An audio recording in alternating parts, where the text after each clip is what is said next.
Okay, I've got one thing to say to all you audience members. Uh, if y'all show up to a movie drunk, I get it if it's rated R. Move my mic closer to my mouth. I get it if the movie's rated.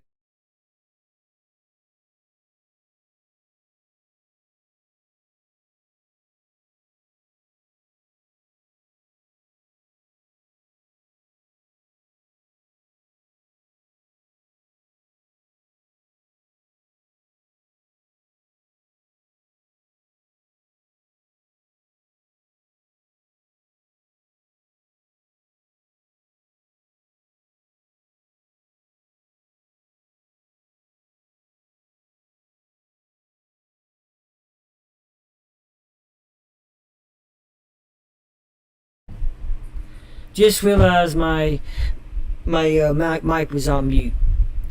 Uh, yeah. So do not show up to a movie. PG 13, G through PG 13. Do not show up to one of those movies drunk. I get rated R or NR in some cases, but never anything before that. Because if you do, I'm gonna punch you in the face and kindly ask the security to remove you before I really fuck you up. I had to say that twice because my mic here was muted. I apologize for the fan in the background, okay? I'm trying to handle that, but it's hella hot. In San Francisco, 1 minute it's cold, 1 minute it's hot. It's just hell convoluted. My room is a mess. Thank God you can't see it right now. So, yeah, let me turn this fan off. I'm about to get into my live stream, trying to check why the hate for Supergirl. Why is there so much hate for Supergirl? I don't understand it. There was one point when you're funny, when you, give me 1 second, I'm sorry. Yeah. One point it's funny. This is the cup. I bought the cup. I know people say it looks like a penis. It doesn't look like a penis. It just looks like they chose that cup because obviously that's the outfit that she wears. By the way, in the movie, she doesn't wear these two. She actually just wears her jacket, and by the time she takes off her coat, by the time she's wearing this, she's no longer wearing this. By the time she's wearing this, she's not wearing this, the hoodie, the whatever it is, the trench coat. Just thought I'd put that out there. So, I don't understand all the hate for Supergirl. I really don't. We're gonna get into this. This one is by Jones Vibes. That's his last name. I don't necessarily subscribe to all these people. I might as well subscribe so that I can get the reviews without having to search for them. But we're gonna see some hate that I think is unwarranted or whatever.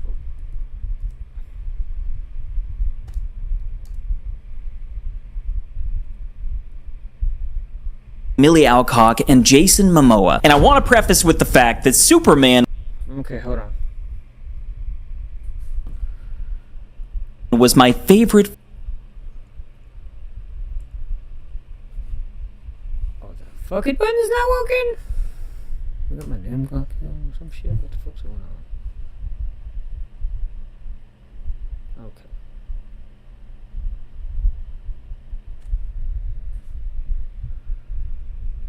Give me 1 second. Well, at least I got a free t-shirt. Supergirl is a brand new film from the DCU directed by Craig Gillespie starring Millie Alcock.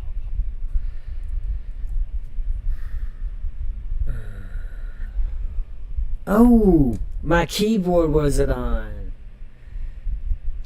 I am just not into it today. My bad. And Jason Momoa. And I want to preface with the fact that Superman was my favorite film from last year. That's right, it was my favorite film, and after watching that movie, I was so excited about the future of the DCU. And then time happened. Then Peacemaker Season 2 came out. I really did not like that season of television. And then we had a large gap of time before I, for one, think they need to stop doing televised versions of Supergirl. material. We don't need any more movies like shows like She-Hulk or Hawkeye, and those were two of the best MCU productions that were televised. She-Hulk and Hawkeye's respectively. I actually liked those. I thought Hawkeye was funny, but we don't need any more. They have Falcon and the Winter Soldier. We don't need any more miniseries, televised versions. Either it's streaming on Netflix, Hulu, whatever. We don't need any more. I remember Hulu really would pump those out. You had the Runaways. I didn't like that. It was boring. You could fall asleep and not miss a damn thing with Runaways. It's just some damn kids with their little teenage issues. And the only one I liked on Hulu was, besides Cloak and Dagger, was the X-Men one, Gifted. That's the one I really liked. It was Gifted, and one after that it was Cloak and Dagger. They didn't even continue. They continued neither series. Neither one of those series got a second season. But we really do need to stop with all this. Just stick to movies.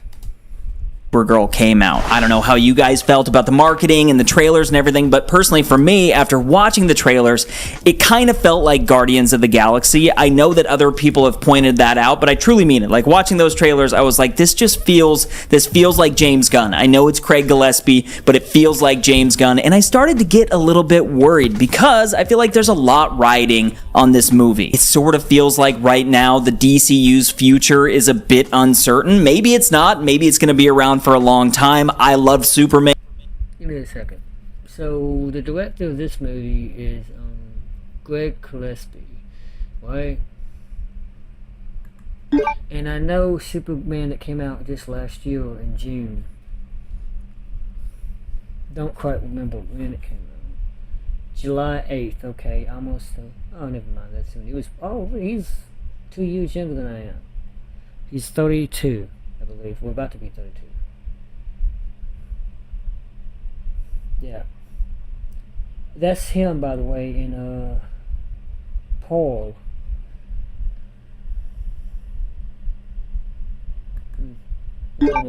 Anyway, what was I looking for? Supergirl. Why is his name on the list? Okay, Superman. Oopsie, get me to click on Supergirl. My bad.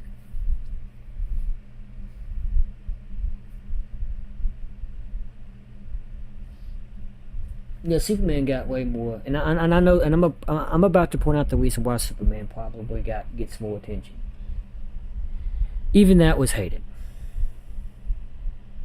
The director, James Gunn, directed Superman, and it did not look as, it looked a bit Guardians of the Galaxy, a bit, especially with the music, the hard guitar, that hard dun, dun, dun, dun, dun, he's known for that shit. But it's funny because the director obviously wanted to be like James Gunn. He's inspired by James Gunn, so he's trying to kind of do James Gunn-like films. And so getting out of that, when does this come out? It's not going to say the release date, I don't think. Well, anyway, so I feel like I should know this one. Who is this?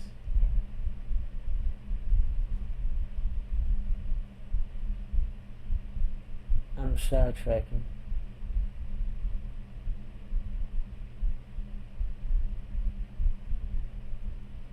Probably get to know her later.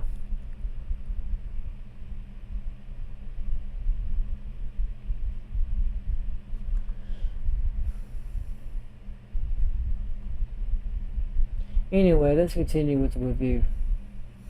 Man again, but with this movie heading in, I found myself being a little bit nervous. I still had hope, but I found myself being nervous, and guys, I just walked out of this thing, and unfortunately, I was right to feel nervous. I really did not like this movie. There's a lot to talk about, there's a lot to break down, so make sure you leave your thoughts down in the comments section. This is a spoiler-free review, by the way, so without further ado, let's dive in. The synopsis for Supergirl reads, when an unexpected and ruthless adversary strikes too close to home, Kara Zor-El, aka Supergirl, reluctantly joins forces with an unlikely companion on an epic interstellar journey of vengeance and justice. And it's interesting because this movie frustrated me more than any movie in recent memory. It's a movie where the centerpiece works well, but everything around it does not work. Like, Millie Alcock is such a perfect cast for this role, and I absolutely loved her character. But by the end of it, I found myself just feeling terrible for her because the rest of it, everything else that was happening, was just bad. If you know me and you know my channel, you know that I care a lot about music. You know that I care about scores for movies. And truthfully, guys, I feel like the needle drops and the amount of needle drops in this movie are really what ruined it for me. It felt like every 45 seconds to a minute, a brand new song would drop, and it's an American song, typically some sort of rock punk song going on, Jimmy Eat World, whatever the hell it is, and you're sitting there kind of. I gotta admit that whole Jimmy Eat World was I did not like that cover. That there's only nobody can really do it like Jimmy Eat World did. That song, I forgot what it's called. The song, I feel like I have to describe what it is. Jimmy Eat World, just do your best. You know, the one that everybody thinks of every time they hear Jimmy Eat World. The number one hit.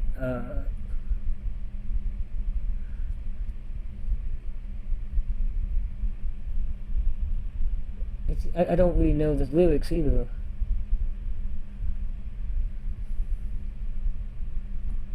What is their most favorite song? The Middle, I believe.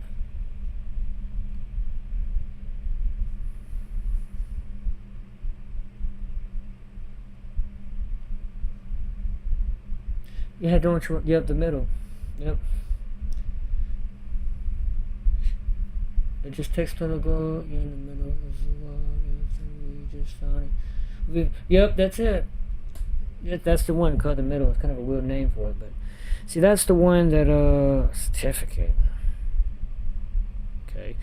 Anyway, that's the one that they should not have made a cover for, and I just don't like the fact that they did that. The cover for it, let me look at the title of the cover. That's Lobo. Sorry. Jimmy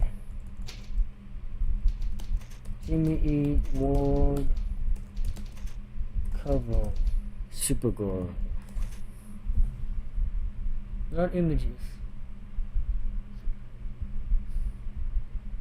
Slow tempo indie funk cover of Jimmy Eat World, sung by Kilty Gray. The cover plays during the movie cinematic battle scene and was personally chosen by executive James Gunn. Don't like Kilty Gray's cover. I don't. Speaking of which,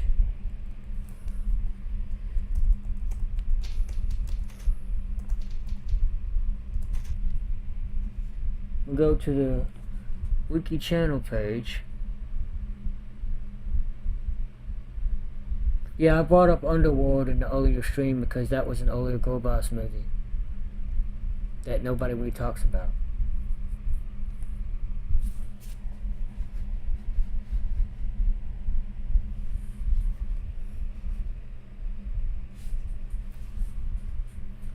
And anyways, yeah, this is the plot. What was I looking for? Oh, what section?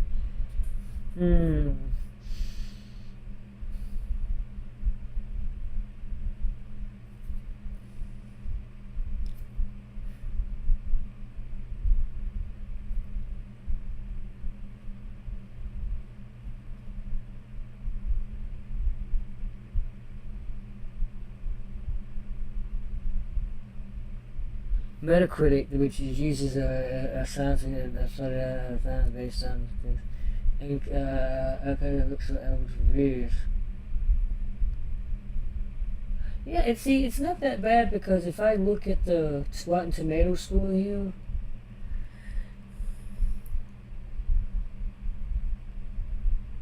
most people would say that I'm just pausing the video to prevent a copyright strike on my YouTube account, but fuck YouTube and its copyright policies. I really don't give a shit. I'll copyright the hell out of people's content without their permission. Not give a damn. Ban my account. I'll just make a new one. I'll rise again like the phoenix that I am. See, look, the popcorn meter, verified audience 76 and all audience is 75%. You got almost a 4 point. You got 4.5 out of there. You got 3.9 out here, so it's almost a 4. The audience generally liked it. Critics, they're mixed on it. And I realize when it comes to critical response here, people have a tendency to go by what the critics say. Get critical response. But I guess though a positive view for indie, like, what makes Supergirl stand out is its interest in staying small while making some very big questions indeed. Asking some very big questions indeed. And on the negative side, shallow blockbuster that never takes flight, as well as writing. In the end, you can't help but wonder why the emotions of these characters don't pack as much of a punch. Yeah, they don't really do much. I mean, I liked it, but it could have been done better. Immediately, but never really is. So. Just praying for a vibe, praying for some sort of a feeling that isn't just James Gunn's Guardians of the Galaxy. The best way that I can That's his account. Look, vibes. Describe this movie is Guardians of the Galaxy meets Justice League, but the Joss Whedon version. It's everything wrong with superhero movies. There are so many ill-timed jokes that just did not land, at least in the theater that I was in. The third act is just a bunch of CGI. I actually found myself zoning out like completely during the third act, which you don't want. It has a villain that you do not care about whatsoever. The villain was not compelling at all, and I don't know what they were thinking. Let's just have Supergirl facing just a very typical Russian mobster kind of feeling guy. But don't forget, in every superhero movie nowadays, we just need Jason Momoa playing Jason Momoa. Look, I'm gonna talk about Lobo. No, I'll get to Lobo. But again, the heart and soul. My bad. I need to kind of unpin this real quick and bring this down.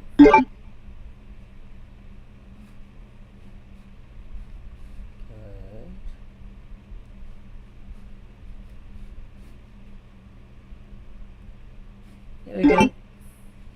I'm sorry. Welcome with two screens here. Bit of a pain. Is Millie Alcock's Supergirl, and the moments that you see that vulnerability, those moments really shine for her.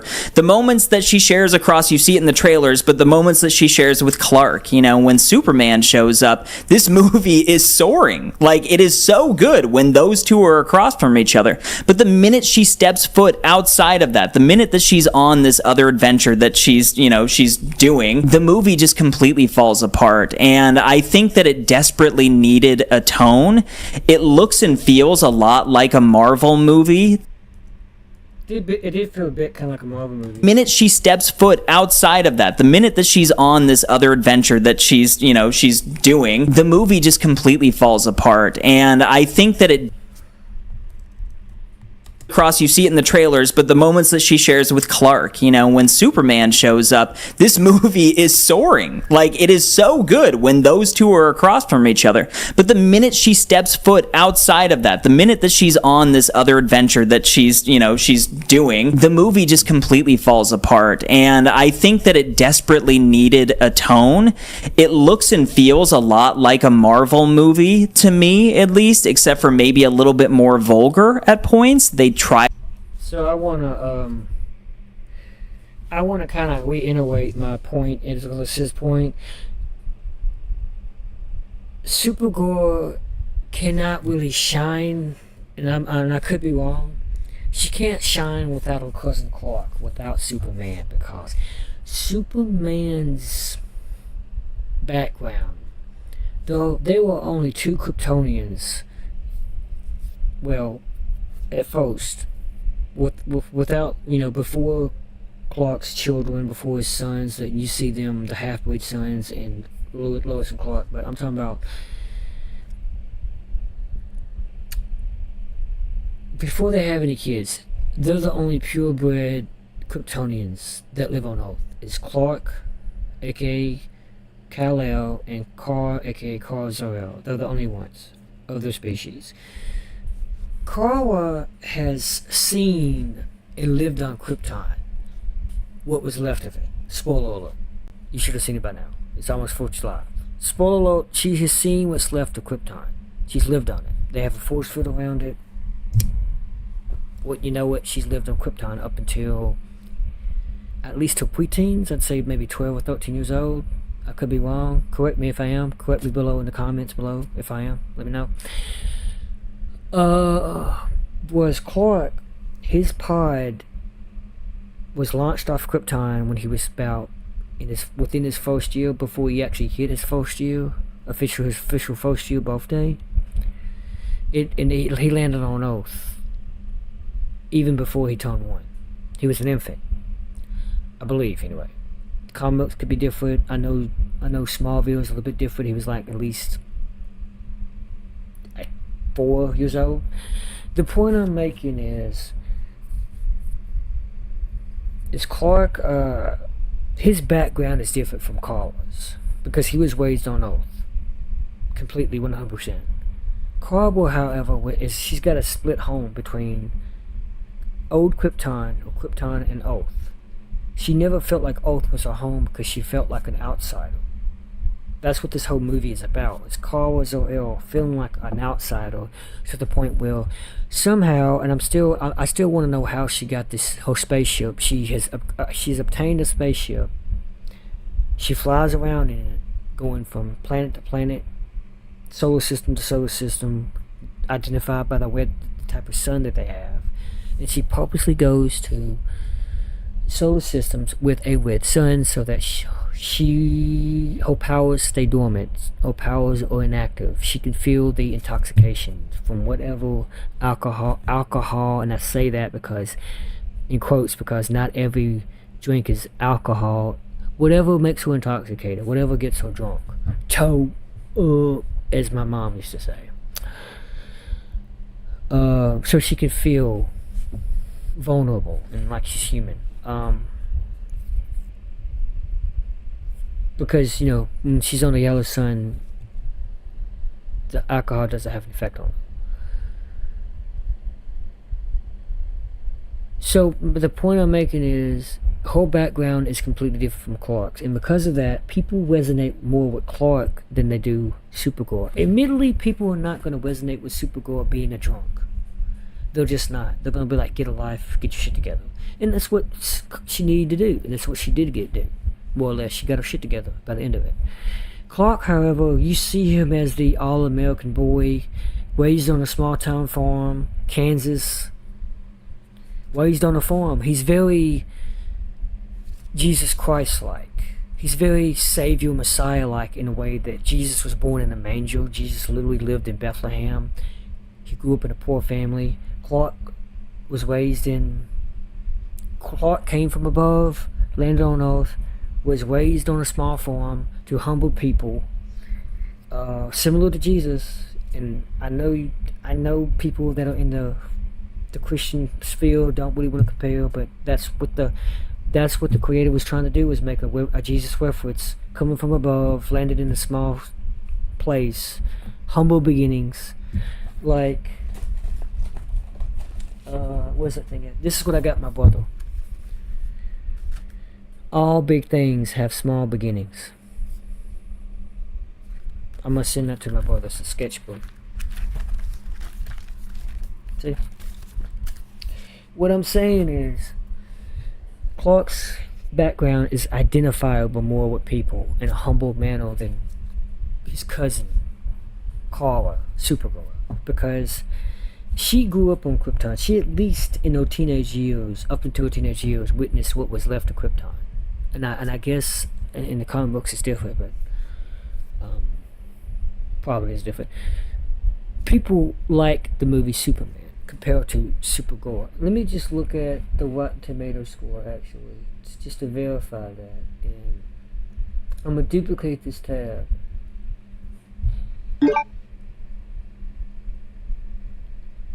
And I'm gonna kind of show people. Go back.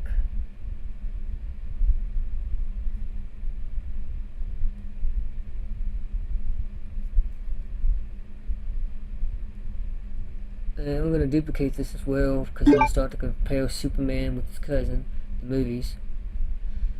And it only makes sense for Superman to come out since he was introduced before Supergirl. It would make sense to have Supergirl than Superman. I know they get shit about that. So you're looking at, okay, let's look at the score first. 55 and 75. We're just going to look at that. Never mind the top or the R clicks or whatever. It's just look at Superman.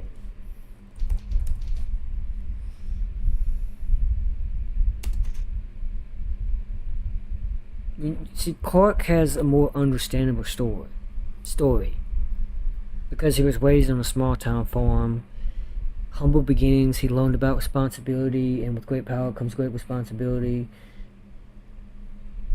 Superman was the inspiration for Spider-Man because Stan Lee was trying to create a version of Superman that wasn't invincible.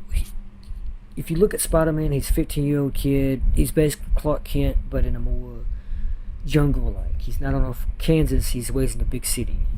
A humble man in a big city. So he did a little bit. He was different with the story. He was opposite with the location, but the same principle. Small things, all big things start small. Damn! You got a straight up 83 to 84.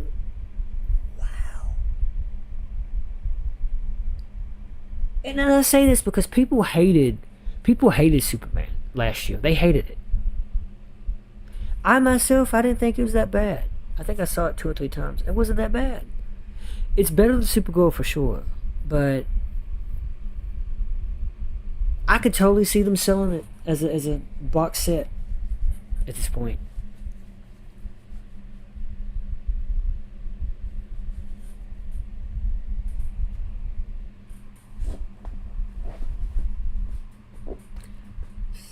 So that people can blow their suckers on that shit.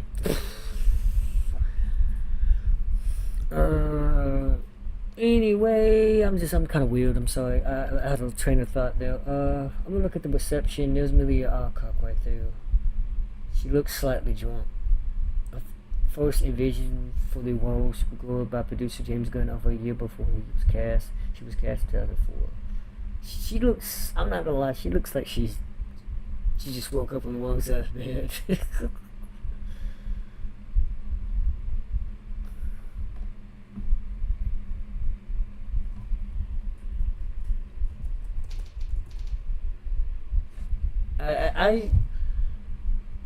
You know Amelia Alcock, she looks a lot like a Southern actor, and I know y'all know who I'm talking about. Yeah. While that's loading...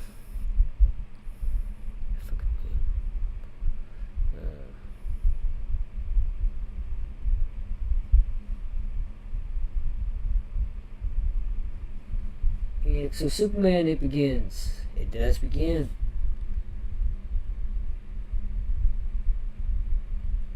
Let's look at the reception for Superman. Reception.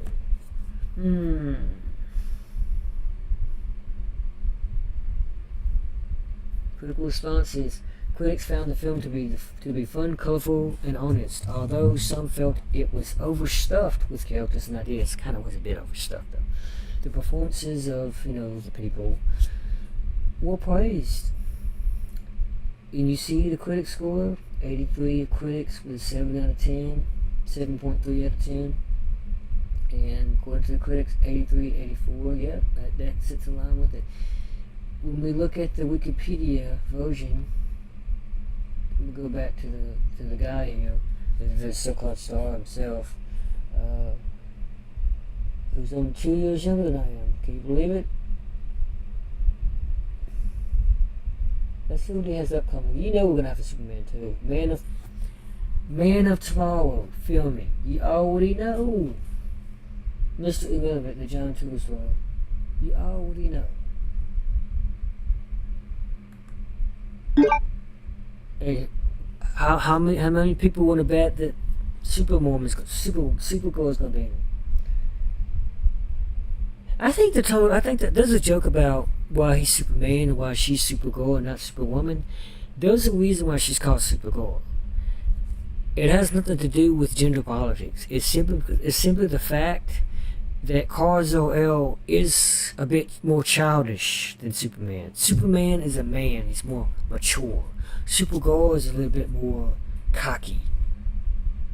She's a little bit more not restraining. Superman, he puts up with a lot of shit.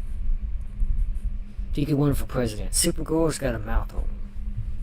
That's why. There's a distinctive personality difference. That's why the names are there. They fit the name perfectly.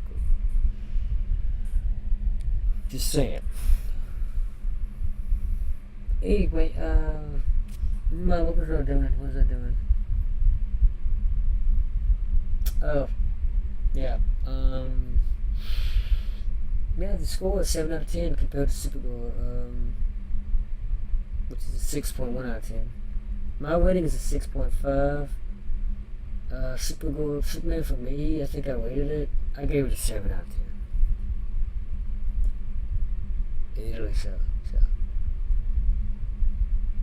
Movie, to me at least, except for maybe a little bit more vulgar at points. They tried to go in different directions. And look, I'm not like a Snyder cult guy, you know, I don't want everything to look like Zack Snyder or anything like that. I just want the DCU to feel different from Marvel. And I know James Gunn made it very clear that all of these movies are going to have their own tone, and we're going to give a lot of like freedom to the writers and the creators. Decides to make a movie that is extremely James Gunn, more James Gunn even than Superman. It just feels weird. There are even moments within this movie that are ripped straight out of Guardians of the Galaxy, like shot for shot. Also like little props and things in the movie that are right out of that movie. And so I don't know what we're doing here. Why did we make this movie if it's just going to be that? And if the DCU is going to be that, then what is it? Because if you're telling me we're going to go from this over to Clayface, I just don't see a world where any of this is going to be cohesive and can really exist together. I found that problem popping up after Peacemaker Season 2, where it's going to be so funny when people are lost. That show went. I just looked at the future of the DCU and went, what is this? Like, Superman got me so excited. I thought it was all going to feel like that. But then this movie goes in a completely different direction. I know that James Gunn had said that this script was so tight, and that's why they wanted to make the movie. But the script was not tight. It was all over the place. The dialogue was pretty ridiculous at points, especially when it came to Lobo and when it came to the villain. I thought that I thought that Kara did a great job. I thought that the little girl that she was across was fine. I didn't think her performance was out of this world. Maybe they could have cast somebody else that maybe was better or more compelling. I just don't know if the actors and actresses, if it's really their fault. I think that it's the decision right now within the DCU to make this big corporate feeling slop movie. That's where the fault lies. This is not what audiences want anymore. It truly isn't. I think a movie like Clayface is kind of what audiences are looking for. And so maybe if you can get back on track, I think when James Gunn talks about independence and freedom for creators, Clayface is sort of what people are picturing. People are not picturing this, like a B-level Captain Marvel movie. And that's not just because this is Supergirl and Captain Marvel. Truly, it feels like it more so feels like the Marvels. I was very disappointed in that movie because of the potential that is there. Because like the actresses in that movie, they're pretty good at playing their roles. And I felt like there just is more potential. And I felt that way in this movie. And then anytime I started to get sucked in and this score would come in and you go, okay, this is feeling good, boom, needle drop with some American song again that just like it really took me out of it. And so overall, I very much was disappointed. I'd say the thing that I found myself rolling my eyes at and like straight up I was kind of getting livid in the movie theater was Lobo, because I know there might be comic book fans out there that know who Lobo is. I don't know much about this character. They say that Jason Momoa is perfect to play Lobo, but is Lobo just Jason Momoa then? Because Jason Momoa literally is just Aquaman in this movie. That's all he is. He does That's pretty much him in every single role he does. Very much Minecraft. More or less with his character Damien in Fast 10, which I don't know what they're going to do with the Fast franchise now. They're supposed to have Fast 10, Part 2 and 3. They're going to have to re-release 1.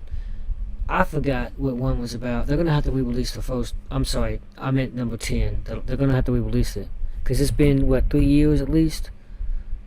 Because people have forgotten already what Fast 10 was. I don't think you're going to forget Part 1, but Part 10 you're going to have to re-release.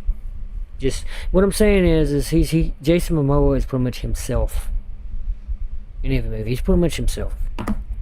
That's, he's very typecast. He's kind of like, Jason Momoa is very much like Jason Statham.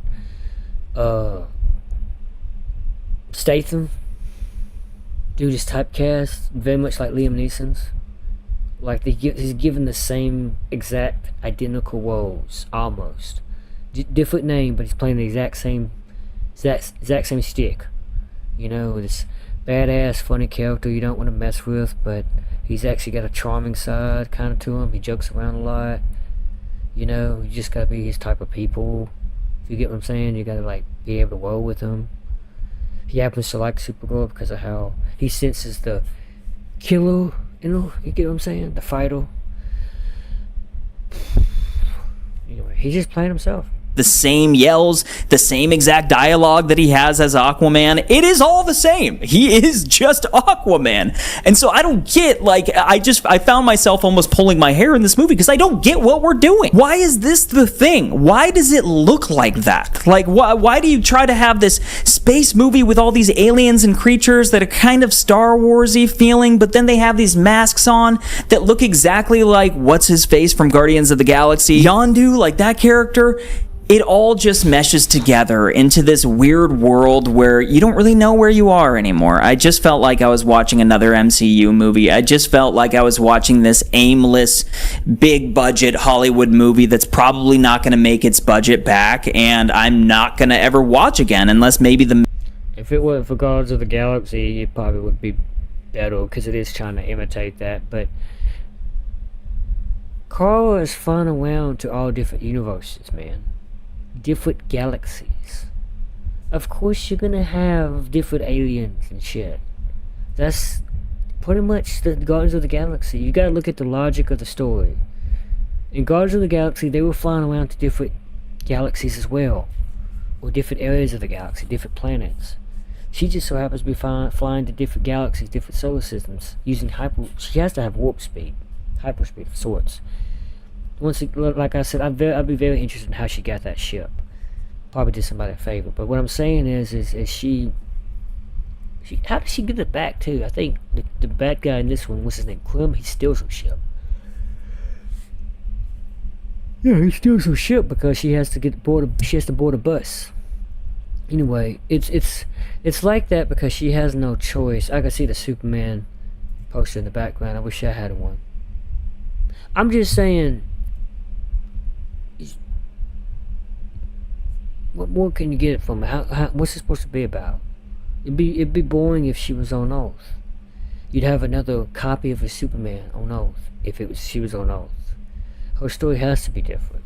I mean, I thought she spent more time. She didn't spend any time on Earth in this film, except in a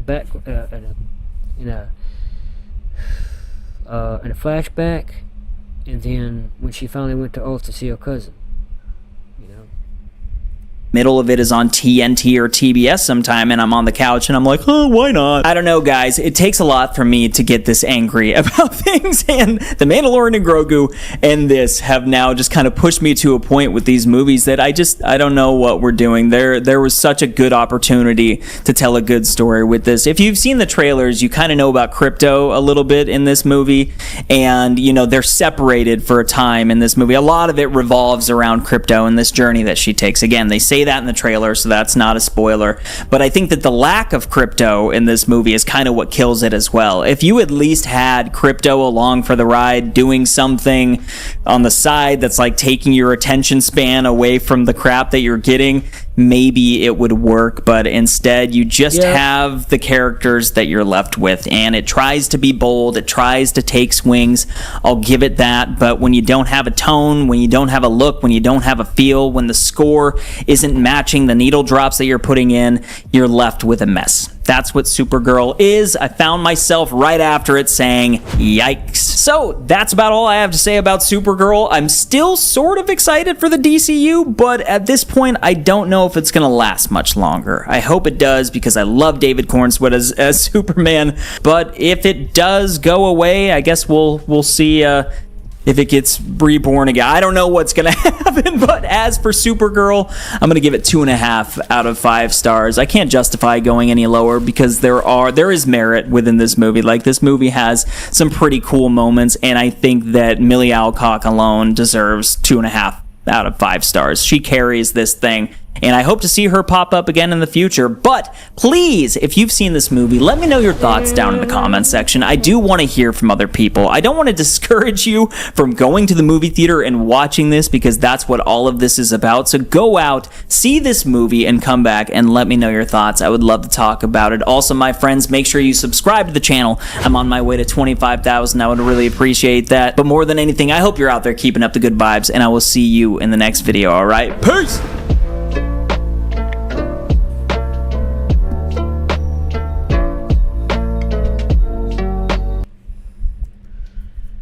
He sounds like he's frustrated. I need to go to my playlist.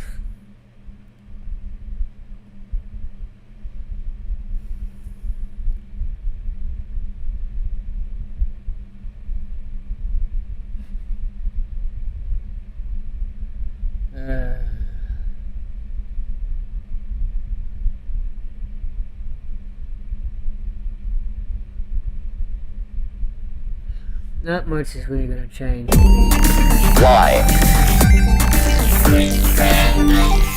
That's right. I was trying to find the right way to describe how I feel about this movie, and ultimately, I landed on this from another franchise. You lack conviction. What's up, Flick fans? This is Supergirl, starring Millie Alcock, Jason Momoa, and directed by Craig Gillespie, who I like. I even enjoyed his Cruella film, so I thought it would be a solid marriage between a director that is capable and based on a story from the comics that so many people were excited to see translated. Woman of Tomorrow. There are some ideas present there that I think would have worked well in a live-action movie. If you're here and you want to let me know how you felt, please do that down below. But I want to get into why I think this movie lacks conviction, and I also believe it tries its best to be unique by implementing the style that Craig Gillespie wants it to feel like is all its own, right? This is how the Supergirl movies are going to feel from here on out. At the same time, it is taking notes from the James Gunn version of Superman, from James Gunn's Guardians of the Galaxy, also movies like Mad Max, and even recently Predator Badlands, like all of these desolate post-apocalyptic worlds, because the mission she's on sends her to various locations. But in the beginning, she's just wanting to party, man. She's going to places with the red sun instead of yellow sun, so she doesn't get drunk, and that kind of strips the powers away that we know and love. But then we see what our ultimate goal is going to be, and the way that they incorporated our love for animals, the way that they incorporated this tragic backstory for another character that she's paired up with. And there were actually some nice moments between she and that character at times, and this could have been like a fun buddy cop adventure if they would have chosen to go with that vibe. This could have been a really sweet film that had a nice message at the end, because it's absolutely there. Supergirl, she's a rambunctious young individual who just wants to have fun, but something's happening here with Krypto that doesn't allow her to do that and sets her off to go up against this villain, and for some reason meet Jason Momoa's Lobo along the way. I'm going to make a weird comparison, a film that I just watched. Lobo in this movie, while great and probably the standout of the film, I hate to say that, reminded me of how I felt about Woody in Toy Story 5. Okay, and I enjoyed Toy Story 5, but I said Woody doesn't really need to be there. it's not necessary for him to be present for us to accomplish what we're trying to accomplish. And at the end of the day, I'm happy he's there. I would have complained if he wasn't there, but it's just not very necessary. That's kind of how I feel about Lobo. Now, I wouldn't have complained if Lobo wasn't in this film because, frankly, I would have just never thought of Lobo to be in this movie. But Lobo in this movie is awesome, entertaining. Jason Momoa born to play him. We know all of this. We've been fan casting Lobo for years. We just thought, he played Aquaman, and they're not going to bring him back for this. And I'd love a spinoff. But he doesn't need to be there. Thank God he was, because of the journey that we go on. But I wanted to stand out to be Supergirl. I think Millie Alcock's really good for this character. She has her moments. Some of the action sequences, while they're a little awkwardly put together. So there's one sequence in particular that I'm thinking about that slows everything down, but it's implementing a style, and I can't believe I'm about to say it. So many people are like, click away. I'm not coming back. I think Zack Snyder would have done this sequence a lot better with different music, making it a little more epic. And not that I need Supergirl to be epic. I'm okay with it having that heartfelt nature to it because of the story at hand, specifically the story with Krypto. But that fight sequence, utilizing a song that's fine, but it's just like, why are we doing this? And then the awkwardness of it was poorly executed by Craig Gillespie. And this is where I come down to my biggest issues with this film. It's not Millie Alcock as Supergirl, even though some of the writing for her was a little questionable. It's the director, a director that I really like, and I think does a lot of what he does extremely well. I thought it was a beautiful marriage on paper when I saw this. And the writer, who barely has any credits on IMDb, and that's the same writer that's taken on Wonder Woman. And now, you've got to start somewhere, obviously, but you'd think there'd be like in this or something to kind of lead us into this. And so I appreciate them giving a young writer a chance. Like, well, you don't often get that in Hollywood, so that's really good. But it does a poor job of bringing those two things together, and it leads us to a movie that feels like it doesn't mesh very well or flow very well. And I get what it's doing, right? It's this, using the same term I use for Superman, it's punk rock, right? Well, Superman was sort of that, but it's like this wholehearted goody two-shoes punk rock. This is actually kind of punk rock with this post-apocalyptic flair. That's why I said Mad Max earlier, because of the landscapes and kind of where we're going, the look and feel to it all. A young hero that just wants to go have some fun but can't do it because of what's going on. And then she's going up against a villain who they, make him do pretty evil things in the film. And I do hate him. But I don't hate him because of the threat. I hate him because, good Lord, this is one of the worst comic book villains. And I'm not sitting here saying it's one of the worst comic book movies. Like, we've seen significantly worse. Have you watched any of the Sonyverse movies? Okay? And we've seen worse in the DC. But my expectations, scratch that. I didn't have super high expectations for this film. But my hope was that this would be a brilliant, or at least a really good follow-up to Superman. But I go immediately to this villain, and I think of all the things wrong with this film, and you can kind of sum it up with him, the opposite of unique. I wanted a villain that felt memorable. I wanted a villain that did not lack conviction. Someone that I could remember a line from. What's his name? What's his name?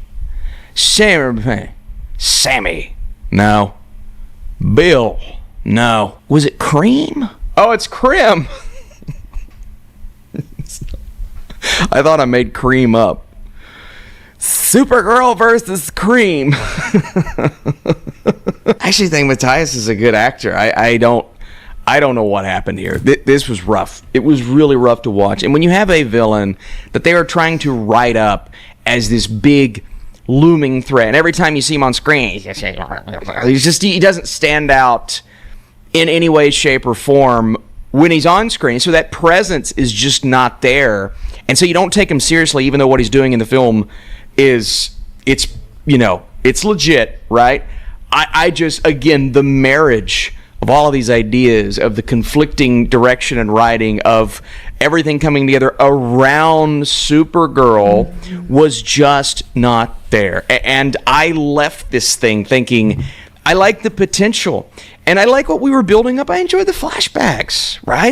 David Cornsweet's great in this film. We get to see Superman, and those moments where we're kind of reliving that with Millie Alcock at the center, those are great.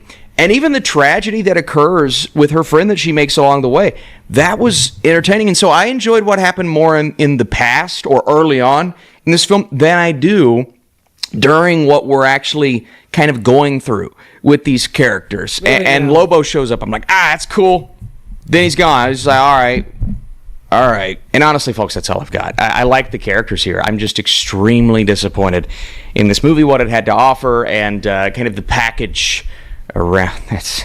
Let me know your thoughts down below. I need to know what you think of Supergirl. If you enjoy this review and you want to drop a like, share this video, all of those things. Do you enjoy... I sound drunk right now. Do you enjoy Millie Alcock as this character? I do. And I do think that they set up some things very well for us to finally see the Supergirl that I wanted to see. In this one, it didn't happen. In this one. So...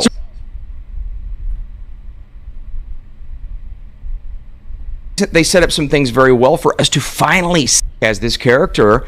And I do right now. Do you enjoy Millie Alcock as this character? 8:53.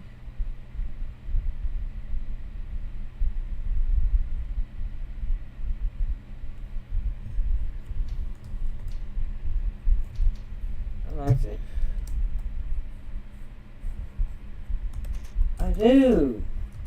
I do. I love the Alcock as the fucking character. I wish you would have more of that luggage. I do.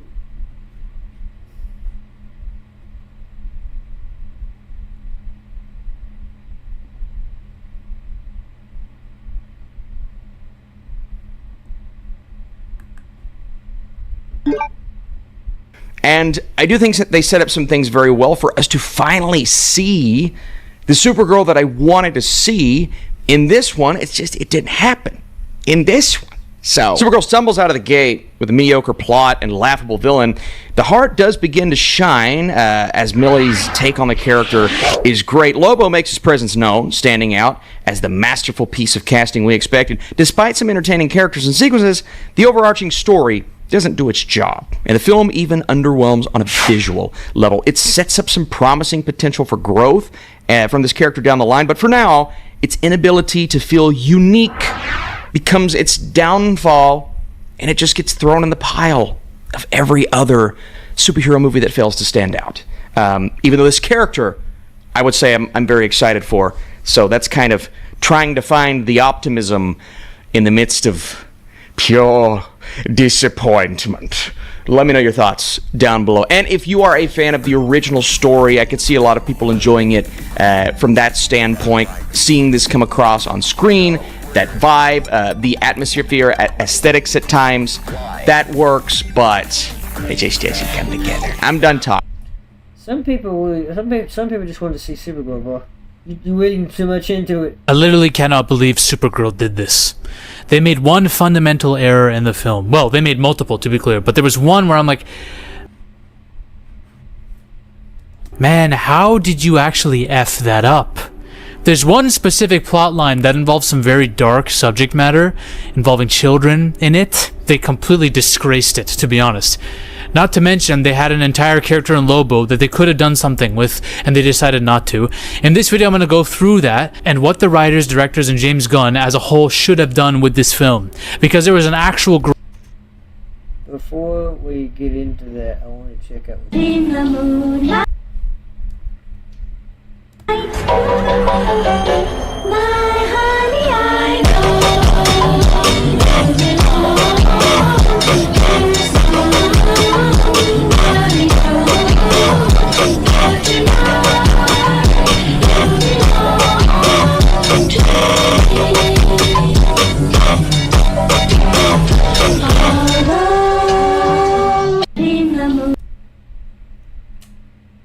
That's some creepy shit.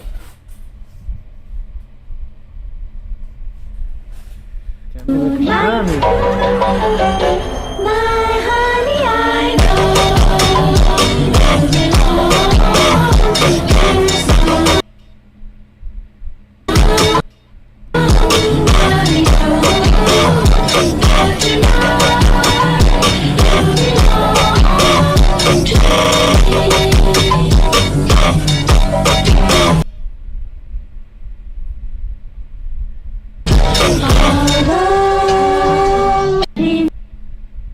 What is that movie called? I think I know what title it is.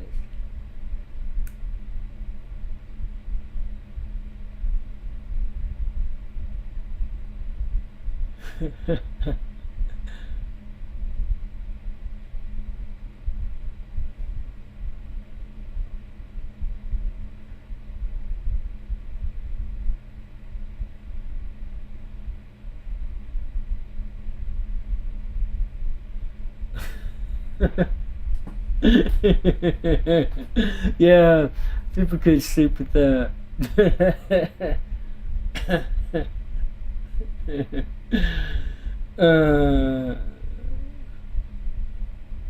What's the title of it?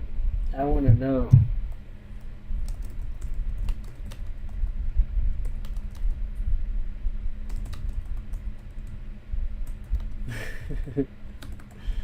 I think I know. I think it's that Lady of the River movie.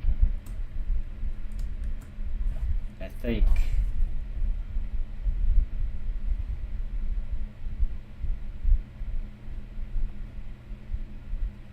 They keep it interesting by naming it something like Shocking Down Series.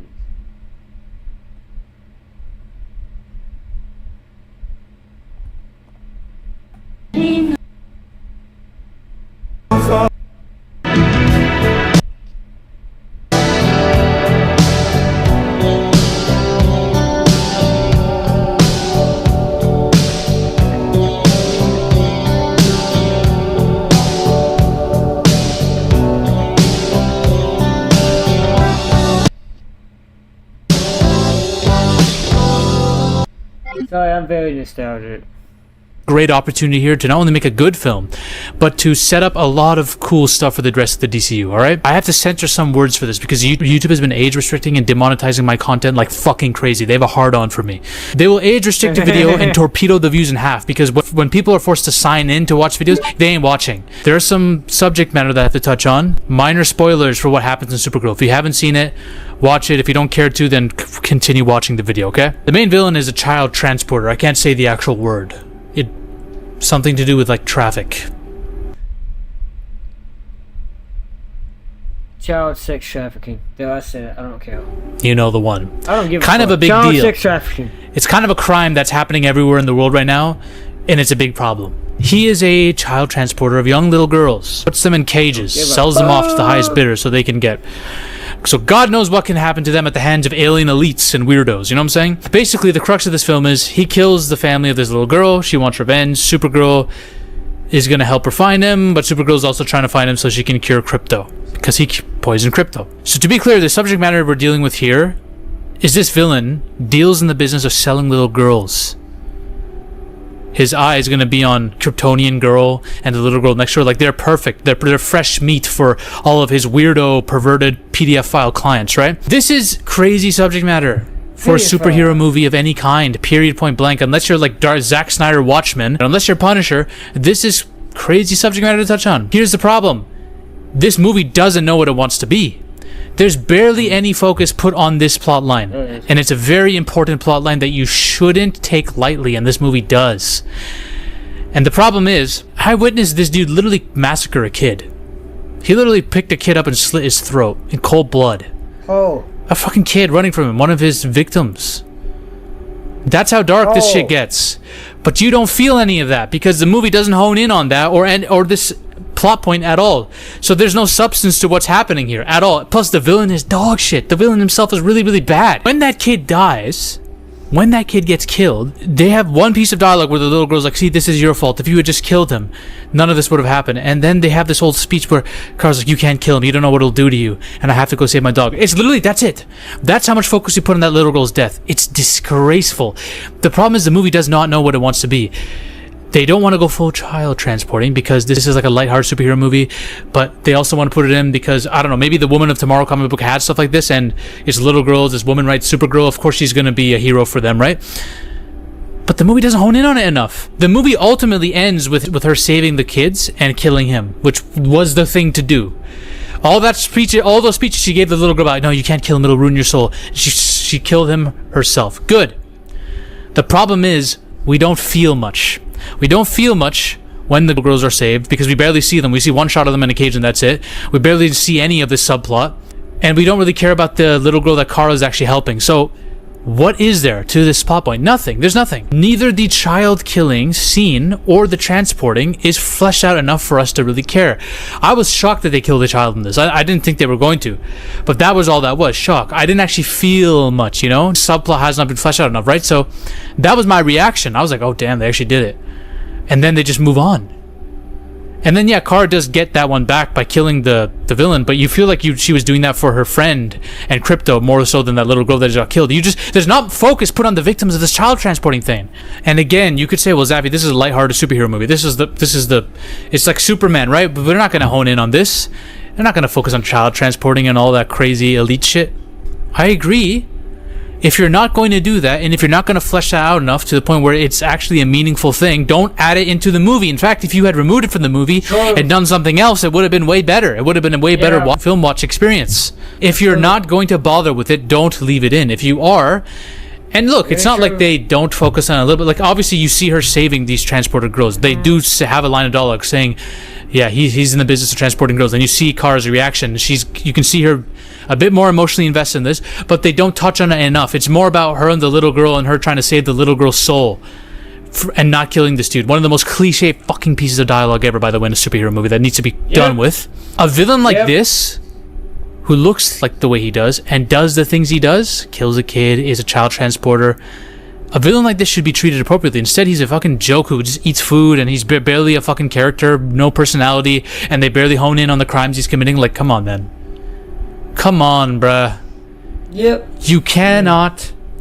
I'm not trying to be one of these snowflakes who's like, oh yeah, how dare they disgrace that plot, they didn't take it right. It's just trying to point out that if you did hone in on that dark shit, it would have made for a better experience, but it would have taken away from the lighthearted superhero movie you were trying to make. If you were trying to make a lighthearted superhero movie, popcorn flick, you shouldn't have had something like that in this. You should have focused on other things. Speaking of those other things, Lobo. Completely, utterly fucking wasted. Lobo is in this for no reason. He doesn't need to be in this. When you really look into this, right? When you think about it, he's in there for like 2 major sequences, and that's it. One with him at a bar, and one with him on the actually, there's one action sequence where he's trying to hunt someone down, and then he gets taken in one of the ships, and then he escapes and kind of helps Supergirl fight them off, and then leaves. And his screen time is probably 3-4 minutes max. He doesn't need to be in here. This is literally just James Gunn's way of saying, hey, we got Lobo. We got Jason Momoa's Lobo. He's in the DCU. We want you to know that. We want you to know that. It was literally clickbait. We need to add him into the trailer so people are excited for something. Because we know Supergirl isn't that high of a draw, but Jason Momoa's Lobo, this is a thing that... It wouldn't have worked without him, period. It would not have worked. Supergirl would not have worked without Lobo, period. Has been talked about by fans for so long. Lobo's a fan favorite character. Put him in the trailer. Let's use him as pretty much like clickbait. The way YouTubers like me and others would put something in as clickbait. That's what he did essentially. He was tricking us the whole time. They wasted him. Jason Momoa is good. He's playing himself. It's what we need as Lobo. Jason Momoa just being himself. We needed more. Not just more of him being a badass, but also being funny, but also more of him and Kara. They have a camaraderie.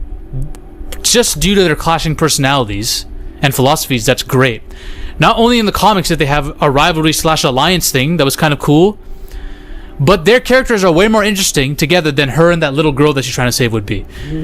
Think about it. One survived her planet's end, the other one wiped his own people out. Those 2 characters run opposite to each other in every way. That's great. That makes for great storytelling. Why wouldn't you have them interact more? I don't fucking know why. We get more scenes between Lobo and the girl, who we don't care about, the girl that Kara is helping. Boy killed his own family, man. Yeah. Carl she wanted to be with her family. Her family was wiped out by a catastrophe. But boy killed his own family. Yeah, they got... Superman could not walk with Lobo. But Clark could not walk with Lobo. Carl would say, I know he comes off as evil, but trust me, he's got more good in him. Carl, I could not walk with him. I can't walk with this guy. I can't. I really can't. Look at him. Look where he looks. Look at his eyes. What eyes? Then between Lobo and Kara. That's how... what? What a complete missed opportunity. And he fights with Supergirl in like 2 scenes, but they don't even speak a word to each other, and it's edited so fast and quick cut, like his scenes. It's just... you could tell that they literally just asked Momoa, hey, can you just hop on for just a couple days and we can just film some scenes with you and then you're done. We're not going to really add you into the story much more than that. Just hop on last minute. That's what it felt like when he was in this. My question is, why didn't you make him the main villain? No one gives a shit about that other dude. Lobo would have been way better. Oh, but Zaffi, he's an anti-hero and we need to... I actually thought he was going to be the villain. I'm not going to lie. I thought he was going to be the villain. That was the Woo move. Use him for the rest of the DCU. We wouldn't want him to be the villain here to just be defeated and killed off. Who said you need to kill off Lobo so early in a DCU? You think this is the only superhero movie that has a villain that is a fan favorite that people want to keep for multiple entries and did it? Look at fucking Loki. He was the full-on villain for Thor and the first Avengers film, and he has come back to the point where he's had a redemption arc. That motherfucker had some shit. He put the Avengers through some shit. He flat out toned Brando into the Hulk. He's like, I don't want to release that monster. I want the Hulk come out. Fuck the rest of y'all motherfuckers. If I get his ass, he can smash and release me. That's a remember moment in Avengers. You know, forget y'all's on the planet. I'm a sneaky motherfucker. I'm just gonna release the Hulk and make him so mad he's gonna smash and cause his whole ship to flop. Then I'm gonna break out. You know, he's mocking his brother multiple times. Well, I mean, honestly, how could you bear to work with these people, such godless creatures? You do not deserve to be the son of Odin. Anyway, I'm a god. There's a similar thing happening with Lobo here. He's the perfect villain turned anti-hero for a franchise. That works perfectly for him because he's in the comics. He's way more of an anti-hero than he's straight up just evil. He has alliances with Supergirl every 2 seconds in the comics. You could have made him the perfect villain for this, and then he comes back later, right? The same way Loki was a villain for Thor, and then came back later, and kind of helped the Avengers and helped various heroes, right? Like it's the same shit. And Loki's back in the new Avengers film, probably going to help Thor on his side, right? It's the same shit. And it's perfect. You don't actually need to make Lobo a villain for Superman, because Superman's dealing with guys like Brainiac, maybe Darkseid, Imperiex, like the big leagues, right? He's perfect for Supergirl. In fact, I think Lobo as a villain to a female-led superhero is actually 10 times funnier and more entertaining than him as a villain for Superman. Am I wrong? Look at the way Lobo's personality is. He's the ultimate macho man, drinks, is opposite of politically correct, literally does whatever he wants, is out here ruining people's lives. He's the perfect villain for someone like Supergirl. He's perfect. It's literally perfect. Not to say that you can't have him show up in against Superman one time. Of course, that'd be cool to see, but I feel like for Supergirl, he's just a great villain. Here's what they should have done, in my opinion. Lobo's the main villain. No child transporting, no child killing, none of that stuff. You guys don't care enough to flesh that out. You want to make things kiddie and superhero-ish, but you want to add that subplot in and mix the whole thing. No. You're going to remove it. If you're not going to really have the balls to hone in on that, don't bother. Lobo's the main villain. So a couple ways you can go with this. If you really want that little girl in the storyline, you can just say maybe someone put a bounty on her because of the sword she wields that her dad made. Remember, they made such a big deal about this sword being powerful and important. They do nothing with it. Maybe her sword is really, really some cosmic weapon, and Lobo's been sent to track her down and take her mostly for the sword. But somebody's hired him to do that, and Supergirl is trying to save her. Here's my thing. I don't want no Wolf and Cub storyline for a Supergirl movie. I don't care for it. Not at all. Maybe Lobo's got a bounty on Kara. Why the fuck not? Lobo's got a bounty on Kara. Maybe he's hunting her, and then in the third act they can team up against the real villain who declared the bounty. That's very cliche, though. I wouldn't go that route either. Maybe Lobo takes her fucking dog, and that's the start of the conflict. You know, that dog, James Gunn really loves Crypto. He's in everything. Okay, if you're gonna use the dog, have Lobo take him. And she goes full John Wick, you know? Here's how I would do it. Lobo is hired by a shady syndicate. Some cosmic alien syndicate. Some organization that we don't really know, okay? To prevent Kryptonians from interfering with operations. That's their goal anyways. But they're saying, hey, Lobo will pay you a big chunk of change. Go after Supergirl. And it's inferred that after her, he would have gone after Superman. That'd be cool. It's a cat and mouse game between Lobo and Supergirl throughout the movie. That is so sick. Lobo with his personality, her with her personality, him chasing her, then her chasing him, right? The point of this movie is not revealing who the syndicate is. The point of this movie is Supergirl battling someone who's the complete opposite of her. But you can allude to the fact that her syndicate could be one of the big villains. It could be Brainiac pulling the strings behind it. It could be someone from Apocalypse, maybe Granny Goodness or whatever, sending him some money. Maybe it's Project Cadmus on Earth that's actually paying him. Maybe it's Lex Luthor. Listen, Lex Luthor probably has alien currency on him. This dude is opening dimensional portals and shit. You could build up to that later. The main point, though, of the movie is not that. That's like a post-credit scene. The main point is Supergirl versus Lobo. Battle of wills and philosophies that are completely and fundamentally different. Now, some could say, okay, well, Zafy, you need some conflict for her. Because ultimately, she starts the movie out as a drunk who's trying to avoid life. Versus a drunk bounty hunter who's trying to kill her, right? Would she really fight that hard to stop him? You know, like, she needs something. I agree. Lobo's gonna see that. Lobo loves the thrill of the hunt. He loves it. It brings him almost as much joy as alcohol does. Probably even more. So his reaction to Supergirl kind of being human in the Red Sun and kind of letting it happen, he ain't going to want that. He's going to want her powered up. He's going to want a challenge. I think he's going to want to motivate her. She needs motivation. This is where the sadistic part of Lobo comes out. He can use her friends against her. Maybe we establish that she has some friends in this community she's in. He targets various people on Earth, maybe. Kidnaps that dog. Lays a trap for her with a kryptonite ring. He's basically going to ruin her life in this movie. And she has to come out of her shell to stop him. And she needs to use her whip because physically this guy's her equal. He can smack her around, ragdoll her. But now he's playing dirty too. He's attacking the people you love, the things you love, using kryptonite. Oh, you got to use your wit to stop this man. This man doesn't care. He's relentless. He wants the hunt. He's sadistic. We got to see a Dutch versus Predator type face-off between them. And then you don't need to kill Lobo. Defeat him. Throw him through a black hole or something. I don't know. Imprison him. You're setting him up for an ensemble TV show where he's a part of this anti-hero group. That would be a sick TV show. Or just have him lead his own TV show. I'm on the fence about a Lobo standalone film because it's not that I don't think Jason Momoa can carry that for box office. I mean, Aquaman made $1 billion. I think they could do it, but you're basically setting up a Lobo story. I think seeing Lobo as part of a team, though, and we know James Gunn loves team-up stuff, I think that could work. That's what you're setting this up for, man. I would have moved this movie down the pipeline and done your Deathstroke versus Bane feature as your second feature, not another Kryptonian-led film after Superman. You had Superman. You're already doing Man of Tomorrow. Why not have a villain? You're already doing Clayfaces too. You're building up Batman's universe before you're bringing him in. You're waiting for Matt Reeves to be done with his shit. Have this be your second feature. I would have just liked a Deathstroke standalone film anyways.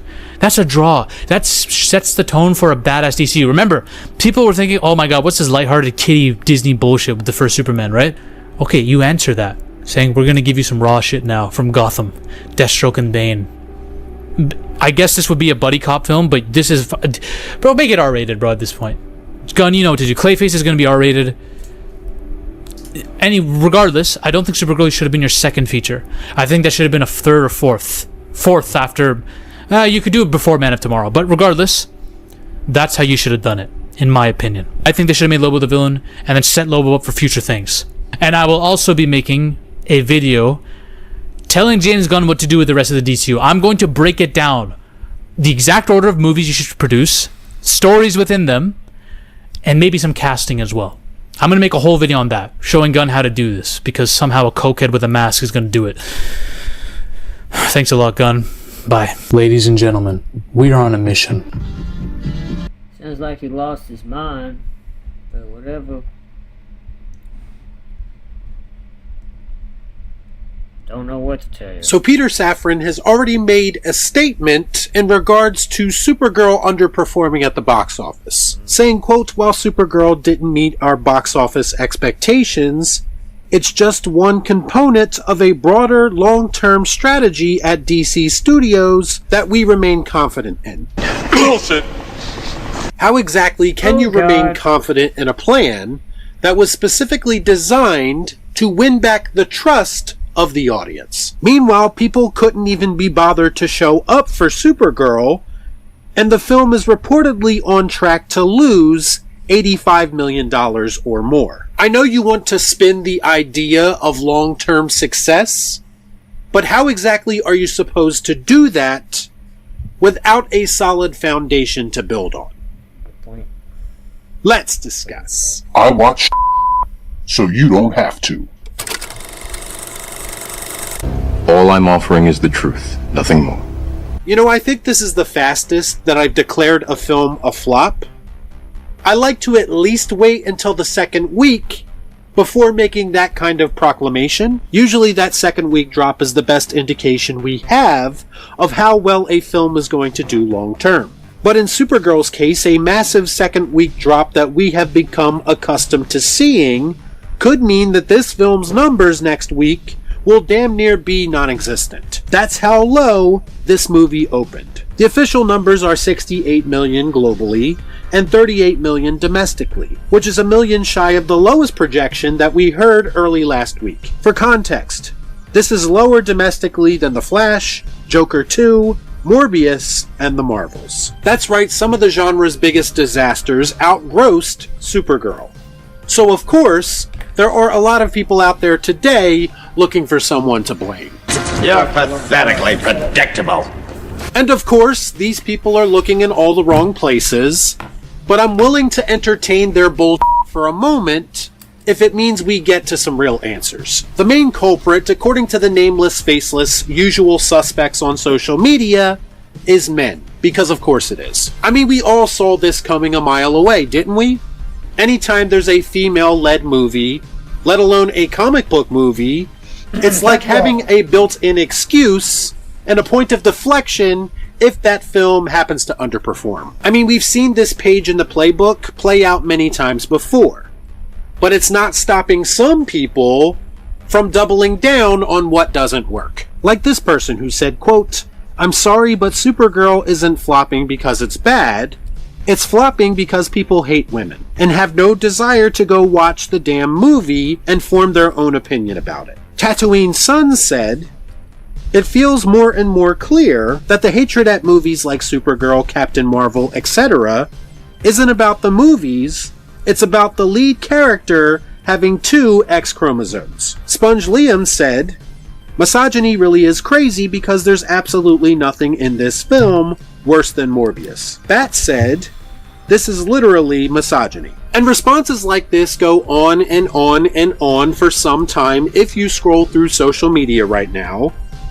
And it kind of makes you wonder if we're witnessing some kind of mass hysteria event brought on by Cope. So the idea, the narrative that these people are running with, basically is misogynistic men, or men in general, I guess, are hating on this movie for no reason, which is ruining the perception of the film and making people not want to watch it. This goes for professional critics as well, by the way, who have not been kind to Supergirl either. Because all you people want is more.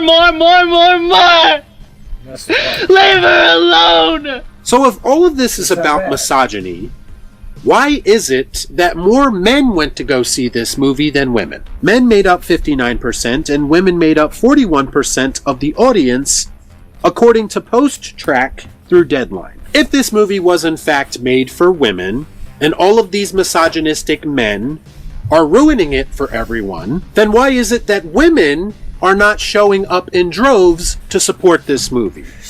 Like they did with a movie like Barbie, for instance. Are we to believe that nobody hates women more than other women, according to these statistics, and according to the logic being presented on social media? Or is it possible that WB and DC are simply making content for an audience that does not exist? And no, I'm not talking about female-led superhero movies in general, because we have actual proof that people will show up if you give them a reason to. Society... I'm sorry, but who the fuck's not going to show up for Wonder Woman? Who the fuck is not? Gal Gadot as Wonder Woman? Come on, man.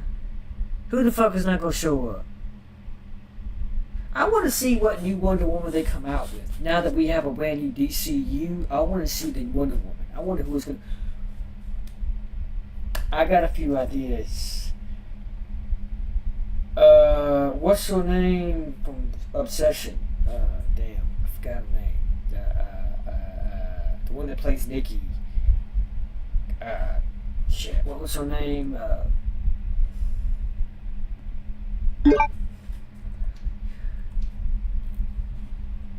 She couldn't play her though. I don't think she could be Wonder Woman. She definitely has a white complexion, especially in the film. But when you see her in person, she has a slight tan. I mean, to be fair, Gal Gadot is obviously Greek, I think, or whatever. She's from Greece. Let me double check on that. Gal Gadot, she's Israeli, I'm sorry. Israeli, so she has a slight tan in her skin. Israelis do, they have a slight tan on their skin. But if she could play Wonder Woman, because Wonder Woman, she has to be white, doesn't matter. I think what's her name can play her. Indy Neveretti could play Wonder Woman. She's a little bit short, but hold on, let me see. Indy Neveretti. What's her height? She's 5 feet exactly. And Gal Gadot is... I bet there's consideration already for Indy Neveretti as Wonder Woman. 5'10", she's got 10 inches on. Ooh, fast forever. Okay. Anyway.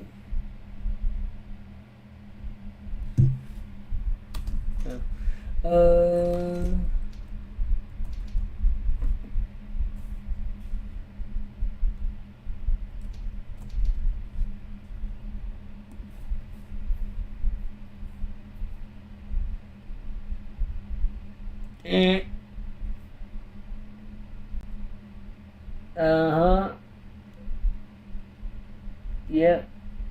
She's definitely... I can totally see it. But I can also totally see someone else's one. I don't know. I'm gonna have to come up with some names. I want to say, and I'm terrible with names. I am terrible with names. What's the name from my personal favorite Companion? Sophie Thatcher from Companion. I think she might be a choice. How tall is Sophie? She's 4 years older than Indy Neveretti. 5 years older, my bad. Is she 5 years older? Hold on.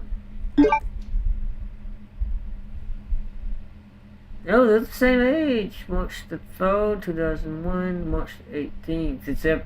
Except she's taller. Yeah, she could play a Wonder Woman, I believe, give or take. And she's pretty white. She's white. She's born in Illinois. Illinois. As Wonder Woman. Let's see what. I'm just browsing. I know. I'm wasting time. I'm that type of person. We got images. We get some images. Well then, okay. Maybe it's Rogue. I could totally see her as a Rogue character. Anyway, those are just some possibilities. Man.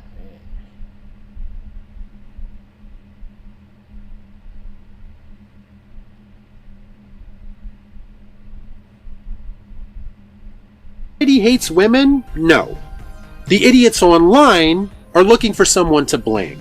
They're looking for a boogeyman instead of holding the studio and creatives accountable for making a product that is undesirable and terrible. The internet did not decide this movie's fate. The studio did when they decided to make it in the first place. I assure you that general audiences do not give a flying f*** about a Rotten Tomatoes score.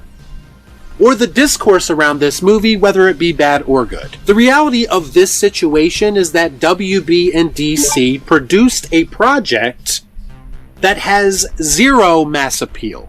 Supergirl in general is not a character that commands the normies' attention. And then you presented her as unlikable in the marketing on top of that. So how did you think that this was going to turn out? It's a bold strategy, Cotton. Let's see if it pays off for them. And if you think that I hate women because I say that Supergirl doesn't have mass appeal, check the record. I actually said the same thing about movies like Blue Beetle and Black Adam, and a whole lot of other comic book movies that ended up underperforming over the past 6 or 7 years. The Everything DCU account on X, being the absolute shills that they are, people's pain said and that the suffering film for was the sake heading of their own towards a lower fucked argument. opening thanks to toxic word of mouth. It couldn't possibly be that their Lord and Savior James Gunn produced a dog shit movie about a character a lower the absolute and a whole lot of other comic book movies that ended up underperforming over the past 6 or 7 years. The Everything DCU account on X, being the absolute shills that they are, said that the film was heading towards a lower opening thanks to toxic word of mouth. It couldn't possibly be that their Lord and Savior James Gunn produced a dog shit movie about a character that general audiences do not give a fuck about. I also love it when I see these posts that say, I don't understand the hate. I love the movie, and everyone that I talked to loved it as well. Then they say things like, my whole theater was locked in. People were cheering and having a blast. I brought my whole family along, my grandmother, my daughter, my sister, and they couldn't stop talking about how inspired they were by a character like Supergirl. How many times are we going to do this fake, performative bullshit to try to manufacture hype for a movie that has none? I'll take things that never happened for 500, Alex. I watched this movie in a theater with other people, and you could hear a pin drop in that theater throughout the entire runtime. You could actually feel the boredom in that room, and everyone just wanted this piece of shit to end. There was no excitement. There was no energy shift when Superman showed up. The crowd was dead, just like the interest in this movie. Everyone you know loved it, while your hand-selected social media bubble does not represent reality. I don't understand why this. I think what he's saying is he's just tired of people hyping it up when it doesn't need it because it's nothing to hype. Me, I liked the movie. I didn't love it. I liked it, but I'm not gonna lie, it's a good movie. Like, I'm not doing that for social media. I'm doing it because I'm trying to convince people that the bullying is not only unethical, it's just uncalled for. It's unnecessary at this point. It's very much unnecessary, like the dude that sat in my seat. He sat in my seat today, all drunk and shit. Obviously, he had a ticket. Maybe he got the seats confused because he was drunk. But also, he just had an attitude, man. It's like, just enjoy the fucking movie. Next time don't come up fucking late. I'm like, dude, honestly, I wouldn't have minded if it wasn't for his attitude.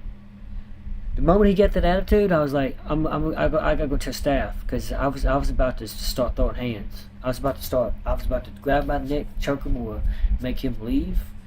Well, I was about to punch him in the face. He even sat down right beside me again. Apparently that was his seat, but that's why the manager didn't make him move, because that was his seat. He was sitting. He was to sit in C5, and I was going to sit in C6 right beside him. And I've seen that guy around before, but like, him being white, I don't get what the fucking point. Why the fuck does his waist have been acting shitty? And I say that I don't care if I sound racist or not. His waist, they've been acting assholes towards me for a while now, and I don't get it. I don't get why. I'm tired of it. I'm disgusted, obviously, at this point, and it's gonna stop. So, but just like this, the hate towards Supergirl is very unwarranted and unasked for. It doesn't make any sense in this point, and we're going to get more into that. But I wanted to reiterate the reason why Supergirl is not as well loved as Superman is because her origin story is just completely different. He's raised on Earth in a humble beginnings on a farm, small place, small beginnings. And his story is very acceptable as the all-American story. Whereas Supergirl, she was born and raised on Krypton, but then she had no home. Her original story, I believe, she was stuck in the Phantom Zone for so long, and that's why she's young. Or else she would be physically older than Superman. But she's mentally older, but physically she's younger. Because she just wasn't physically allowed to grow up like Superman. Hence the Supergirl aspect instead of versus the Superman. He literally has an adult's body versus whole Supergirl having the mind of a damn near 40-year-old in the body of like a teenager. Her body physically did not grow up while in the Phantom Zone because time doesn't. There's no time in the Phantom Zone. Also making me think, how is she able to mentally grow but not physically in the Phantom Zone? Also stuck in the Phantom Zone, how did she even eat? Just like eat, drink. Anyway, her background is so different. People don't resonate with it as much as they resonate with Superman's background because it's an all-American story. It's a story regardless of American or not. It's just more understandable, more digestible because it's a goody two-shoes, raised in humble beginnings, whereas Supergirl, her story is kind of mysterious. Yeah, she had no home after a certain point, but she never adapted to Earth. We don't give a shit. We don't care for the drunkenness. That's why. It's not that she's a woman. Her story is just not as easily digestible, therefore not as acceptable as Superman. Because everybody knows it's origin story. But give Supergirl a chance, you know. Her fighting tactics are a little bit more harsh than Superman because Superman pulls his punches, whereas Supergirl, she's a little bit more, like I said, cocky. Because she feels like she has to, because women kind of feel like they have to be more cocky than men because they got more to prove, so to speak. Anyway, there's that feminism for you. But he's basically saying all the hype from the shills is not necessary. And admittedly it's not, but also the hate from all the grifters is not necessary. Those grifters is another word for hate them. They try to make it look worse than it is. Basically, we don't need people hyping it up or making it look worse than it is. We don't need people making it look better than it is, and we don't need people making it look worse than it is. Let the movie prove itself by its own merits. That's what people used to do with movies. This movie is flopping. The teaser poster alone got 400,000 likes on X. Do you realize what a small sample size 400,000 people actually is compared to the general public? It's all the critics' fault for hating on this movie. You mean the same critics that you all say nobody listens to?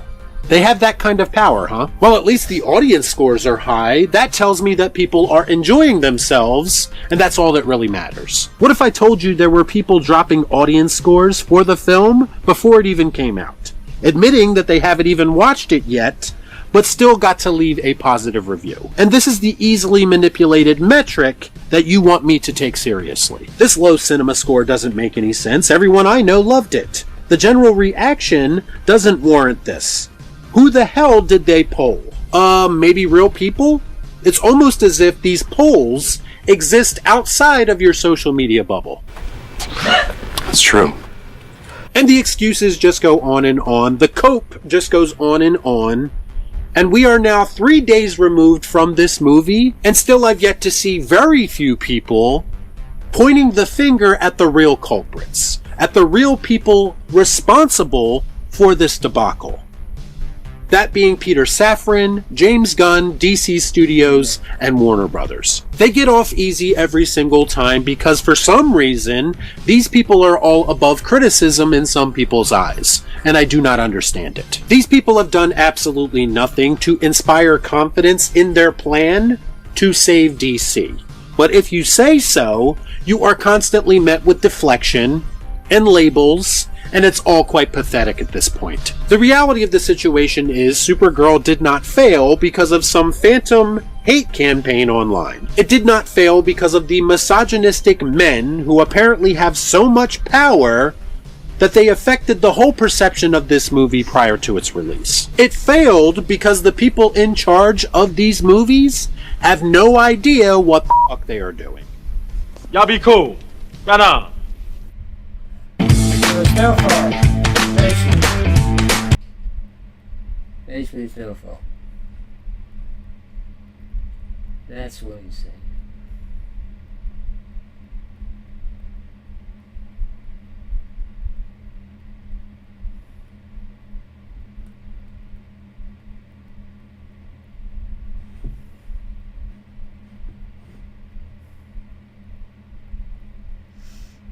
I mean, you gotta give me an honest opinion instead of trying to cater for the audience, because a lot of people, I don't trust they'll, I don't trust they'll, I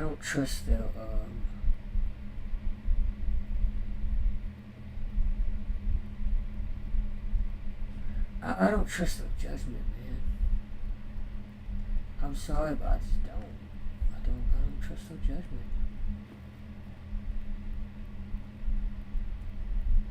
There's just so much reason why. I'm gonna go with. So DCU's new Supergirl is apparently flopping at the box office, and I gotta say, I'm not surprised. Let's talk about it. Yeah, you better. Yeah, you better. Before we get into today's video, please like and subscribe. Today we're going to be talking about Supergirl, a film that is generating a lot of discourse. Most of the discourse being, what was this for? What was this about? I didn't really appreciate it. And I'm hearing this from a lot of different audiences with a lot of different political backgrounds, shall we say. So I thought today we'd take a bird's eye view on Supergirl, some of the philosophy behind this film, rather than going in and doing an in-depth review and breakdown of the film itself, because I think there's a lot to unpack here as to what went wrong. But first, let's read this headline from Variety that says Supergirl braces for $100 million loss. What DC Studios should learn from its box office bomb. Now, this comes on the heels of a movie like Obsession with $1 million budget, making hundreds of millions of dollars at the box office. So we know it's possible to make movies that resonate with today's audience. Supergirl just wasn't that. And maybe it's because superheroes in general, people are done with superhero movies, really, they're tired. And a lot of the lead up for this film and the PR interviews that we were getting from the film's star, Millie Alcock, we were hearing things like this. Over the years, many fans have embraced Supergirl as a queer icon. What do you think is about Kara that inspires that kind of connection? I think I played a few characters that might have a potential queer through line. I have many queer friends, so honestly, I'm kind of honored. I'm honored that that's happening, but I think because she doesn't live inside the binary of what we think a woman should be, that is what makes her so special and so exciting and so new. And yeah, I kind of thought that as well. I was like, she'd do what she'd want to do in that regard anyway. But yeah, thank you. Or maybe it was this next clip, also about Supergirl being queer. There's been a lot of discussion online about Kara's queerness in the comics. Was that something that you explored when you were preparing for the role? It wasn't, but in honor of Pride Month, as I'm getting all these questions, I don't know. I think that what makes this film so beautiful is that it's not centered around a man. It's not centered around love at all. If anything. Yeah. But we'll see. I don't really know, but I don't know. I don't know. It's great. She'd probably go both ways. Now, I've heard this story before, both with the queer baiting and the lack of love or a centered man in the storyline. I'm reminded of Star Wars The Acolyte or the Snow White flop that recently took place that we can't seem to stop talking about. I think that Star Wars is so gay already. Okay. I mean, have you seen the fits? We'd be like, look how gay this is, and then send each other a reference. I just mean that it's no longer 1937. But beyond the queer baiting or the decentering of man, what it seems like Millie Alcock and others who worked on this film are saying is that this is a movie for modern women and modern girls. And I wonder exactly what that means. So much of this film is talking about women stepping out of the binary of what it is they are supposed to be. What is a woman supposed to be? Guys, you know I've dealt with my fair share of both stalkers and scammers online, which is why I'm excited to announce that today's video is again sponsored sponsored by Incogni. Whether it's identity thieves, data brokers, scammers, you need to protect your personal data, and that's why I use Incogni. Now, Incogni is a tool that will help you track down and remove your personal data from websites online. As soon as I signed up, I found out there was over 400 websites with my personal data just floating around, and guess what? No more. And it's really simple. All you have to do is sign up for Incogni, authorize them to do what they need to do, and they will get straight to work. And if you sign up for their unlimited plan, you will get custom removals, which means you can put in specific websites to have your data snatched up off them. I say this every time. They cannot harm you if they cannot find you. So if you want to join me in using Incogni, go to incogni.com/Amala and use code Amala to get 60% off an annual plan. Again, that's incogni.com/Amala and use code Amala to get 60% off an annual plan. Now back to the video. And I wanted to get some more clarity. Wow, she's even kind of childish for the old motherfucker. Oh, let's do this. She's desperate.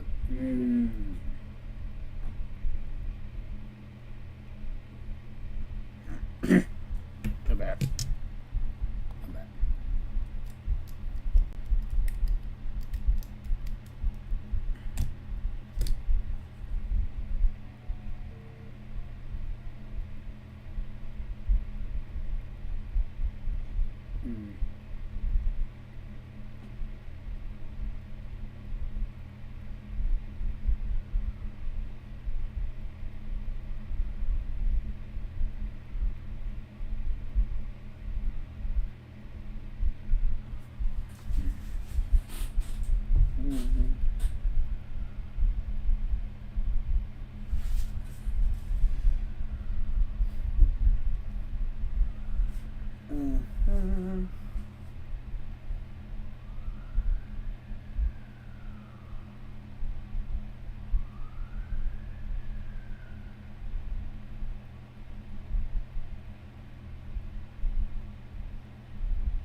Might check this out.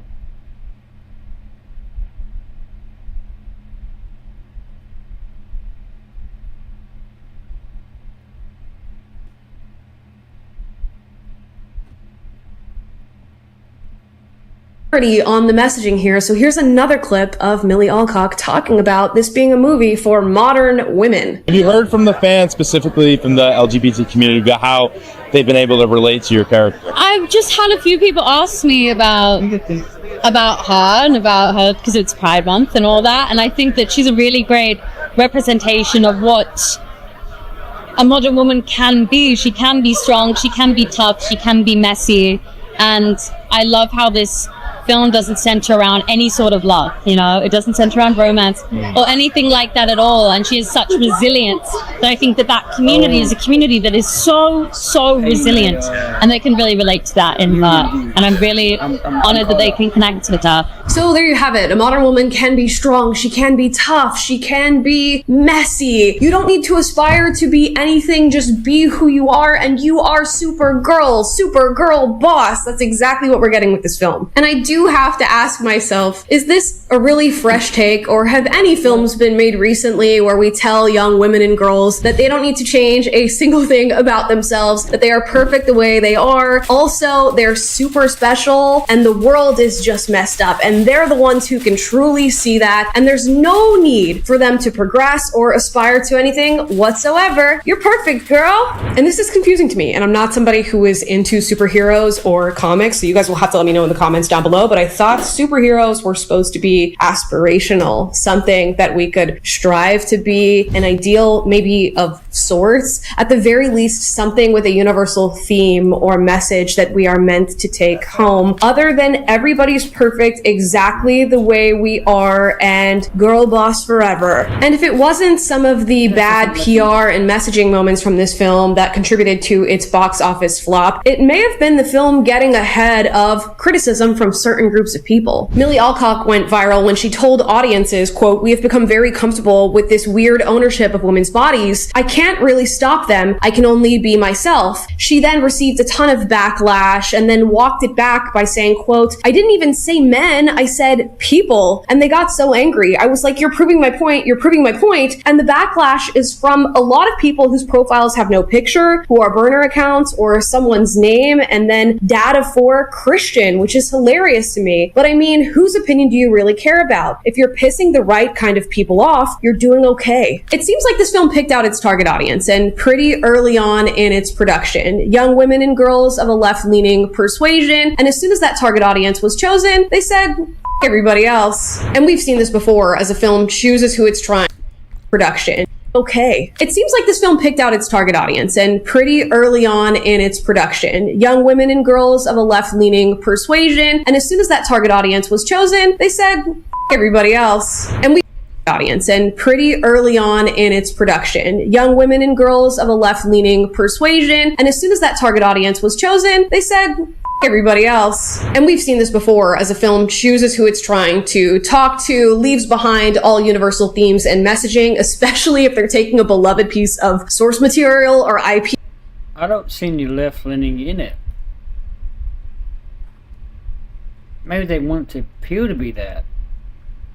Like they want it to appeal to be that, but it's not really left-leaning. It's just they want it to be that because it fits their narrative. Which is absolutely insane. And then when any sort of backlash or response is given about this film, maybe a little bit of constructive criticism, they go, you know what? This film is not for you. And since you don't like it, you're this bigot, homophobic, sexist, insert whatever word you want to put in there. And by some accounts, I guess this film did hit its target audience and it resonated with them. I just got back from Supergirl, and my only big takeaway is that if this movie came out when I was from the ages of 10 to 14, I think she would have been okay. And I know some people are going to laugh at that last clip, but I think that is what a lot of modern filmmaking is these days, is a message to the audience, whichever audience they've chosen, that whoever you are right now is okay. In fact, it's better than okay. You are Supergirl. You have superpowers. They're hidden at times or confusing at times, or sometimes people don't even know what you're working with, but you are okay. In fact, you're perfect.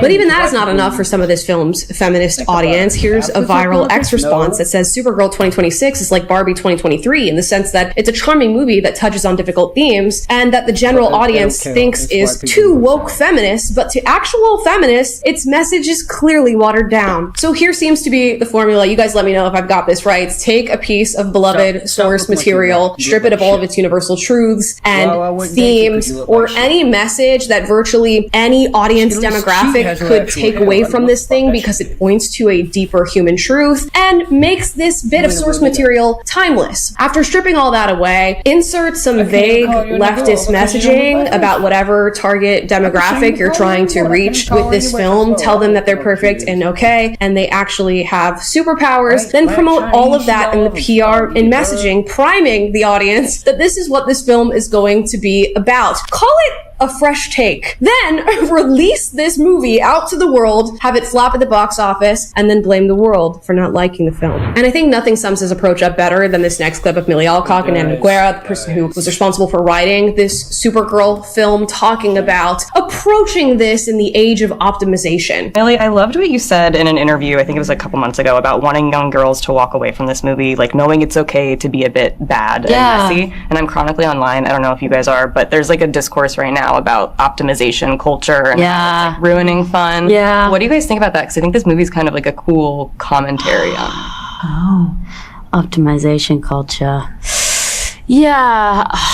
I mean, ultimately, everybody is on their own individual journey of who they are, and something that could be extremely beneficial to one person could be extremely toxic to another because of our set of given circumstances and the way that we are expected to present to the world, we want to present to the world, and our past. So I think that ultimately it's like, you know, you just have to be who you are and accept that where you are at right now is good enough. And sometimes I think that optimizing can become a mask of accepting where you're at But if it's helpful to get to where you want to be, then go for it. But Okay, guys. Did you guys get the messaging of this film from that? Literally be whatever it is you want to be at any given moment, because each of us is individuals summed up by particular experiences of our own intersectional past, and what is beneficial to one of us may not be beneficial to the other, and what's toxic to one of us may be not toxic to the other. So everybody just be who you are, okay, and don't optimize. So yeah, this seems like par for the course. When you take a superhero film or a superhero format, something that, at least to the best of my understanding, is inherently aspirational, and then you mix that with a message that is essentially telling every audience member that they're supposed to aspire to nothing and just be who they are, you're gonna get Supergirl. Take all that and mix it with some forgettable action scenes and a plot that is moving so fast that you honestly forget all the holes you noticed in the scene you were watching before. Make the movie feel a little bit like AI slop, and then hand it over to a modern audience. By the way, what is a modern audience? Because the more I hear this phrase, the more I lose sight of what that even means. And we keep making movies for these modern audiences, and they're not showing up. Where's the modern audience? It seems like modernity has lost sight of what it means to be super. And to talk about Supergirl, maybe briefly we should talk about Superman. Superman was a super-powered alien who represented just how powerful, uncorrupted American values could be. Truth, justice, and the American way. But he was also Clark Kent, this average American guy raised in rural America. He was a character that represented something to aspire to. An ideal of sorts. The Supergirl movie is a mirror. It's a participation trophy. It is a health at any size cosmopolitan cover. It's a the patriarchy keychain that you buy on Amazon before heading out to the No Kings protest. That's what Supergirl is. And funnily enough, it is so vaguely all of these things that even leftists are not particularly proud of this film. It's brave enough to abandon things like universal truth or the typical superhero format, things that make superhero movies resonate with the audience, but not brave enough to do anything after that abandonment. Again, that's how we get clips like this. I think that when we leave her at the end of the film, she's a different person, a bit. But I think that fundamentally, you know, you don't really change. So yeah, I think we figured out why this film performed the way it did. Guys, I would love to hear your thoughts in the comments down below after you've heard mine. As always, if you disagree with anything I said in this video, do get out, but do so respectfully. I encourage healthy debate on this channel. And if you like this video, like, subscribe, click the notification. I'll be notified every single time I post a video for you guys, which is every day. And I will see you guys tomorrow. Bye, guys. Yeah, you better. Yeah, you better. What the fuck are you doing with this game? Yeah, you better. Is this maligning people? Why? People's pain and suffering for the sake of their own fucked argument, and it just embarrasses me to be part of the same fucking species these chuds. And he's mad. I think he's a little upset.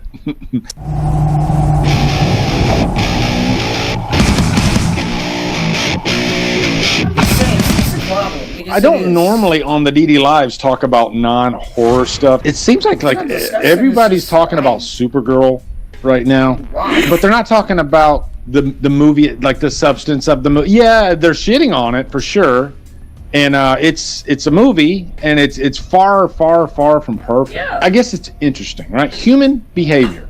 It's just really interesting, and I'm probably not going to tell you anything new. I don't know. I've just been like observing the way things are, and this isn't me coming on here trying to plead to you that Supergirl is this phenomenal movie. It's not. It's a 3 out of 5 movie, if anything. I disagree with the premise a little. Most people can go watch a movie and move on. A vocal minority wants to control the culture and rejected this film way before seeing it. Thank you. That's exactly what I'm talking about. And it seems like it's the unpopular thing to state the obvious. That's the weird thing. It's like, for some reason, and I don't want to like call channels out, even though everybody knows, but I've never seen it at the point where we're literally making fun of the main star. I don't care if it's a guy or a girl, I don't care what color they are, to literally belittle and put an image that's not the actual star of the movie, but actually referring to them as like an animal. You know, like I know they were comparing Millie Alcock to like the feral kid from. I'll show you what I'm talking about. I'll show you what he's talking about. Check this out.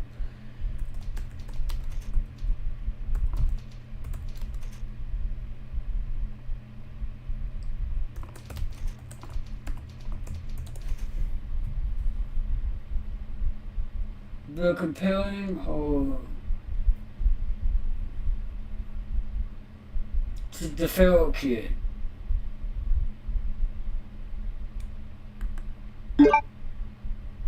And they're saying that she looks. This is what I'm doing. I kind of laughed. I'm not gonna lie.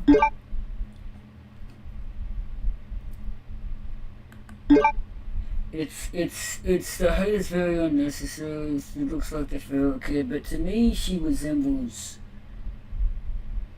She looks like a very certain actor. I thought that she was his brother. She looks like Will Portier from Warfare. She looks a lot like him. I'm talking about. She is almost his twin. There was another actor that's just like this. I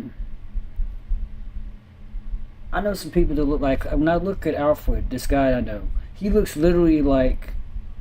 I can't think of people's names. Jeez, the Pepsi skipped to me. What's his name? He's in Venom. He's also in Mad Max. What the fuck is his name? He played in Batman. You know who I'm talking about. The most recent Venom. You know, with the lips and the. He looks just like him. You got. I met somebody just last year. She was a bitch, but she looked just like Chris Evans, nose and face the same. I'm talking. We got people that flat out look like. They don't just look like them. They almost twins. You could say. I used to think that Keenan from Keenan and Kel looked like my uncle Gary. Like he's literally the black version of him. Like you got a black version of somebody and a white version of somebody. That's how familiar people's faces can be. But these people are completely unrelated. If you don't believe in God, that's a God for you, because that's a funny ass God. I'm sorry, no disrespect to the Christians, fellow Christians, but to have two people not related that look almost the same, they might as well be twins. That's a funny ass God to me. Or any creator. Look at the resemblance, the same eyebrow, the same nose structure, the same mouth. They could be twins and not knew that they were twins. He could be a clone of Hall. I'm pointing to the other screen, of course. I'm just saying. Can you see my screen? Okay, you can see my screen. The point is, they look almost the same. They very much are the same.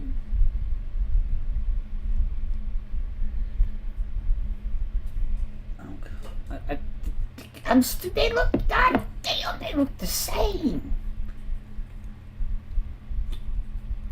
Put him in a wig and cut her hair. If it wasn't for her smaller nose, because she's a woman, and her smaller chin,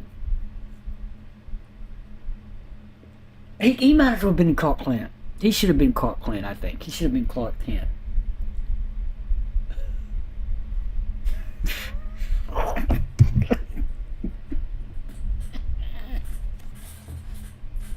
Can't fucking know, man.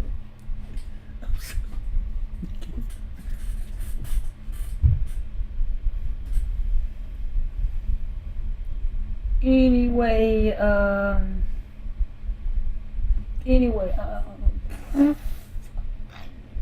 they were gonna do this because it's power of the atom in Guardians of the Galaxy 3, made by James Gunn. Back to the Superman. Anyway, some people think she looks like a monkey.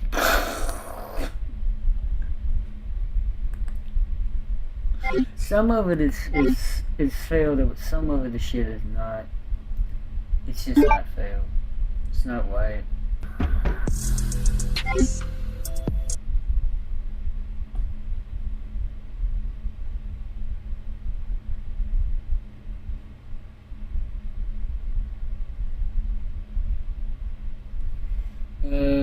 Let's It's not right.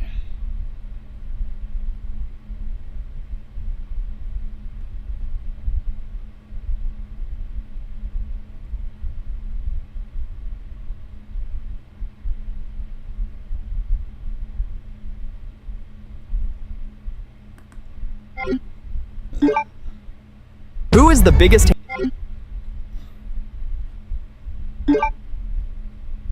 Who is the biggest hater of Supergirl on YouTube? Nerdrotic is easily the biggest hater. He not only hates Supergirl, but also every DC project that has come out under James Gunn's leadership. He posts daily videos on his second channel just roasting Supergirl. Then we have the Critical Drinker, who is a generational hater of DC Studios. He was bashing Supergirl and calling it a flop even before it hit theaters. Finally, we have Asmongold. He's not even a movie reviewer. They both were. They were trying to destroy this movie before. That's why you got a lot of the hate, because of those people.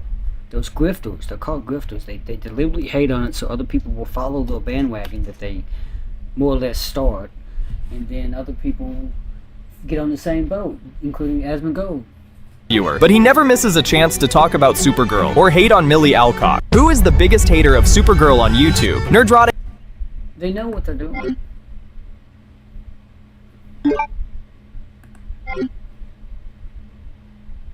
I thought this was a YouTube channel, my bad.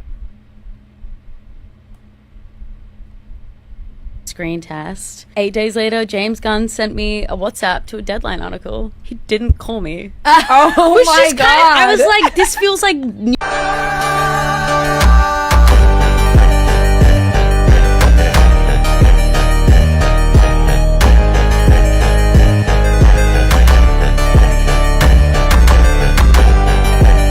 News that you call someone about. Right. You know what I mean? This feels like, you know. Yeah, right, like you're Supergirl. Show up, please. Oh. Yeah. But It's like, and you're finding out Run you up. when everybody else is finding out. I know, it's like, oh, sick, thanks, man. And then I just like bought a bunch of really, really cheap champagne and just drank. That's the way.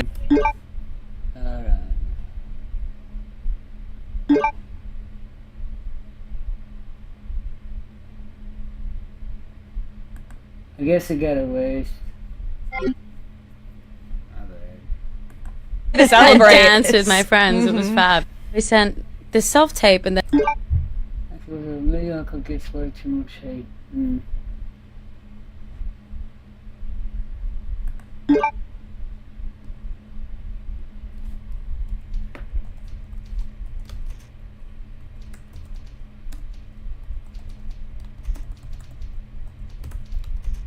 Yes. She does.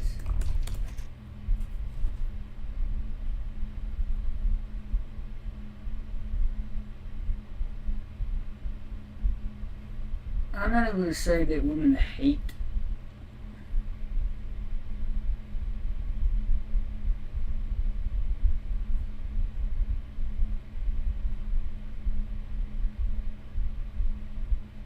Miscast. Alright, I've had enough. And I'm gonna try to make this video as least offensive as I can. But I think Millie Alcock is hot, and I'm sick of people saying she's not. Because if you go on Twitter, you're gonna find an immense amount of disrespect towards her appearance, and insanely harsh photos of her, even comparing her to the monkey guy from Land of the Lost. And y'all are absolutely eating that shit up, and I think it's become Cold-blooded, bro.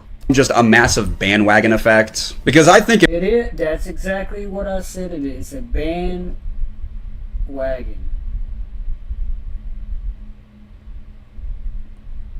if you look at any photo of her that people are hating on, it's always the most cherry-picked bad photo of her out of all the photos they could have chosen. And if I were to cherry-pick, I promise you I could find way better photos than bad. So I'm convinced Twitter users just do this shit because they know NPCs will flock to either agree or disagree under their post for extra engagement. And I know people point out the jaw thing she has, but that is the most minimal complaint of all time. And I think a majority of y'all who hate on her just need to watch Shallow Hal, because you guys really That's the funniest movie for me with Jack Black. That is the funniest movie. just sound like Jason Alexander who gets icked out when the hottest girl Man, I'm so desperate right now. I wouldn't be dating one. ever is super I don't know who Shepherd Toe is like interested in him, but because she has one long pointy toe, that's Alexander who gets icked out when the hottest girl ever is super interested in him. But because she has one long pointy toe, that's where he draws the line. So overall, the hate is insanely forced, and I know for a fact if Millie Alcock walked into any of y'all's rooms right now and asked you on a date, you would poop in your adult diapers just due to being in the presence of a woman. End of this. Alright. She should totally do that. Just for PR, she should do that. I think she should do that. Let's let the chaos swing. Please. And 10 days later, I was flown out to Atlanta to do a screen test. 8 days later, James Gunn sent me a WhatsApp to a Deadline article. He didn't call me. Oh my God. I was like, this feels like news that you call someone about. Right. You know what I mean? This feels like, you know. Yeah, right, like you're Supergirl. Yeah. Yeah. It's like, and you're finding out when everybody else.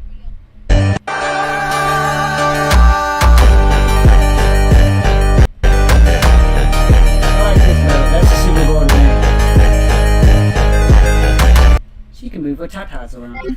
Anyway, let's get back to it. Got some of those tabs. What's the score on that? Fuck. 8.9. Damn. 8.1. No, we don't need to. We know it.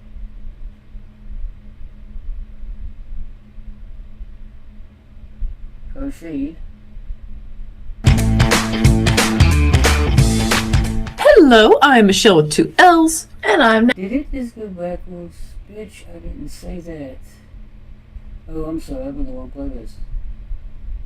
Road Warrior, and then they're putting Chaka from Land of the Lost on there. I was thinking this the other day. Can you imagine if back in like the 90s, like, can you imagine if Siskel and Ebert did that? Like, can you imagine if they started out a review and they said, by the way, we haven't seen the movie yet, first off, but this is what we want to make fun of the like, you know what? Here we go. Supergirl, like the original Supergirl, 1984. Okay, can you actually imagine this? Siskel and Ebert, they're reviewing Supergirl, but they haven't seen the movie yet.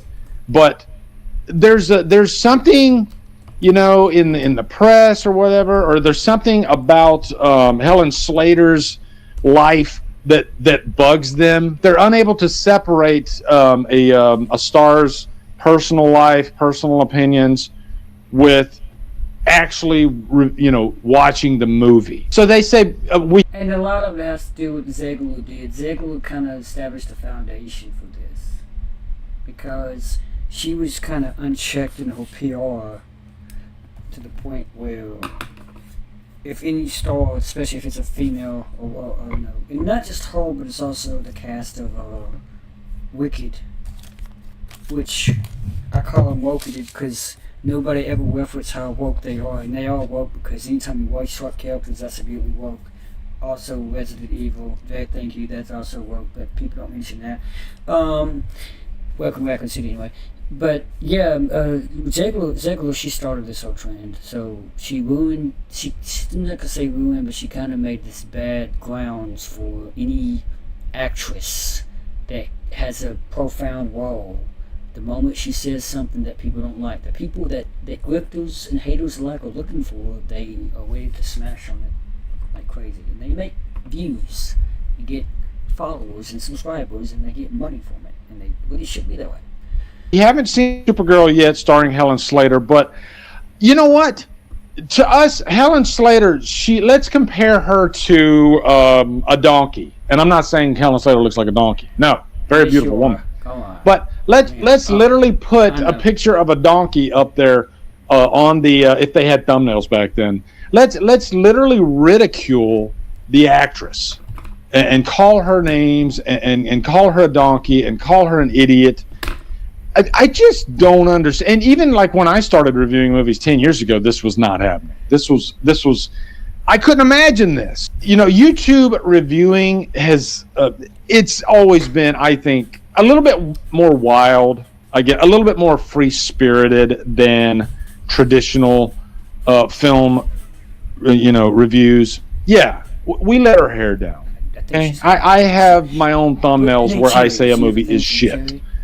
The movie is shit. After I've seen the movie, by the way. To me, it feels like this was coming. And you know what? People love this type of content. I'm not saying, people should boycott any type of content. I would never, ever say that. I'm all for free speech and saying what you want. But I can have an opinion on what I think is crossing a line. And I think it's really just distasteful.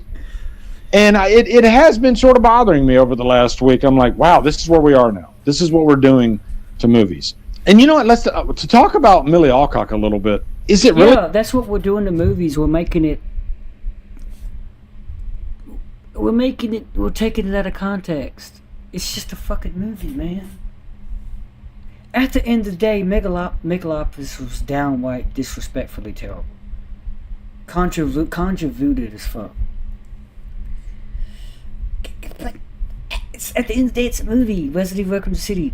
Welcome to Welcome City. I didn't like it, but at the end of the day, it's a fucking movie. I could easily just play Resident Evil 6. Everybody hates Resident Evil 6. I don't like 5. I'll play the fuck out of 5 if that's what it takes for me to forget Outbreak. Not Outbreak. Welcome to Welcome City. I'll play Outbreak. I'll play my least favorite Resident Evil game. What is it? We'll say 5. I don't know why. I don't know why. I enjoy 4 more than I do 5. I enjoy it while I'm playing it, but I don't like 5. Gun Survival? No, I actually enjoyed that. I don't really have any that I dislike. It's just that 5 is one of my least favorite of Resident Evil games. But it's just a movie. Is it that bad for a celebrity to have a political opinion? And I don't think she went overboard with her. I haven't seen every interview, and maybe there's something I'm missing here. But I've seen quite a few little snippets, her walking the red carpet, and they're like maybe 30-second snippets, something like that. I haven't seen anything where she seems mean-spirited, and I'll even say, to bring up like Rachel Zegler, to me that felt a little mean-spirited, okay? Not that they should make fun of Rachel Zegler and compare her to an animal or anything like that, but I can kind of see where her treatment came from. Millie Alcock, it feels to me like there was nothing mean-spirited about what, even though she was talking about, because it was Pride Month. It was Pride Month last month. And a Pride Month interviewer asked her, I'd say kind of a softball question. I think she gave a softball answer. I don't think she said anything that was completely outrageous. People say I didn't think she tried to tell people how to raise their children. That's what you need to do. She was really just talking about the movie and saying something silly. But these channels, they take these little snippets, and sometimes out of context, and they just really run with it, and you get like freaking, and we've talked about this before, but you get so many freaking videos, not having seen the movie. When a lot of these channels, when they finally, and they do go see the movie, when they finally go see the movie, we all know what they're going to think. I'd say 95% of the time when they go see any movie that they're completely ripping apart and shitting on, surprised they end up hating it. Maybe a little bit of psychology there. Maybe you get skewed a little bit because you want to hate a movie so bad. It's called the placebo effect, or self-fulfilling prophecy, I guess. You prime yourself to the point where, like, you can actually make yourself sick if you believe you're sick. Your immune system will break down in response. It'll take some time, but it'll break down in response to stress. The brain telling the body that it's sick when it's not. If you believe you're infected with a certain bacteria or virus, you may not imitate every single symptom thereof, but you can make yourself imitate some, your body imitates some symptoms of, say, the flu, without actually having the virus. Or COVID. Just because you strongly believe it. You can do the opposite, actually. You can make yourself feel damn near invincible if you believe it, despite being sick. It's mind over body thing. Bodybuilders do it all the time. by believing they can lift it, they push past the limit. On top of steroids, of course, because shit you not, a lot of them, especially female bodybuilders, they do take steroids. Don't look.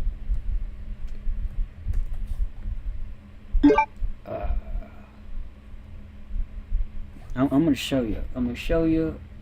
This is my Instagram page. That's the type of hate right there. Never mind that. That's the type of hate.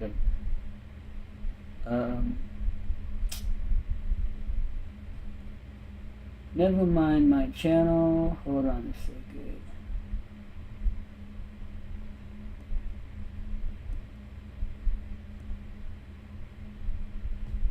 I forget her name. My bad. I'm showing you my postal stash. Oh, Natalia Kovalina. I met her. Kind woman. But you can tell just from this that she is, in fact, a FBB, female bodybuilder, that enjoys taking steroids.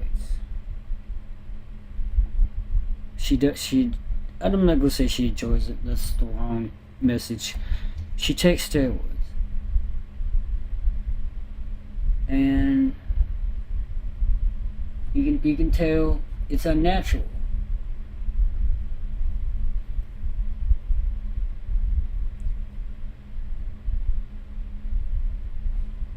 She takes steroids. She's got that lip surgery. She has a very nice bod, I think.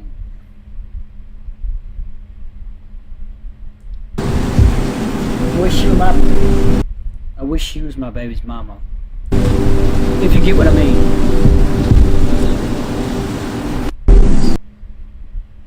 Please make me yours. But that's what I'm saying. There's another one.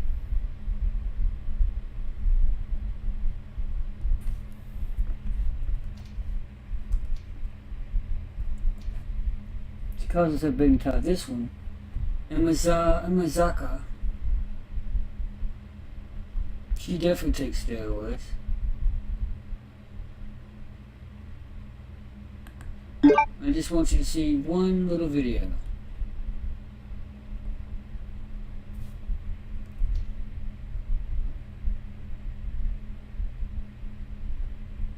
Yep, you can tell. You can tell she takes. I don't think that's quite the video, but you just look at this. You can see from the... Baby, don't hurt me. Don't hurt me. She's got the Patrick Swayze.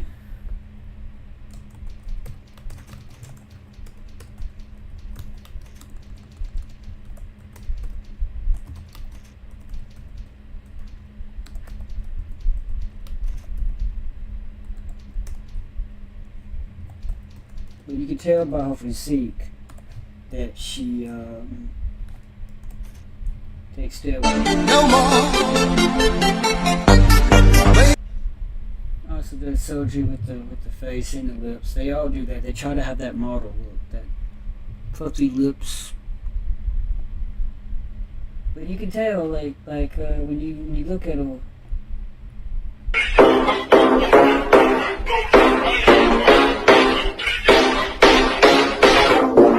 Very steroid-like, just saying. But yeah, that's what we're going for now. And it happens, which oftentimes when I go into a movie, you know, we all have our expectations, right, when we go into any movie. And sometimes that movie surprises you. Sometimes you go into that movie and you're like, oh, wow, this did not turn out the way I thought. And even for me, that was with Gran Turismo, based on true story. But continue. Even for me, Supergirl, I had no desire to see Supergirl really at all.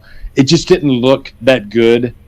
I was not the biggest fan of James Gunn's Superman at all. I gave it, I think, like a glowing review the first time I saw it. Every time I watched the movie, it got worse and worse and worse. And so much so that I can't finish the movie anymore. You know, I only make it like halfway through. I think there's so many problems with that movie. I'd rate it probably a 2.5 out of 5. So that's probably why I wasn't expecting Supergirl to be that great. Wasn't really that excited to see it.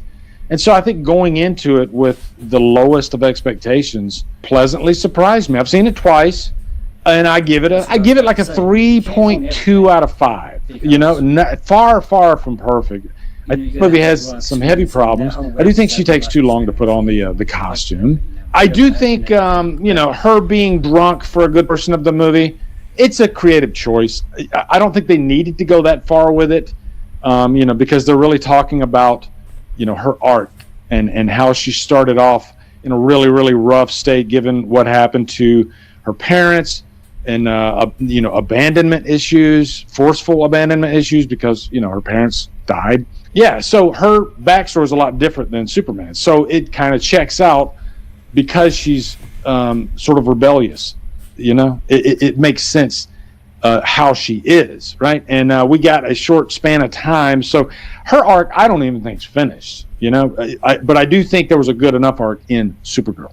And you know, talking about like the anti-woke channels, they do their thing. Hell, I even agree with them a lot of the time. It's not like us versus them type thing. It's not like you either disagree with everything they're saying or you agree with everything they're saying. No, I think they do make a lot of great points about a lot of stuff that they're talking about. You know, Critical Drinker, Nerdrotic. I do think they do make some good points. I think they're, especially Nerdrotic, I think his videos are very well edited, whoever edits his videos. But, you know, I just think it gets kind of mean-spirited when they start making fun of the actress's looks. And that's when I feel like I need to step in and say something, because is this like the worst case scenario? Is it going to get even worse and worse and worse? I don't know. I'm not here to defend Supergirl and say it's this freaking golden crown of a movie. It's not at all. Right? And so I think, and I put there on the thumbnail, is it manufactured anger, you know, for clicks? And look, I get it. You know, we all do what we got to do on YouTube to try to keep the content fresh. Yeah, I guess. This is a white man talking, by the way. I guess we all have certain lines that maybe we won't cross. Okay, and that's where I'm at on this. Okay, I'm not here to like call anybody. I'm a small channel. Okay, so it doesn't really matter anyway. But I can still talk. I still have a voice, and you know, sometimes I just think, what the fuck are we doing? You know, that's the big. It doesn't make sense to me to go this route, you know, and maybe it's just fandom these days and movies these days, and social media can be an ugly thing. It's all, you know, and I think we all maybe grift a little bit. The whole thing with YouTube, especially if you take it seriously and you're wanting to make it, you know, maybe even like a career. I hate to use that word, career. My current stance on YouTube is that I love YouTube being a hobby for me. I love not depending on income from YouTube. You know, I love being able to take a break. You know, luckily I have a job that I enjoy. But even still, even though it's not my main, you know, gig, I still try to be consistent. And sometimes to be consistent, you gotta, you know, think outside the box. Maybe you gotta kind of foot stomp or pounce on something, you know, a current topic that everybody's talking about. I mean, if I scroll, like here, you know what? I'll pull up the Twitter page. And this wasn't me. I didn't search for anything. I pull up Twitter and boom, this is what I say. Here we go. Let's see. Why the fuck is he get it? Wait. Why the fuck is he get it? A press run for Supergirl. We all warned y'all about this fake ass. It's just like, I don't even know this guy. Okay, it's who is just a mouthpiece for the studio. Women also say Supergirl is trash. The fact he has been sent out to do damage control proves that DCU is done. It's a guy giving his opinion on, I guess, what's going on. But, you know, let's listen to what he says, okay? I've seen this guy on, like, Christian Harloff's channel, but I don't know him. And I think my biggest frustration with this one has been what you're speaking to right now about Supergirl. It's such an obvious story of a broken person that is suffering, And the most things I've seen are like, I wouldn't want my daughter to look up to an alcoholic. Fuck you. Like, that's an insane perspective on trauma. I would hope that if my kids can understand the depth of pain that she went through, they'd be empathetic. But You might as well be. Because the thing about this guy in this movie is he's a drug addict. you as a grown fucking man can't. Like, you don't deserve to watch movies. So, like, I get angry because it gives me such a pause of, like, not only are they intentionally being fucking daft, but they're maligning people's pain and suffering for the sake of their own fucked argument. And it just embarrasses me to be part of the same fucking species, these chuds. And he's mad. I think he's a little upset. I kind of agree with what he's saying, though, because it seems like there's more of a superficial approach. I'll just refer to them as the chuds, like he does. But I think the chuds, they tend to go with more of a superficial approach instead of trying to dig in and seeing what the actual story is there for Supergirl, because I think the story is pretty obvious. And like I said earlier, I think there's definitely an arc there. And can you find maybe a little bit of inspiration in watching the story that Supergirl goes through in the movie? I think the movie starts off dark. She's in kind of a, not the Phantom Zone, but the shit zone, right? By the end of the movie, there's definitely some light. She sees what her true purpose is. Your mom will tell you you're full of shit. Would I be upset to bring, a 12-year-old daughter or something like that to that movie? Not at all, because I think at the end of it, I think there's a good message. Although slight spoilers, actually big spoilers for the end of this movie, just in case you guys haven't seen it. But one thing I do think they should not have done at the end of the movie, again spoilers, was have Supergirl kill Krim. Just because I think it goes against the nature of Supergirl as a character. And you can compare this to like Man of Steel and him killing Zod, but I think the situations are different. Zod literally was trying to kill 3 people that were right next to him. The people that were against that wall. Zod, and if he didn't kill Zod, Zod was going to keep going, and it was the people of Earth next to him. Situations are different. Zod literally was trying to like Man of Steel and him killing Zod, but I think this, and you can compare this to like Man of Steel and him killing Zod, but I think the situations are different. Zod killed Krim. Just because I think it goes against the nature of Supergirl as a character. And like spoilers for the end of this movie, just in case you guys haven't, a 12-year-old daughter or something like that to that movie. Not at all, because I think at the end of it, I think there's a good message. Although slight spoilers, actually big spoilers for the end of this movie, just in case you guys haven't seen it. But one thing I do think they should not have done at the end of the movie, again spoilers, was have Supergirl kill Krim. Just because I think it. No, I think it was a wise choice. Goes because he was just going to keep trafficking young women. He was going to keep doing that against the nature of Supergirl as a character. And you can compare this. And I don't care how feminist they say that. That's the real thing that everybody's so disgusted by, period. That's why movies like Sound of Freedom or whatever it was called, Hollywood tried to shut that down because there's some people in Hollywood that would incorporate that very thing. The sex trafficking, I'm going to go ahead and call it what it is. The sex trafficking of women, period. Sorry. The sex trafficking of young girls. Not women, but girls. Minors. To like Man of Steel and him killing Zod, but I think the situations are different. Zod literally was trying to kill 3 people that were right next to him. The people that were against that wall. Zod, and if he didn't kill Zod, Zod was going to keep going, and it was the people of Earth. He literally said you could have a little debate on that. Zod literally said it verbatim to Superman. If you don't stop me, I will kill them.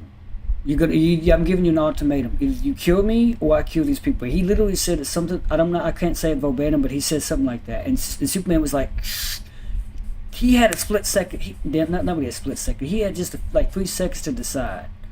Either I kill this only Kryptonian that I know that's left, that's basically my uncle, or he kills these humans. This is a great power comes great responsibility moment that Clark has to prove himself. Ultimately, he makes the right decision. That's the type of morality that Clark has to go through as a oath-raised Kryptonian. He's basically raised by humans, so he has the heart and mind of a human being. So he has to think in humane terms. He has to. That's a heartfelt moment, and you can tell by his anguish scream when he gets like yells like that. He's on his knees and he's yelling. He's had it. His morale, his psyche is taking effect because he had just killed the last remaining Kryptonian that he thought he would ever know. This is his planet, his people. This is his people that he's killing. That's threatening to kill his other people, the humans. That's why people have to know this. The reason why he gets on his knees like that is because mentally he knows that he just killed a Kryptonian. I mean, he killed multiple ones, but he killed basically his uncle, his brother's younger brother. I'm sorry, his uncle, his father's younger brother. I think that's his uncle. Was that his uncle? Let me double check that.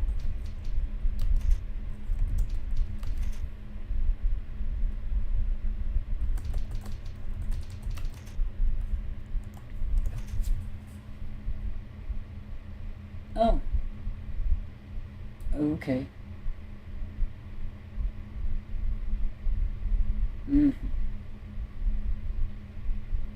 Zor-El, the father of Supergirl, okay. As a half-brother of Zor-El, making him Superman's uncle in Krypton. Krypton, that series that didn't succeed. What about the movie?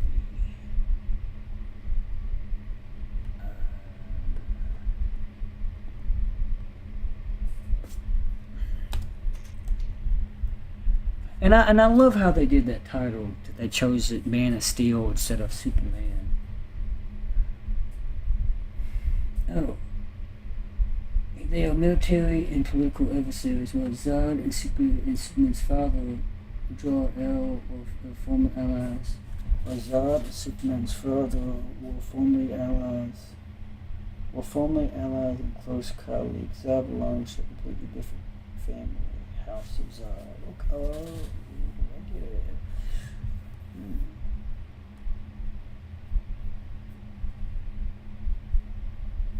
Okay, get it. Superman's actually belongs to Zor-El. The brother of Jor-El and father of Supergirl. Though Zor-El does not appear into the film.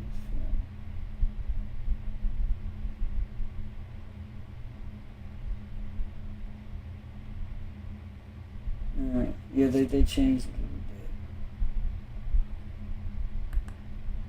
a little bit. When I saw Supergirl, when she killed Krim, given who Krim is as a character, and he's like a child trafficker.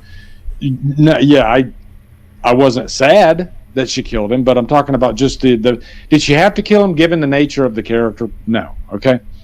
But yeah, I kind of agree with what he's saying, if I'm being honest. And let me know if you guys think. Again, I don't know this guy personally, right? I've seen him on like Christian Harloff's show, but I think he is speaking a little bit of truth there. I rarely do these types of posts, but someone had to because I'm fucking done. Like, what the fuck are we doing here? Ladies and gentlemen, cheering on the failure of a movie and saying that James Gunn and Millie Alcock got what they deserved, including, I'm going to give you my opinion on this in a second, including the misogynistic and misandrist insults that she received over the past couple of months. Take off glasses out of frustration. Takes off glasses. This type of shit is what I hate. Grifters, the bane of my existence and the scourge of modern day reviews, opinions, and toxic fandom conversations. These sick individuals relish on what wanting to be proven right because they hate women. And there's some of this. I don't think they hate women, and I don't think you can lump all of them into the same. Or maybe you can, but I'm trying to be fair, okay? And I have watched some of like Nerdrotic and some of those guys. I don't honestly think they hate women, but I do think they sort of have kind of a skewed view on fandom, and I do think they have certain prerequisites, I guess, that they expect out of every superhero movie. And by the way, it seems like 95% of what they talk about is superhero movies and maybe Star Wars, which that's their lane. You got to have a lane. But I'm trying to be fair here, okay? Look at that person there, smile on that thumbnail. You can see and feel the malicious joy and absolute contempt towards Gunn and Alcock. Is this type of shit to expose your kids or teenagers to? I guess to comment on that one, I see what he's saying there is like, young, impressionable minds. I guess, you know what it is? To sum it all up, just constant negativity. I think that's what it is. It's just, like I don't think I could run a channel like this where like everything I talk about is something I want to shit on. And yeah, guys, I shit on movies that I don't like when I see them. I would say a good 30% of my reviews are movies that I didn't really like. And when I don't like it, I'm going to tell you I don't like it for sure, okay? Ashton talking about Black Christmas 2019. That is abysmal trash. I fucking hate it, okay? I am not against ripping apart a movie after I've seen it. I might have an opinion on a movie, like there's been trailers that have come out. And I think that's going to be trash. That's not going to be good at all. And there's no problem with telling you guys that, okay? But then I think sometimes it gets almost personal, right? You feel like it's just like when you're just talking about the same thing, pouncing on it over and over and over and over again. And that's their free right. They could talk about whatever they want to talk about. But I'm just talking about personally, that would be soul sucking for me. It really would. And I think it just sort of like I need to have some balance, I guess. A little bit of more like even keel. He's basically saying that you shouldn't make your entire channel all about grifting and hating films.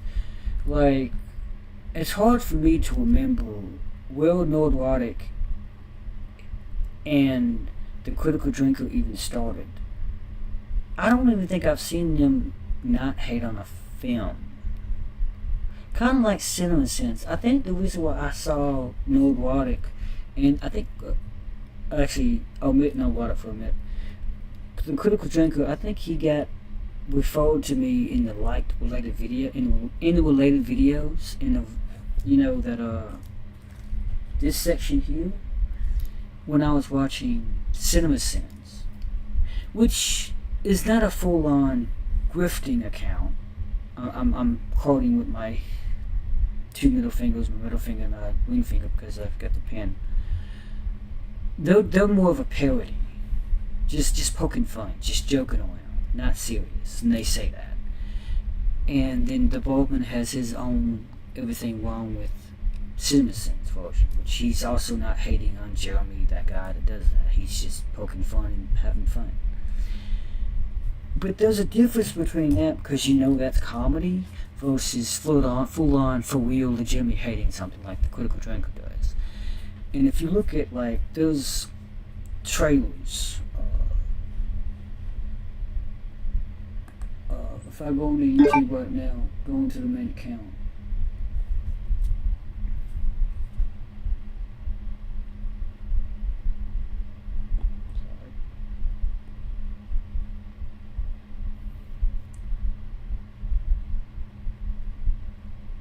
I get the feeling I should watch it. I don't know.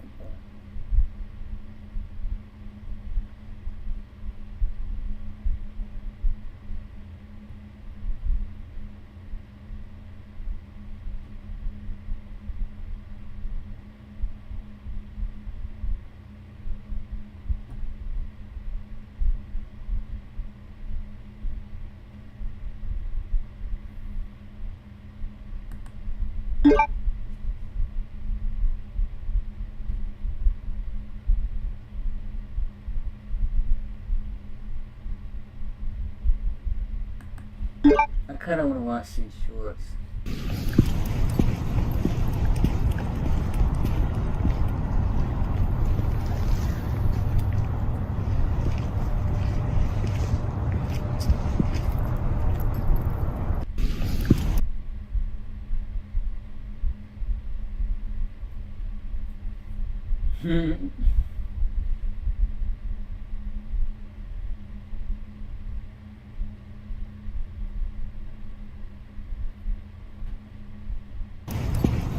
She's probably a little drunk.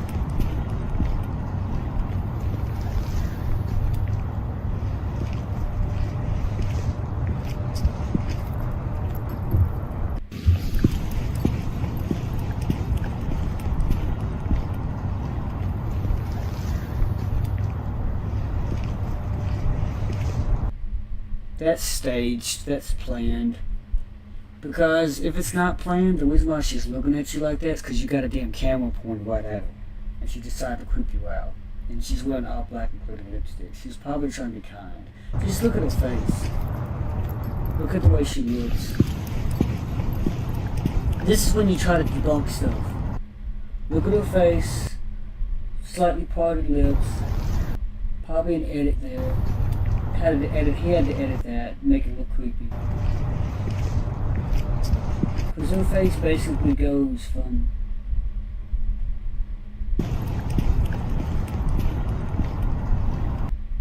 maybe that's kind of like, I don't know.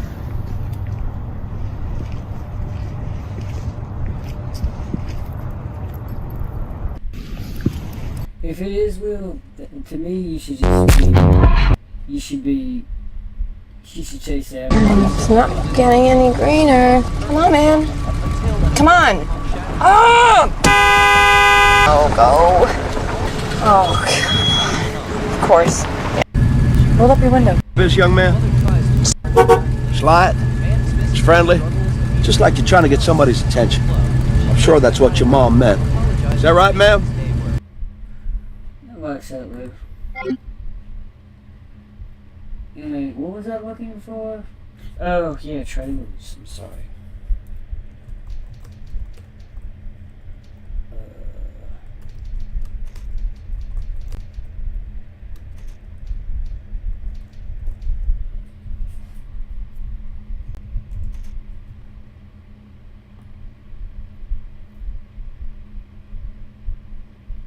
Shit just like this.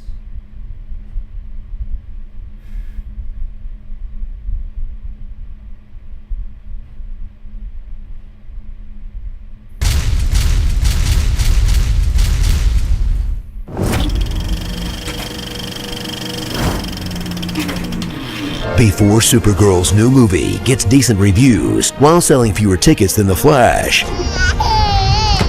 revisit her big screen adventure from a much simpler time,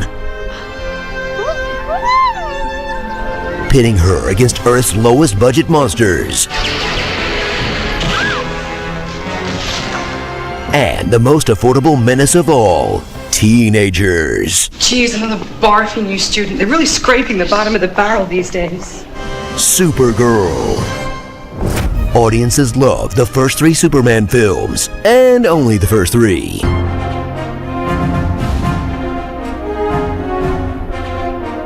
Now, the producers have an original tale about a magical ball. Come to mama. Oh! Whoa! Instead of My bad, he's actually doing the original movie.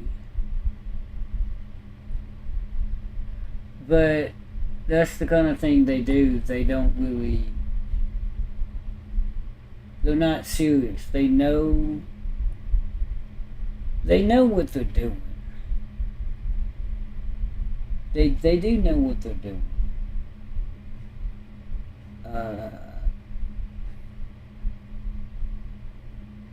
And they do all kinds of movies.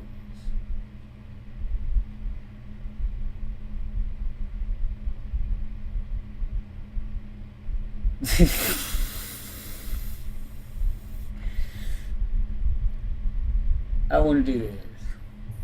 It's time for Screen Junkies Movie Fights. Welcome back to Movie Fights. Supergirl may have crash landed at the box office, but was it good? We're fighting Supergirl and all things DC today. I'm your host, Roxy Stryer, and I have an entire Justice League with me. She's trying to make See, the herself pun stop, right? game is strong with me to start. Trying Up to first, he's a film reviewer, podcaster, knower of at that moment, she senses like she's about to do something. She's trying to make herself stop, but she does it. The thing about it is Nikki doesn't have control. She doesn't have full on control. things. It's Juju Green, aka Straw Hat Goofy. I've waited 10 years to be a part of this, and I'm here, and I'm ready, and I have to kill my friends to do it. Yes, let's do it. Man, a good thing that we came back then, because you would have been waiting a long time if we hadn't rejoined movies together. I was really sad about it. So you're an OG fan of the show? OG fan, long time watcher, saw every episode. You guys are the reason why I'm here, why I do what I do. So I've been really training. Nice. Don't try to suck up to me this early. Benny apologizing in the corner. You've got big competition next to you because he is the champion of TV fights right now. Just won. It is Soups. Yeah, Juju, you've spent. Yeah, boing. Why don't you love me? That's kind of freaky. I don't care about Trevor Talks movies. I don't care. Not to sound mean, but he can go fuck himself. So otherwise, I'll start getting really cynical and I'll start losing my mind. Right? I like watching a movie going into it a little bit of more like even keel. Otherwise, I'll start getting really cynical and I'll start losing my mind, right? I like watching a movie going into it and just saying, yes, that was really, really fun. I had a great time. I'm really excited for Evil Dead Burn. I can't wait to see that movie. I'm really excited for Werewolf, Robert Eggers' new movie. I can't wait to see that freaking movie. Yeah. To me, as a movie lover, and this is kind of hard for some people to do, just don't go in expecting it at this point, because honestly, they released way too many movies way too quickly. I like to have balance. They have right? too many movies I come out don't last like year. to just focus on 100% negative shit over and over and over again. I don't think I need to read anything else what he's saying, but yeah, I mean that's. I don't care. It's just it's an ugly thing. And again, I'm not saying Supergirl is this great movie or anything, but I think it got a little bit out of hand. It got really nasty. Given who I think Millie Alcock is as a person, I think she seems, I don't want to say the word delightful. Her demeanor in her interviews, and I don't care what she's saying, I feel like she comes across as sort of like a fun, genuine type of person. And so I think that's where I take, like if she came out in these interviews and was just like bashing everybody and there was just kind of a mean spirit to it, then I would say, yeah, maybe she deserves what she gets, but I still wouldn't like make fun of her physically, like her face and all that shit. You know, She's not, basically she's not really pulling a Rachel Zegler. She's not flat out she's not bashing on the original Supergirl. Rachel Zegler, what she did was she actually bashed on. She said that she liked Snow White. Then she turned around and said that she didn't. That it's not the Snow White you think it is. And you know, she tried to make it seem like it was like Prince Charming was essentially a stalker, when we all know that he wasn't. He's actually in the majority of that movie. Prince Charming is like only in there for like. Maybe the ending, of course in the beginning, but really the ending of it, I kind of flashed through the original animated cartoon movie. A majority of that fucking movie is basically the fucking garden gnomes, what they call the midgets, the dwarves. I'm sorry, I get them all confused. They're all little people. The dwarves, yeah, they make up a chunk of that movie of Snow White. Prince Charming only comes in the end, and the evil witch, she slips on a fucking rock or something during the storm, I guess. The point I'm making is Zegler really did hate on that whole movie, or the inspiration for, not a whole movie, but the movie that she was the star of, obviously. Millie Alcock is not doing that. She's maybe going a little bit too far with the LGBT, but I feel like she's just doing that because she thinks that's really the truth, and she's like, why not? They're gonna hate on me anyway, might as well just tell what I think is the truth. my truth, so to speak, even though there's only one truth. But she's not like hating on the material of Super. At least she's not hating on her character, her role in the movie. At least she's not trying to be like Brie Larson was, like, I'm the reason why this movie exists. Because even Jeremy Vines, what's his name? Jeremy Reno, that played Hawkeye, I almost forgot his last name. He kinda, I think there was a few moments he had to correct Brie Larson because she was being rather narcissistic about her role as, Carol Danvers, aka Captain Marvel. He had to be like, well, we're also important. The men are also important. You know, to let her know that, hey, little Missy, when it comes to the Avengers, you got the OG, which composed mostly of male characters, including Thor and Hawkeye. There's only really one female superhero in that entire jump. That was Black Widow. If you look at the original Avengers, Black Widow was the only woman in the entire movie. And they even make fun of that in Adult Swim's What About Chicken, because the Avengers ask her, what can she do? She can punch and kick. Oh, well, how many of us can punch and kick? You know, I'm sorry. I'm having too much fun. I gotta stop. It's the 4th of July. Why not have a little bit of fun?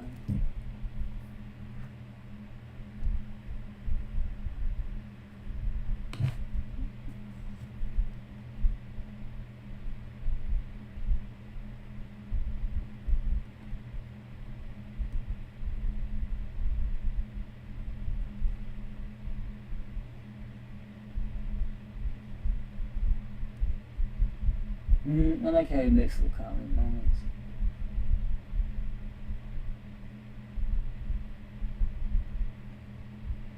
I gotta watch this too. Hold on, anyway, what was I gonna look up? Oh, yeah. Robot chicken.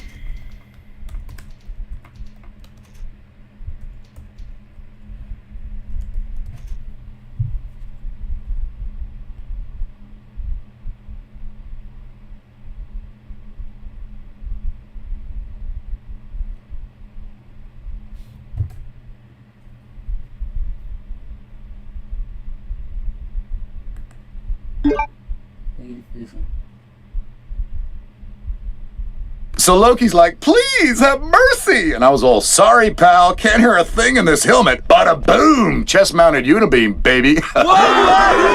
But then, Hulk smash! I kicked this guy and I shot him with my... Okay, so I kicked this guy and I shot him with my pistols. And it turns out that he was bulletproof and... Okay, so I kicked this guy and I shot him with my pistols, and it turns out that he was bulletproof and also kickproof. Oh God, I'm like the lamest one on this team. I don't even know why you guys keep me around. Oh, yeah. Baby, baby, baby, baby.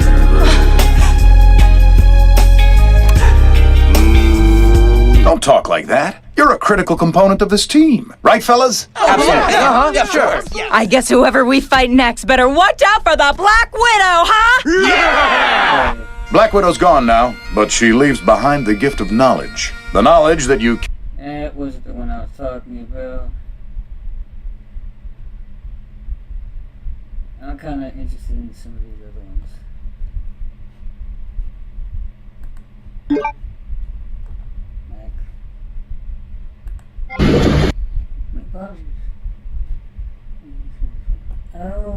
Oh, wait a minute. It was Family Guy. Right, you're not thinking clearly, all right?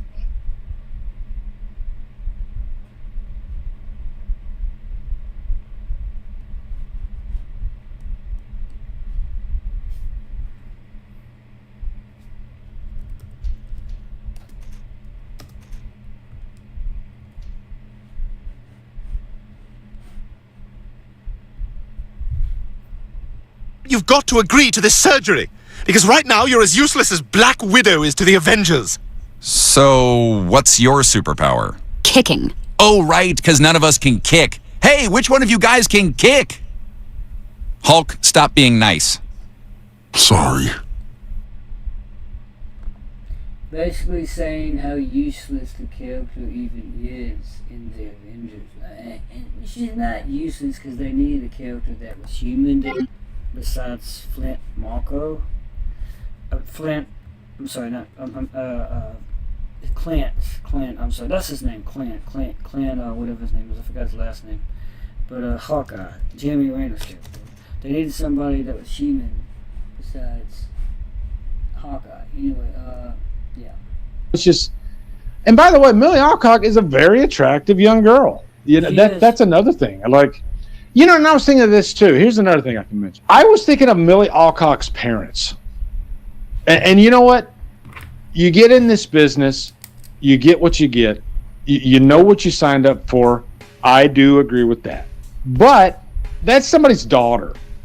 You know, it makes me think, like, what if my daughter got this freaking dream role of Supergirl? And then the movie comes out. She did the best she could. And by the way, Millie Alcock didn't write the script. I mean, I guess if you got to make fun of somebody and you're going to go that route and you're going to, you know, kind of go below the belt, wouldn't you like do that to maybe the director or the writer of the movie? But no, she's the face. She's Supergirl. She didn't write the movie. That's what I'm saying. It's like they go, see, so when it comes to something like Resident Evil, they don't even really, they make fun of the actors somewhat, especially like in Resident Evil Welcome to Raccoon City. They make fun of them somewhat, but they won't full-blown attack them. And I keep breaking this because and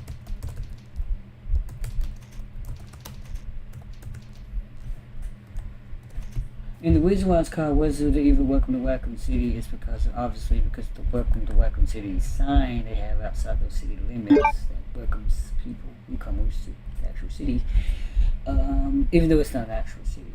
This movie, according to Rotten Tomatoes, even though not everybody trusts it, the critics don't really like it, they hate it. Against what I would say, it seemed, I was wrong. Verified audiences liked it, but not many people like it. But let's just see some of these reviews say. You can see I hated it. That's just my take, though. But these actors, you got Kaya, I'm not even going to try to pronounce her name. She plays Claire, and Wabi Emil. He's the only character that actually looked like his character. Wabi Emil was actually he's the only one that actually dressed up like his character was supposed to be dressed. What I mean is, Claire Redfield is known for her auburn hair. Everybody says she has brown hair or red hair. She has neither. She has a mix of both. She has neither because she has a mix of both. People say she either has red hair or brown hair. No, she actually has a mix of both, auburn hair. The point is, she has her hair in a ponytail. In both Resident Evil 2 and Code Veronica. Her two primary games. 2, she was obviously debuted along with Leon Scott Kennedy, but her first solo, not even a full-blown solo was Code Veronica. And it's not a full-blown solo because Chris picks up the second half. That's why he's on the cover of the game. The point I'm making is, Chris's hairdo is very simple. Short brown hair. Think Top Gun Maverick. Think Captain Mitchell Maverick, whatever his last name is, from Top Gun Maverick. Tom Cruise's character. Think about that.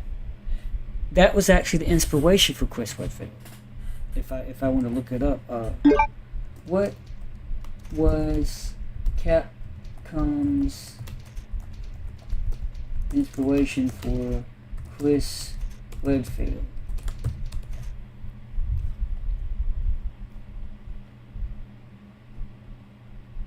Tough guy action archetype. Clash to Chris as rugged, skill job, no nonsense soldier, combat skills.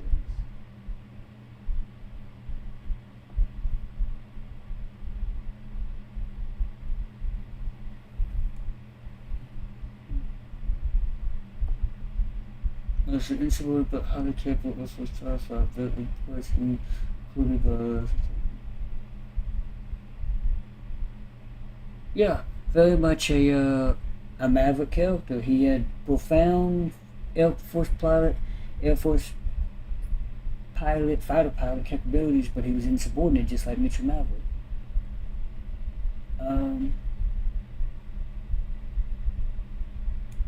It's not based off of a single character.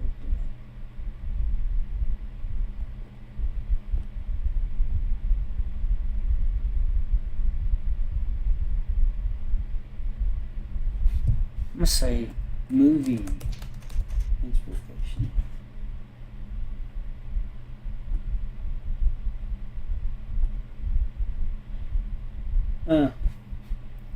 Modern says well action hero after actor Sylvester Stallone.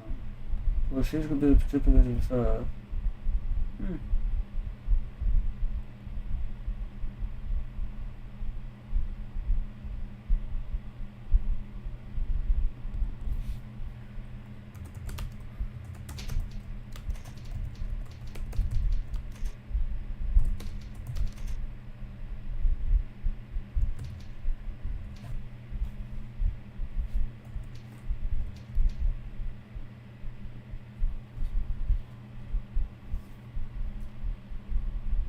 Aliens.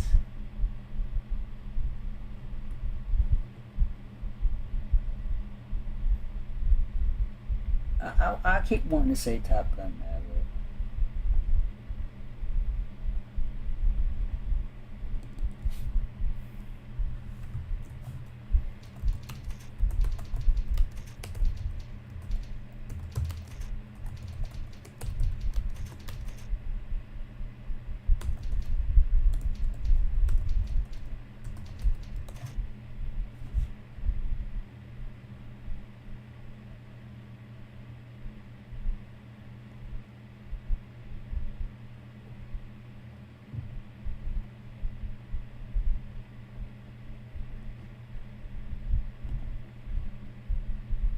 I'm gonna say do Top Gun Maverick because of the Mission Impossible. But the point I'm making is he's the only character that looks like himself in the movie. Everybody else, Jill Valentine is obviously way swapped. We're having a mulatto actress play a role that Jill Valentine, I've said this before, she actually is not white. She's actually you're Asian because her father, Dick Valentine, is actually white, but her mother is Japanese.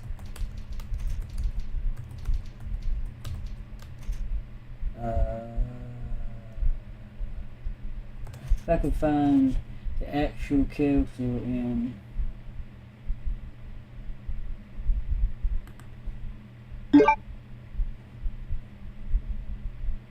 there's several little pages you can pull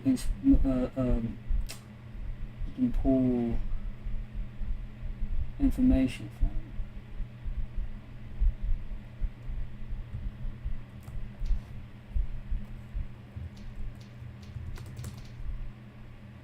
Yep, so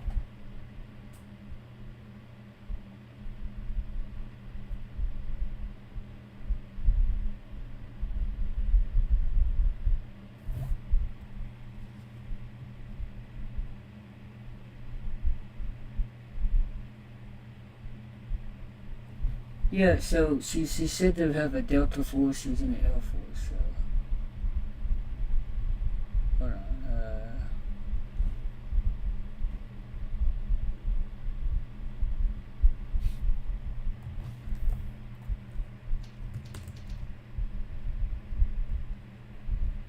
Her father was French and her mother was Japanese descent.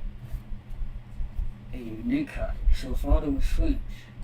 So white and Japanese basically.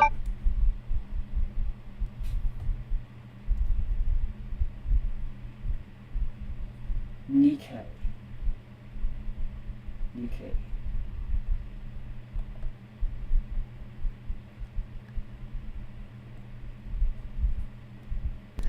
You are looking at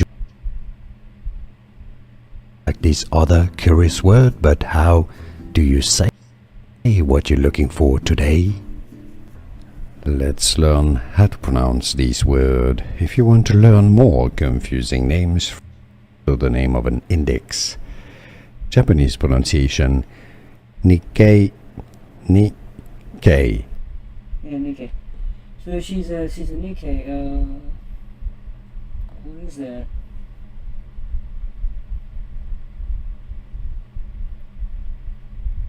Of Japanese lineage. It refers to Japanese immigrants and their descendants who have established communities globally, such as Japanese Americans, Japanese Brazilians, and Japanese immigrants.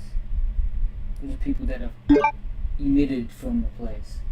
They leave their own country to permanently settle in another. We call them immigrants, but they're called immigrants. When it comes to their own country, they immigrate from their country to immigrate into another country. Because when they come in, they're called immigrants. But when they go out, they're called immigrants. I think. I know this. Anyway, so her father is French and her mother is Japanese. So clearly she's Eurasian, biracial, which is a type of biracial. And the point I'm making is, she can still be seen as white. In every single image you see the character is white. And I'm going to keep going with this because I want you to see images of this famous character. Let me go into images.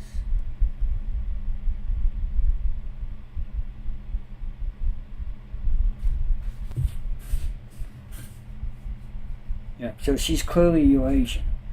She may look white in the game, but that's because when it comes to the earlier models of the PlayStation system, there's not really a way to make the features look distinctively Eurasian.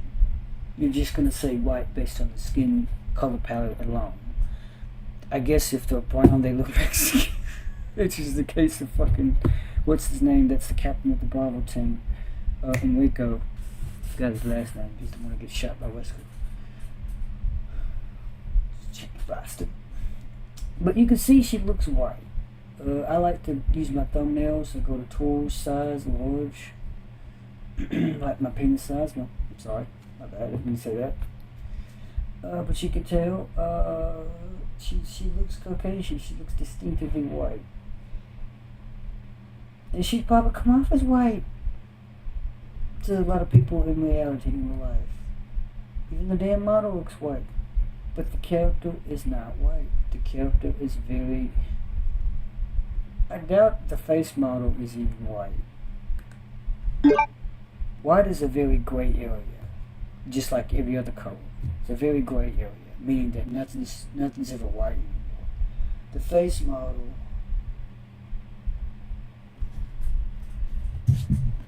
use the likeness of Canadian model, G. Roth. Canadian.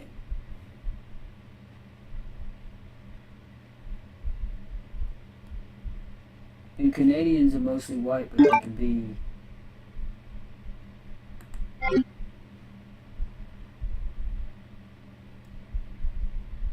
They can be of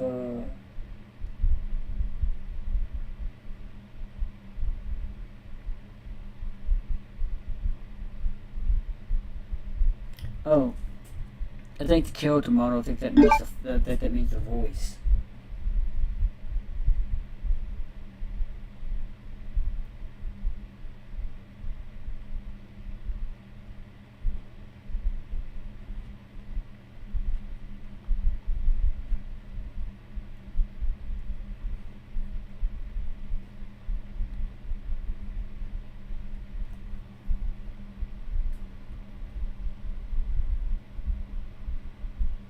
Oh, she used an official face model for Jill Valentine.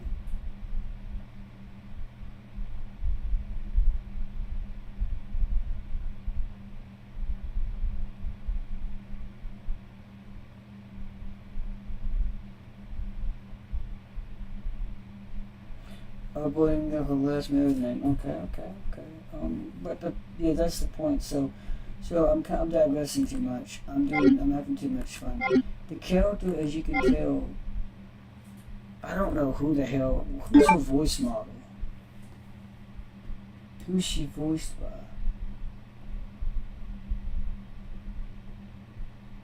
You want stars? I'll give you stars. This is the original.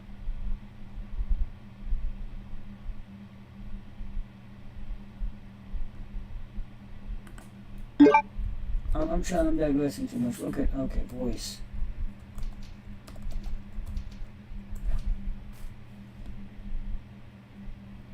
Where is it? I can't find it.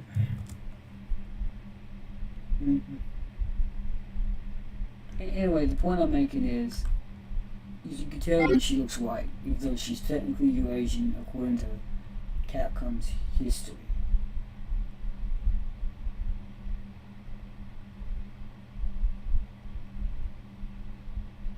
And see, look, welcome to Raccoon City.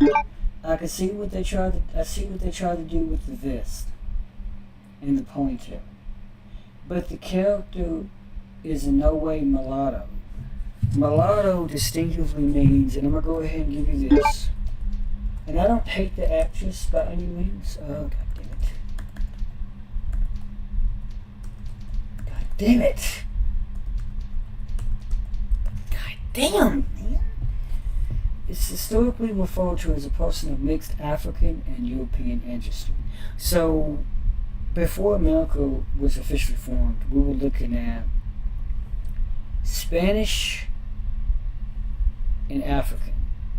And I say that because before America became America, you had a bunch of Spanish immigrants. Spain, the people of Spain, they were assimilating both the Native American and the African tribes. And a part of that assimilation was mating. That's why you have Mexicans, which are a type of mixed half-breed species. I'm not saying that to be racist, I'm saying that to be historically accurate. Half-breed people, not species, I'm sorry.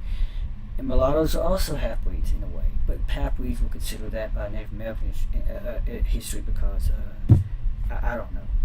They were the first mixed historically in America, in the American colonies anyway. The original 13 colonies, I think even before you had that. But the point I'm making is mulatto is distinctively between African and European. Whereas, usually the first generation offspring of one black parent and one white parent. Today it is largely considered outdated, offensive, and highly used outside of historical context. And I'm going to look this up. Posters.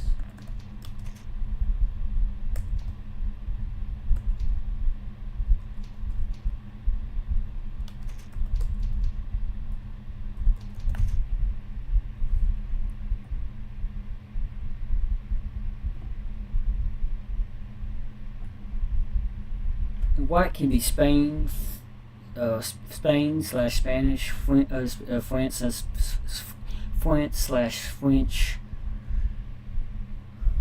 Germany/German, Russian/Russia.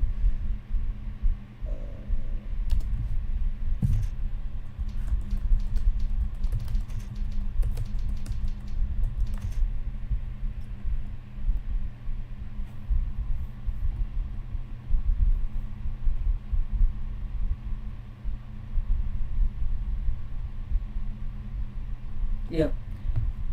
Specifically for individuals with partial Native American and partial European, and so sometimes African heritage. I mean, they're both like a mixed race. What I'm saying is, Jill Valentine is of mixed race, but this is clearly a mulatto. I'm not gonna say. I'm just gonna say half black, half white. I'm not gonna say the other word because it's we're not trying to get history. It's the wrong actress. People don't ever say that. And for the sake of focus, people, wow, this is, damn, she almost has blonde hair, but that's probably because of lighting. Wow, that's amazing. That's white as, that's almost as white as could be, man. That's really, wow, amazing. Anyway, I'm digressing too much. Let's see if I can get back on point. The character is, she looks white.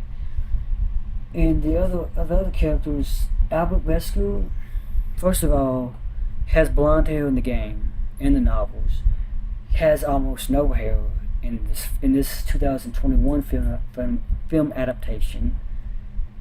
And he's the wrong characterization period because Albert Wesker is supposed to be the leader of the Alpha Team, and not just the Alpha Team. He's the very founder of STARS, Special Task and Rescue Services. He's the very founder of it, but he's the active leader, boss for the Alpha Team. The active leader for Bravo Team was Enrico. Even though I guess I'm not sure if Wesker had authority over Enrico because Wesker was basically the founder, but you know the chief of police had authority over both of them. So anyway, wrong actor. Well, could have been better. She could have just put her hair in a ponytail, honestly. The right actor, he's like the only right actor and correct actor in the entire movie.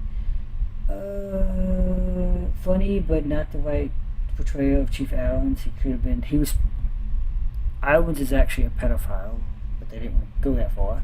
Definitely wrong actor because this guy, not even sure what his ethical origin is. I don't know his race or ethical origin, but he is not Leon Scott Kennedy by any means. Because Leon is full on white. I'm sorry, Leon is full on white. This guy is,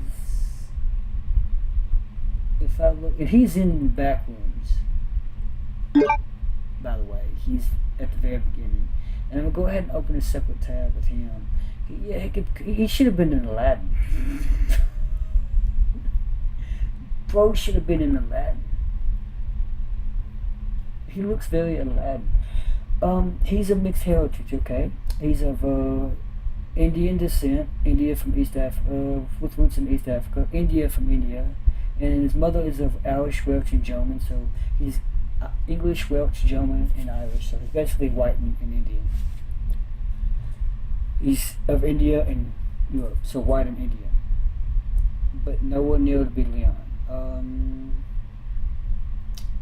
And I have no problem with him as an actor. I have no problem.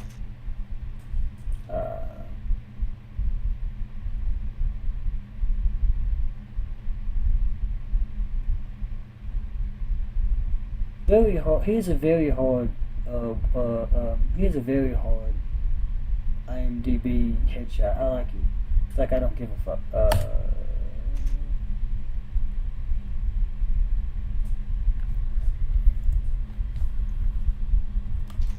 And some people don't care about the movie. This movie, my bad. Well, mixed. Some fans and critics appreciate his grounded, charming, and underdog take in the cop.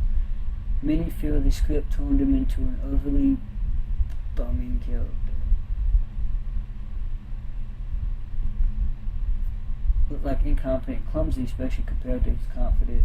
Yep, praised for his acting. Some reviewers and was defended that his acting was solid and failed by the script decision to depict him as stressed, reluctant, and hungover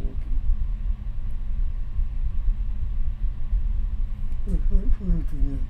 Vocal sections of criticized the casting because his physical appearance did not match his expectations of the video game character.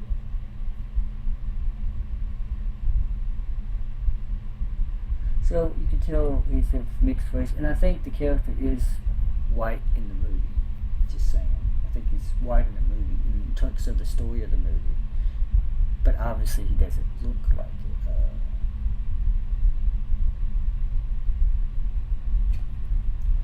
But anyway, what I'm saying is, wrong actors. She could play Ada because she was the voice of Ada Wong, and I think. She did Ada Wong in Resident Evil 2 remake, if I'm not mistaken. No, and Resident Evil 4 remake. I'm sorry. Yeah, she was the voice of Ada Wong in Resident Evil 4 remake, but in the Resident Evil 2 remake it was somebody else. And that's Lily Gale. Neil McDowell as William Balkin. First of all, William Balkin was this. It's also not the characters. It's the very story of this movie. It's different. William Balkin in no way, form, or fashion meets either Chris or Claire before the events of Resident Evil 2. The only Redfield he ever meets is Claire. He never meets Chris. But in this movie, Chris's education from high school all the way through the police academy was paid for and aided by William Balkin, who oddly disregards him by the end of the movie because I guess the virus makes him crazy. But Neil McDonough, he's a good actor when it comes to playing a villain. He knows how to play a villain. He nails every single villain role. All the way from Walking Hard, I think it was called, not Walking Hard, Walking Tall with The Rock, Dwayne Johnson, as the protagonist. And clearly Neil McDonough is the antagonist. All the way to Arrow. So not Arrow. What am I thinking of? Legends of Tomorrow. That's the... Actually, I think it was Arrow and Legends of Tomorrow as Damien Dark, basically. Yeah, he knows how to play a villain. He can play the shit out of a villain. He knows how. So, was he the right casting? Yes and no. He played the I think he did good with the character. It's just the writing of that character. It's not the acting that's the problem. It's the writing of the character when it comes to his interaction and relationship with Chris and Claire. Lisa Trevor, don't even get me started on that. And it was just done wrong. This guy was funny as hell. Anyway, I'm gonna get out of this. But my point is, he's the only character that looked like himself. And after that, I lost my train of thought. But like, if my daughter, you know, she was Supergirl, she became Supergirl, I'd be so freaking proud of her. And with, you know, that doesn't automatically mean the movie's going to be like amazing or anything or great. Could be still be bad. But then I gotta go online and I see people constantly over and over again putting let's say a dog face on my daughter's face. I just think, you know, I think that's just really, that's a dick move. It really is. And yeah, and again, where's the end of all this? Does it get worse?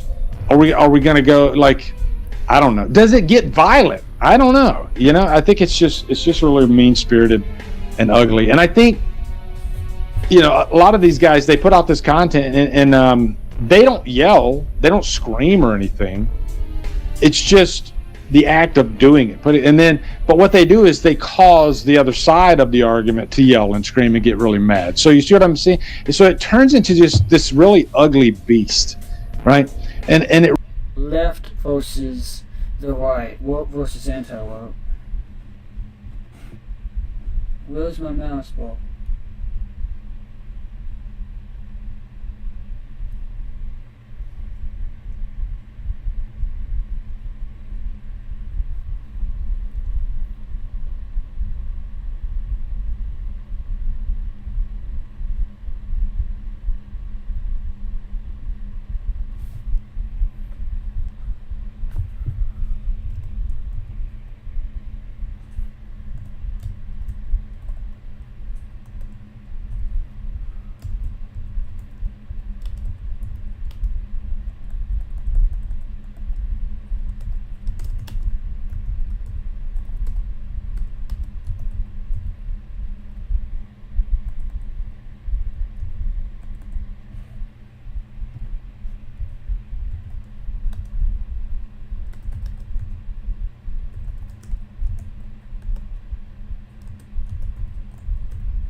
It is.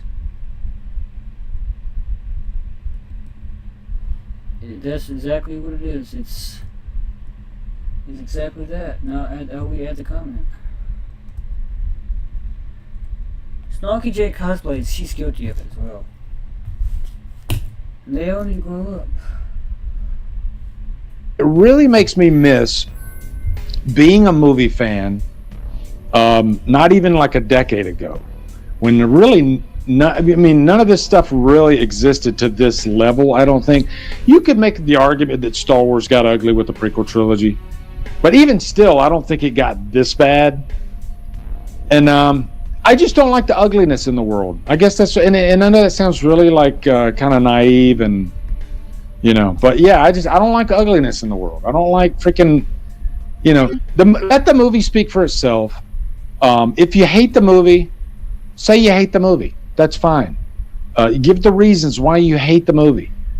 But crossing over into actually making fun of the actors' faces, I think that's just, I've already said that, but yeah. You can, One of the big names that a lot of people are talking about is Wonder Woman. How are you going to do a Wonder Woman now? Well, we at least know this. We now know who's writing Wonder Woman. And it's really good news, but not so much for Wonder Woman as it is for another project. According to the Hollywood Reporter, Wonder Woman has brought on the Supergirl writer, Anna Noguera, to write the script. Here's why this is great news, I think. It tells me they love what she did with Supergirl.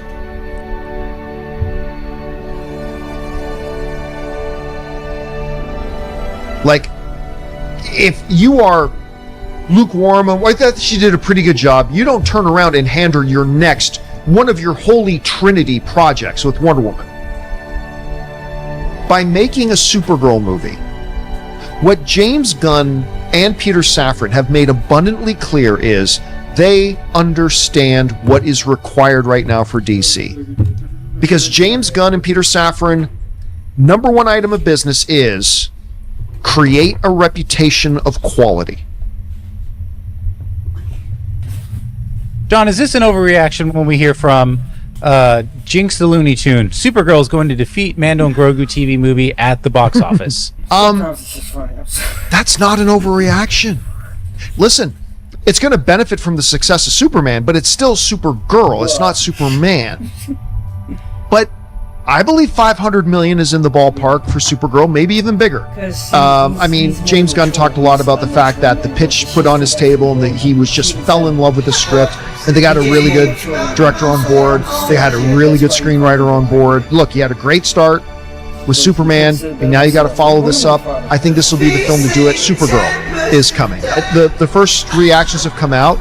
As the Hollywood Reporter says, as Supergirl soars in first reactions, Jason Momoa is born to play that, yada, yada, yada. A lot of people seem to like it. Hey guys, John here, and I just got out of seeing Supergirl. Millie Alcock is the perfect casting, but this movie convinced me she really was the perfect casting for it. However, this movie is bad. Today's been a little bit of a hard show for me.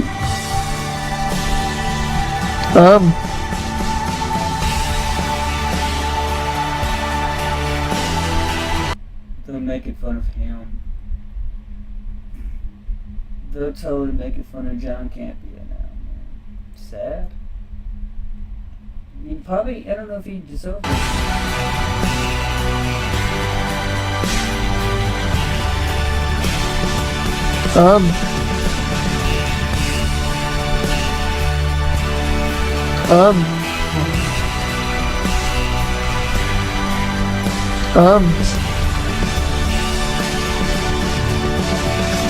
I try to bring the energy level, and I try to be all business when I get in here.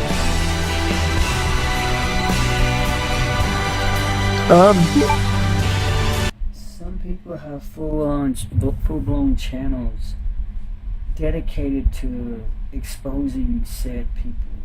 This channel is dedicated to exposing. Damn.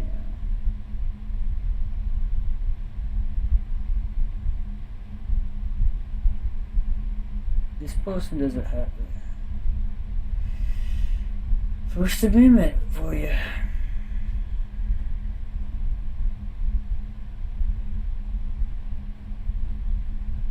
First Amendment for you.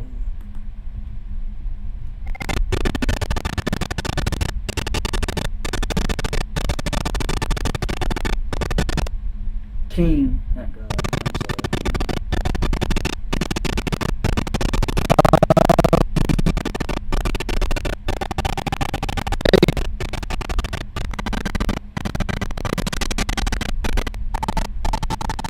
good?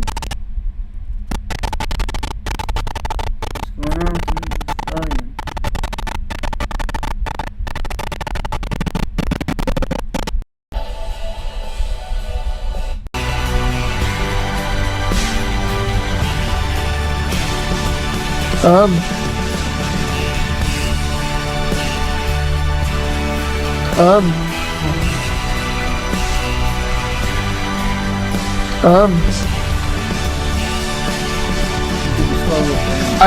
I try to bring the energy level, and I try to be all business when I get in here.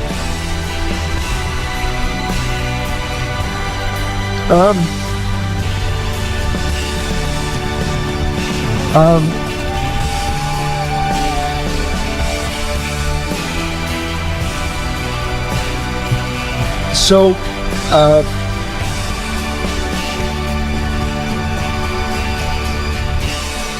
but that's the power of focusing on quality. I said the main thing is going to be, do they establish a new reputation of quality? If Supergirl opens at $77 million but isn't very good, well, whoop-de-doo for you that you had an opening of $77 million. You just hurt the future of the DCU. That ain't gonna matter. What matters is that Supergirl is good. They've got a great director. I'm looking forward to seeing how it turns out.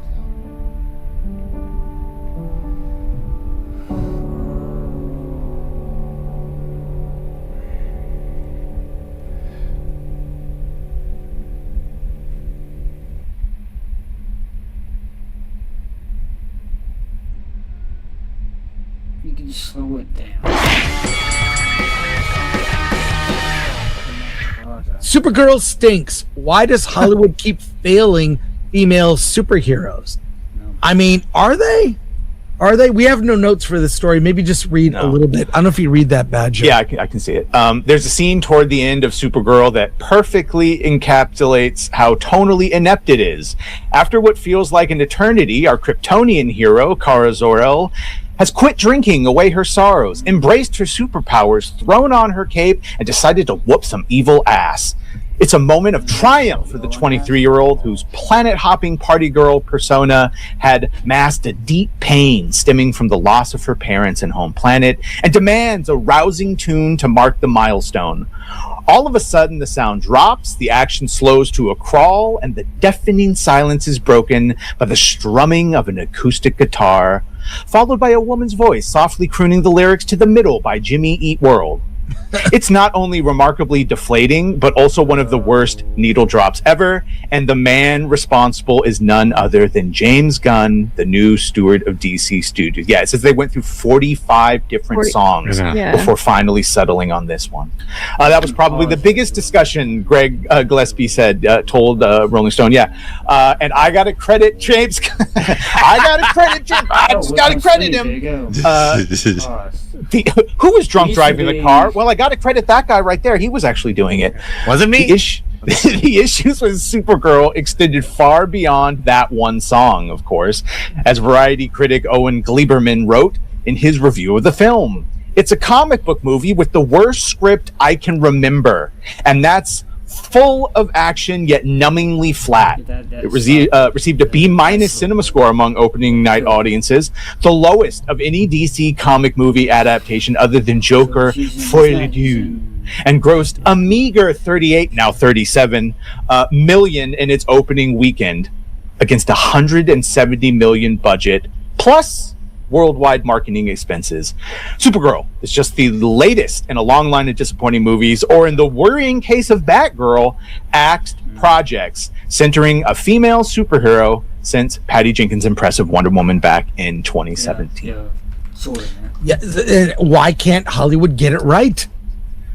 One could argue that Supergirl was set up for failure given the way the character was introduced in the DC universe in Gunn's Superman, drunkenly stumbling into the Fortress of Solitude looking for her dog Krypto in a blink and you'll miss it cameo.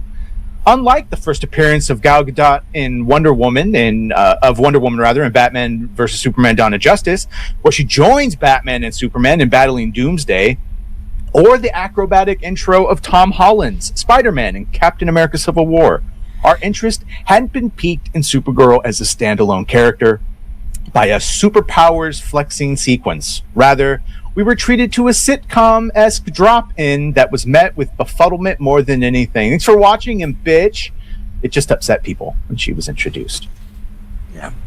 There's more to this. Let's Supergirl feels slight in scale. This is, I think, one of Robert's points, that the entire DCU feels slight in scale and small and all of that. As though the character was dropped into an episode of The Mandalorian. Never been affiliated with a failure. This is his first. So, yeah. Sarn. Yeah, one of the great things about the Superman franchise has always been music.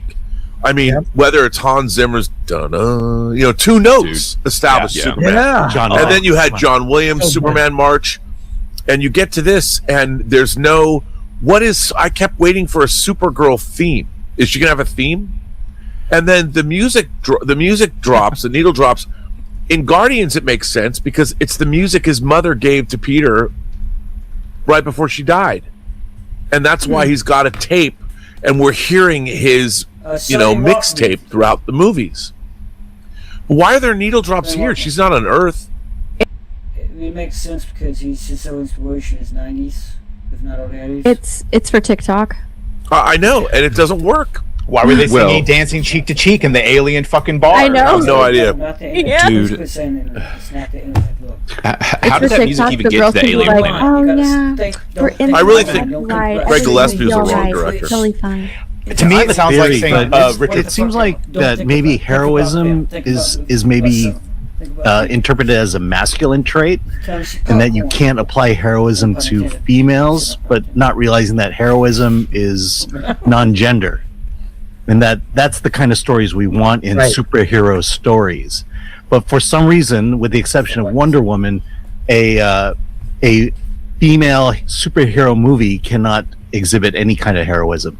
Well, Superman is mocked. On a hero's journey in a female movie. They're already perfect the way Superman they is are. mocked for being a hero. They don't like heroes. Kindness may be the punk rock that they keep saying, but they sure don't like actual Well, you have to heroes. undermine it. They undermined it the whole time. The thing about it is Supergirl is nowhere near perfect in this movie at all. No.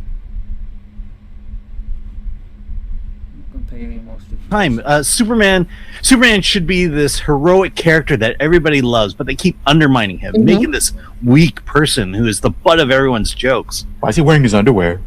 Right. Yeah. Exactly. You want to keep reading Badger Wolf? It makes it kind of fun in a way. It's the direct opposite of the Man of Steel. Instead of it being like hardcore, also humble, it's flat out humble, but also funny.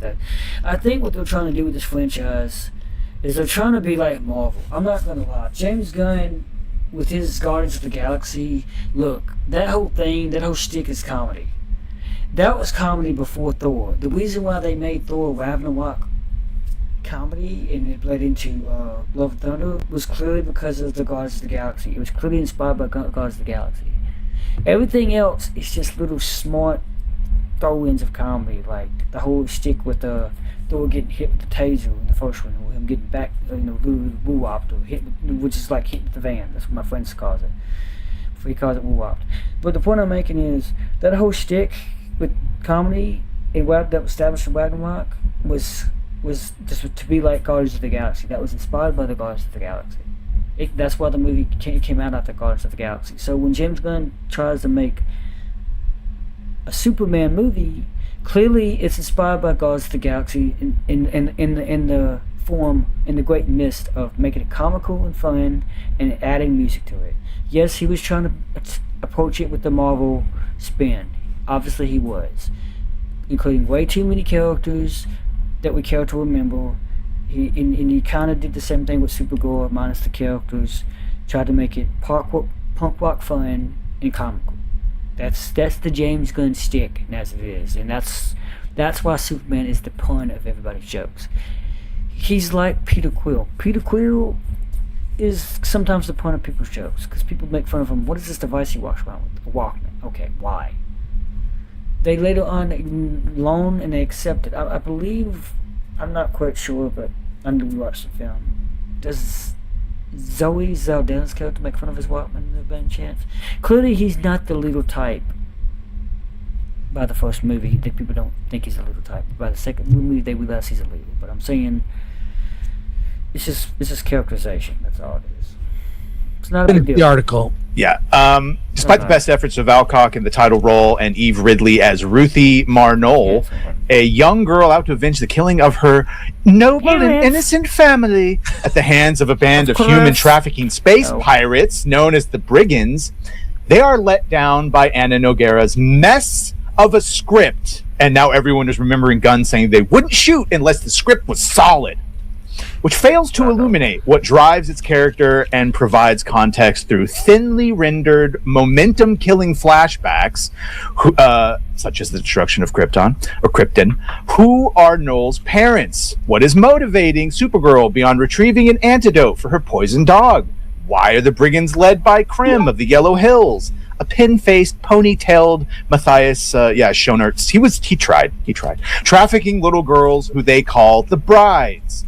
That we are not privy to any of their backstory other than a throwaway line about repopulating a planet makes the human trafficking subplot seem like a cheap knockoff of Mad Max Fury Road. Jesus. The whole thing was a cheap knockoff of Mad Max. Yeah. I can't wait for her to screw up Wonder Woman. Do you want to... Dude, I saw a weird quote from James the other day saying, and it just kind of seemed random, is James said he was trying to protect Anna Nogueira. Now, I don't even know exactly what he meant by that. Like, because he's talking about the writers of these different movies, and he talks about this, and he talks about Clayface, and in that statement, he literally says, and Anna Nogueira is writing this, and I'm very committed to her, and I'm protecting her. I'm like, what does that even He's protecting her feelings from criticism. Right, I guess, yeah. But why? She has one short film script credit. Yes, I have more experience as a screenwriter than her. So I keep being told I keep being told she was there. I feel like I have just the same amount of experience screenwriting than she does. So I keep being told she was there before Gunn even took over writing movies for them and was uncredited on many things. She has this whole, she's like Bob Lazar. She's got all this history there that's just been taken off the grid or whatever, and that's why she was given these projects. This is my personal observation. I have no inside knowledge. But based on everything I've seen of Gunn, he seems like the type of manager who hires people lesser than him. So he can control it. Yeah. And he doesn't bring in, he's not a kind of person that I want to get everyone around me is better at their job than I am. And I just collect a team. He seems threatened. There's that one, we can find the clip, or you've probably seen it a bunch of times, where he gets in an argument with David Cornsweet about a really critical scene, and Cornsweet he disagrees with Superman wouldn't do that. And Gunn's response was, just do it my way. He doesn't get people who work creatively that challenge Gunn. That scene wasn't about Superman, it was about Gunn and his life of fucking being trolled by critics. And Anna Nogueira, you know what? She took an opportunity, very inexperienced, very little produced work to look at, and he brought her in thinking maybe I'll rewrite it, I'll do whatever. He seems spread too thin, and maybe Kevin Feige made it look easy. I don't know, Rob, you have thoughts on that because you work on creative teams. What's he spread thin on? Sorry. Well, I mean, the thing about movie making is you want to hire. I mean, every key on a film set has a different skill set, and you need them all. Yeah. So what you want to do is you want to hire. I've always said that one of the most effective places to be is on a film set when there needs to be a problem that's solved, because movie making, every dollar, every second has a dollar value associated with it. So the people that work on big budget movies are the best of the best, and they can solve any problem. And that's why it's so strange. They can only do so much. When they're given a script, they don't question the script. They take the script to go make it. And it's frustrating to see something like this happen because, look, I think the real problem with this movie, Craig Gillespie they hired because he did great work with female main characters. I, Tanya, Cruella. Then he did wacky stuff like Lars and the Real Girl. He had no experience with fantasy cinema at all. And I understand people don't, if you don't like we think that everybody loves science fiction, fantasy, and horror. But if you're not a fan of fantasy, science fiction, and horror, you're the last person in the world you want to be making science fiction, fantasy. Isn't this the Chloe Zhao problem? Like, just because you can make a movie doesn't mean you can make a big budget, like, action Hollywood comic book movie? Yeah. Plus, there's not a lot of seasoned writers in Los Angeles right now, so. Gary said that Anna Nogueira wrote, the extra fixed scenes for Batgirl. I heard that. Yeah, but we've none of us have seen. Let's finish this article and then we'll go to Soups. A little more on Crim of the Yellow Hills, whereas Gunn Superman was buoyed by Nicholas Holt's scenery-chewing performance as Lex Luthor. The villain of Supergirl barely registers thanks to his missing backstory. Gunn also surrounded David Cornsweet Superman with a team of intriguing superheroes such as Mr. Terrific, Green Lantern, and Metamorpho and Hawkgirl, as well as the always great Skylar Gisondo as Jimmy Olsen, or Gisondo. Alcock's Supergirl has Lobo, a glam rock bounty hunter on a motorcycle played by Jason Momoa, who already played Aquaman, that we know precious little about. Her cousin, Cornsweet Superman, who mostly pops up on video calls or in flashbacks, Ridley Knoll and her poison dog. Oh, and Seth Rogen voices a miniature alien in a couple of scenes. These aren't exactly the Guardians of the Galaxy. No. As for the lame Krypton flashbacks, a big reason why Wonder Woman was so effective, and Black Panther Wakanda Forever for that matter, is because it's rich in context. We bear witness to the glory of Themyscira, Diana's home planet of Amaz, I think he meant island, and the mentoring and guidance bestowed on her by her mother queen Hippolyta and her warrior sister and Robin Wright. We understand that the world that shaped Diana and her calling as Wonder Woman. In Supergirl, we're treated to subtitled scenes of her mother and her father telling her to be good, as we witness the destruction of Krypton for the umpteenth time, and the poison dog she spends the whole film trying to save. Their entire backstory boils down to her stumbling across it one day during a funeral procession. While the culture war is a contributing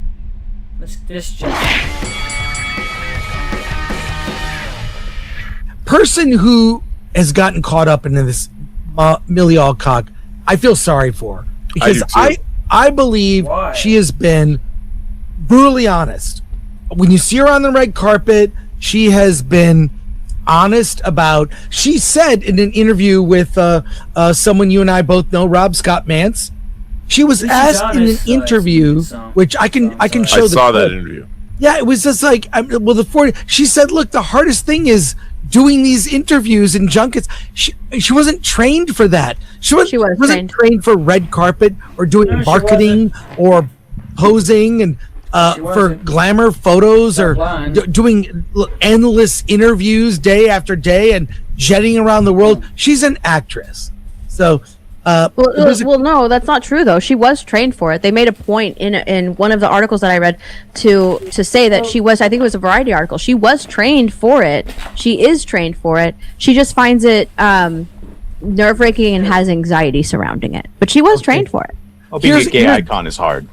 Yeah, and she talks about some things here about the actual comic. I just stayed really true to the Tom King comic book because that was our version of our story that we were telling, and I tried to contextualize her experiences and reality of space into the world that we exist in now, and like, what does this actually mean? I just kind of crossed my fingers and hoped for the best, basically. I just stayed. She's not prepared for all this attention that it's getting. What I'm disappointed about is that now it's coming back on the fans. It does. It's the toxic fans. There's a couple articles. I'll bring them up. But what are your thoughts about this? I think she's a very good actress. I think she'll survive all of this. All this. I don't think this is anything new. It's been misogyny and toxic fans since Captain Marvel. Captain Marvel, Starfall. So this isn't anything new. This is just, and you see it online, and she's not alone in getting this type of hate. Like even The Rock gets hate, right? That like actors, you put yourself in the public eye, all of that, you get hate everywhere. But with this movie, they want to spin it as it's a superhero movie that stars a woman, therefore she is expected to get hate. There's going to be misogynistic comments, people are going to hate it, men aren't going to see it, even though I think it was like 59% of the demographic that went to go see it was male and not female. And they're just going to spew hate at her just because she is a woman leading a superhero film. And that's why it's going to fail. If it fails, it's on those toxic fans. It's a song and dance that has been done by the media multiple times. You can just see it coming. So it's not that, it's just a bad movie. And now it's just a bad movie. It's a bad movie. She was in a bad movie. It's a bad superhero movie. And fans are going to spend their money where they want to spend money. And if it's a bad movie, they're not going to watch it. It has nothing to do with toxicity or misogyny. It's just a bad superhero She movie. could also point to all the Chaka memes, though, and Feral Kid memes. Right. But, Well, those are and I those think are mean. I think that got definitely amplified when she made the Christian dad comment. Like it seemed like things really ramped up when that came out, and it's one of those things too where it's like you can see it just from the outside if you watch with all of these scenarios where the less that they address this stuff that we're talking about and the less that they talk about it and don't call attention to it, just roll with it, the less flack they catch. But this was one of the many where they kept calling it out. This movie wasn't even fun to watch. Yeah. There was nothing in it. It didn't put a smile on my face. A Superman family movie should have something that makes you feel good, something that makes you smile, something that makes you think, I wish, it's wish fulfillment. And in this movie, there was not one instance. You never got to see Supergirl be super. No, and Lobo wasn't fun. He was just like as pointed out. It was just that was just Jason Momoa. Yeah, he sucked. Well, and what Rob just said is my biggest thing because my 13-year-old daughter was asking to go to this, and from everything that I had heard, I was like, let's pump the brakes. If it's great, if it happens to surprisingly be great, I'll take you. She was like, I really want to go. I was like, let me see it first. By the end of this movie, I could not have been happier that I did not expose her to this film. Like, this is not a movie for young teenage girls to watch this washed up, miserable, drunk. Like, it's just, there's no good example set. And then, as we talked about with how this movie sends things off, it's not like they sent Krim off into the Phantom Zone or anything like that. She just murders him at the end of the film, while the whole film, the only message is, be good, and then she does that. It's just, there's nothing redeemable whatsoever about this film.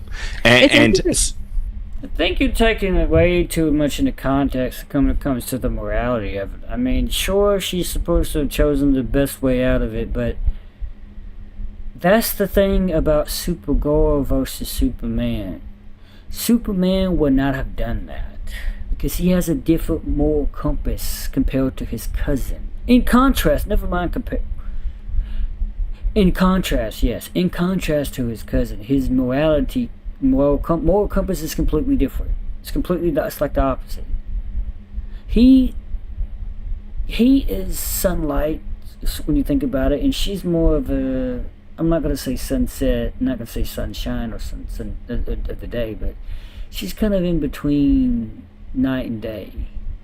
She kind of drifts, not trying to be bi about it, but.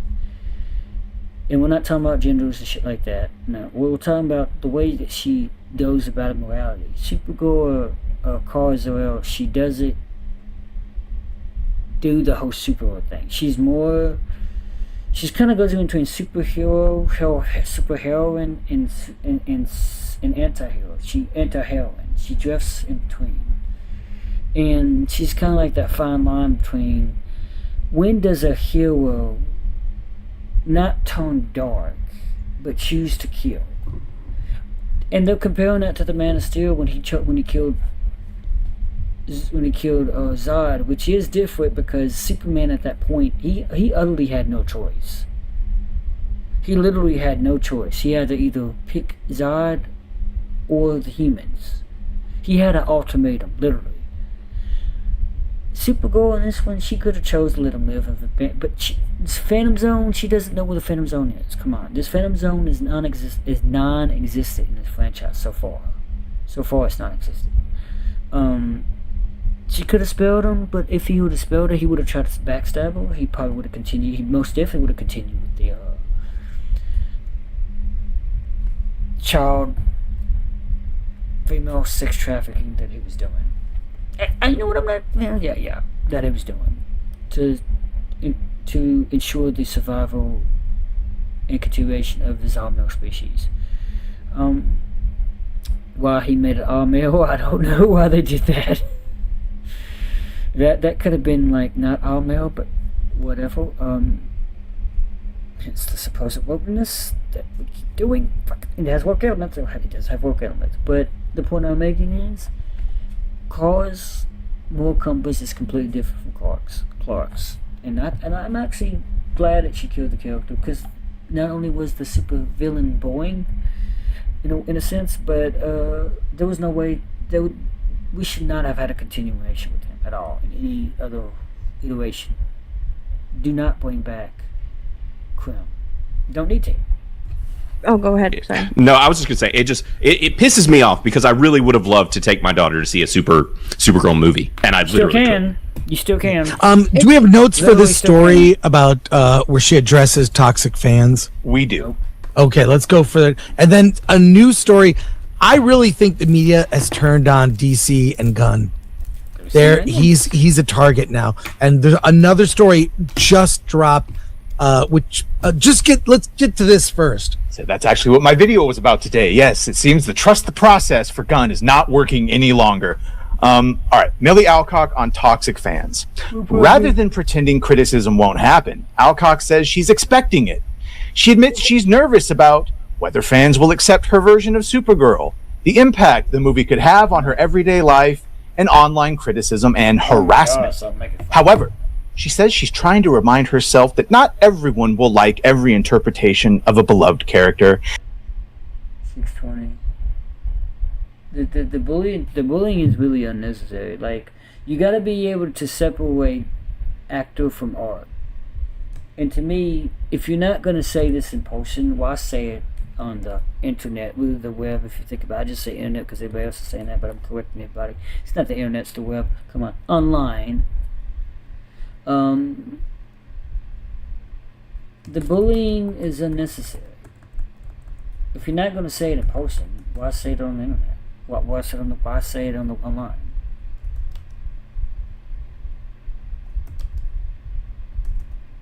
It's just unwarranted. And of course, see, the problem is and they'll talk about James Gunn as well, but they're trying to blame both James Gunn and Hulk. When Amelia Alcock, even though she accepted the role, she has to go by the script. That's what actors do. They read the script. It's not really a fault that the script is like that. She probably could have had more say-so, and but she probably didn't have a whole lot of power there. She's still kind of a new actress, if you get what I mean. She's not big on Hollywood, not compared to, I forgot his name, that played Clark and the Man of Steel. Henry Campbell, thank you.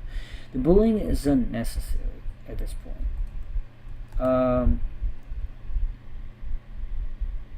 Yeah, Amelia is, but she can't help but do what she has to do with the script. Bullying is unnecessary.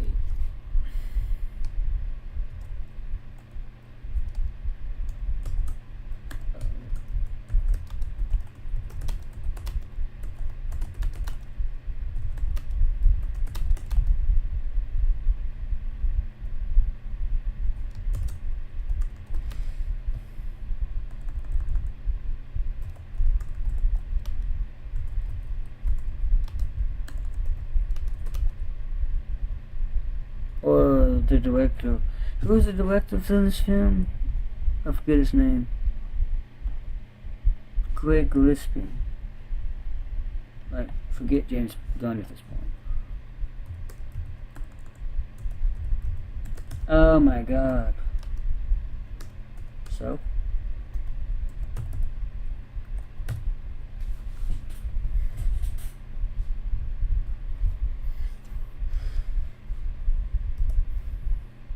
I'm listening. internet channels. The channels over. But I'm not going to say this to Halo in person.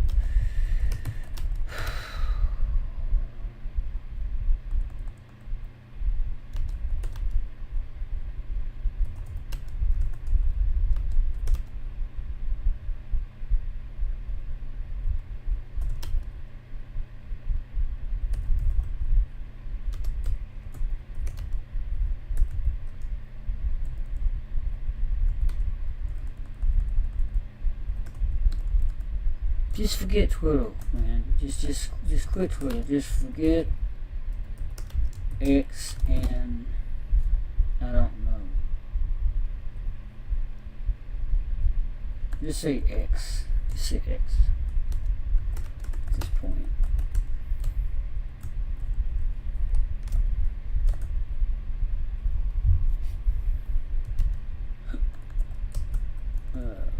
My bad. I'm a bad typo.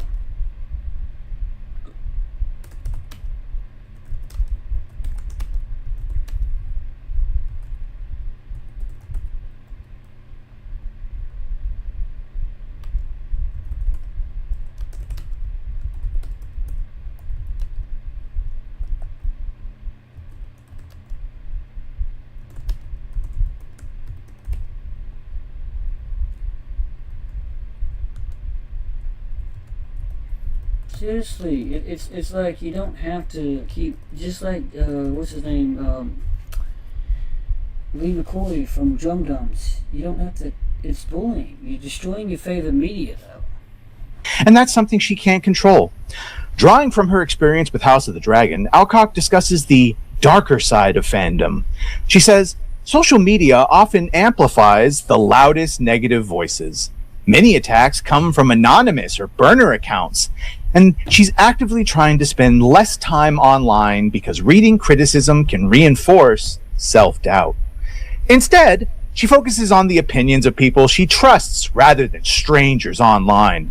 Alcock acknowledges that female-led superhero projects are often... What everybody does, honestly. They do the same thing. These guys here, my bad, these guys here do the same thing. They're not going to listen to people like me. They're going to listen to their friends in this panel. Often attract an especially hostile corner of the internet.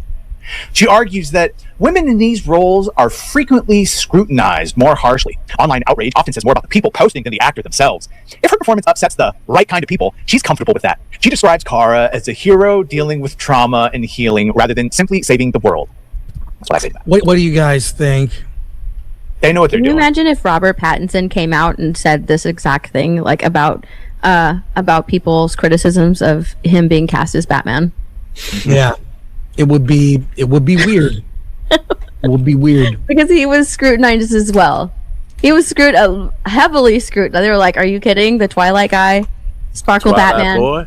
Well, he talked to. Yeah, a lot of them keep saying that he was too dramatic and shit. I'm like, to be understanding, that's year 2 of Batman. He's not an expert.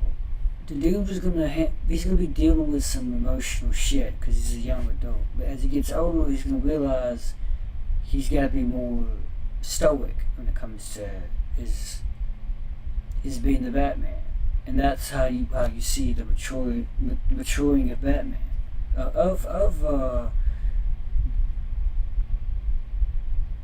I forget, Bruce Wayne. I'm sorry. Clearly in the Batman, he's a young adult at best. He's roughly college age. About even working out, like he's not even working out. He made jokes about it, but he did actually work out. Yeah, he did. This is the playbook, by the way. You saw this with Acolyte and every other goddamn project. They always compare it with Acolyte and shit, but they never ever tell you how they can approach it. Tell me what's wrong and tell me what you do to fix it. And don't say do the opposite of what you're doing, though that's a good take. Tell me specifically, because you want to say go to the opposite. Okay, what is that opposite? Give me some examples of how you would do how you would do the character. Tell me what you would do. Sometimes they do it more or less, but they don't want to go into vivid detail. If you go more into detail about the negativities than you do the positivities, you're not doing a fair critique. What's some good stuff about the film? Nothing really, because you don't want to say anything good. That's what it is. I could say some bad stuff about some Resident Evil games.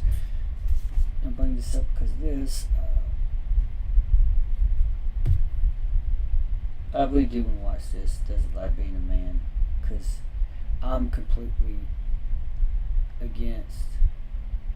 I like the actors too. I'm completely against the whole transgender thing. I don't like it.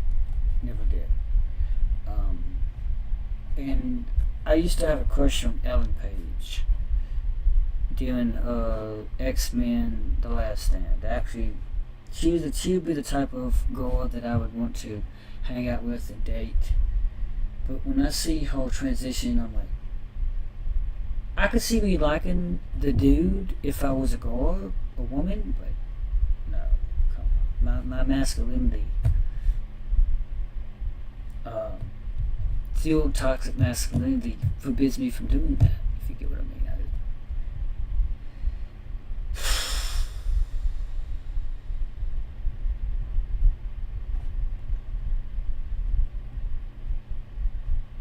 So,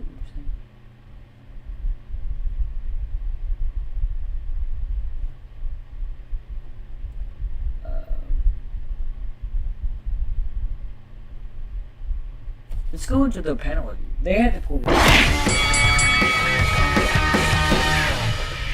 panel review of Supergirl. I want to hear your thoughts. Alan and I, you saw what we had to say about it. I want to hear what you guys, and this is a spoiler discussion, so everything's on the table. You've been warned. Want to hear your thoughts. What do you guys think? And I've watched nearly all your videos. I thought it was boring, honestly. Yeah, it was a terrible movie. I thought it was boring. From the moment you're introduced to Kara, like you have like this sort of like disgust in the back of your throat, like, ugh, this is who we're following, this disgusting creature right here. And she remains that way through the end. Even when she puts on her super suit, like she's still pretty. She's not put together throughout the whole movie, but you know that was one of their talking points, that she's messy, and they're very proud of that. They're very proud that she didn't wear any makeup throughout the entire movie, and it's really bad. It's not fun to look at, and it's not fun to watch. The story is all over the place. It's very clunky. A lot of people really liked Jason Momoa. I personally didn't, because I was just like, okay, well, I mean, he could be taken out of the movie, nothing would change, but also it's just Jason Momoa in different makeup. So I think that a lot of people just like Jason Momoa, and that's why they're like, I love Lobo. That's my personal opinion, but I mean, he's the same in every single movie. So I was just like, okay, well, it's just Jason Momoa. There's not a big deal here. But yeah, the movie was bad. It was just bad. I didn't like it. Yeah. Let me ask you, if I've been around plenty of drunk people, but what are you doing? This could have been Supergirl. This could have been Supergirl. And a real athlete from the esteemed WNBA, Sophie Cunningham. Okay, that's not what's on screen. What team is she on? What team is NBA? But what are you doing? This could have been Supergirl. Sophie Cunningham. Okay, that's not what's on screen. Exactly what is Is she on? What team That's not what's on screen. She would make a good Supergirl. Look at I her. thought you're saying Supergirl could have killed immigrants, There we go. and then it I know. I was like, why is Citizen? I know. It's like, I don't know what he's doing. Like, holy smokes. All right, She fine. could have, yeah. Yeah. No, I'm just saying. I've been around a lot of drunk people, man. I just didn't feel like her drunk was very authentic. It felt very actory. Maybe am I the only one who feels that way? That's actually a good point. Her drunkenness should have been more like, you've seen better in Hangover and other movies that are rated R. I think they did that to keep it PG-13. Yeah. No, I would agree with you. I want to know why. So Kara Zor-El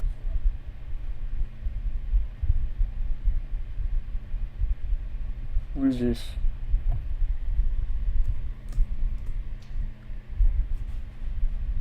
What did I just do? Two. Of anyone. Why is she so when she says he of anyone, knowing she was a refugee from Oa there, Earth has she's on our places the only one who feels that way. Yeah. No, I would agree with you. I want to know why.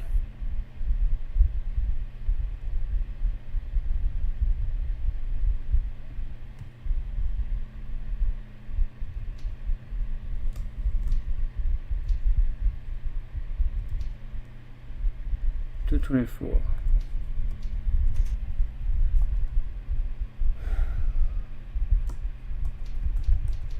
Just to keep it PG-13.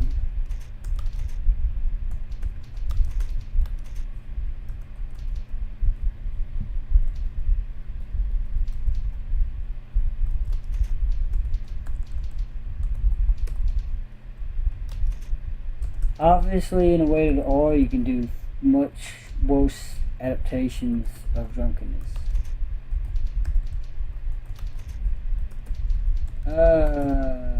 I'm gonna say R-rated because that's the proper way to say it. Oh, thank you. Thank you for mentioning that. That's nice. You can, God, what is wrong? Deeper into drunken states.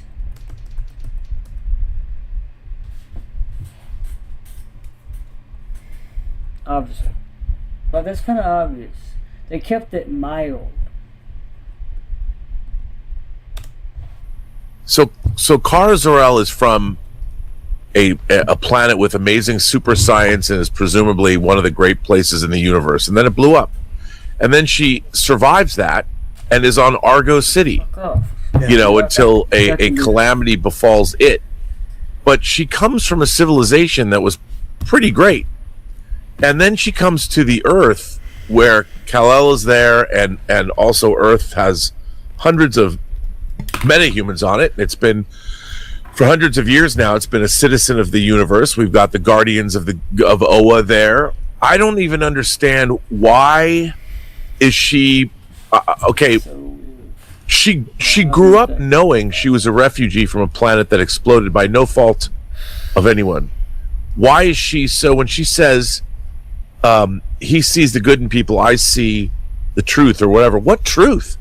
Yeah. When it was 8 years. She was floating on that planet for 8 years before she was born into a post-scarcity or whatever the hell it is. Or of course, it was the kryptonite that was growing in the ground that killed them all. Yeah, but there all along. But still, it's like, I mean, the truth of what? She hasn't had a lot of hardship in her life, other than the fact that she's a refugee. But she had.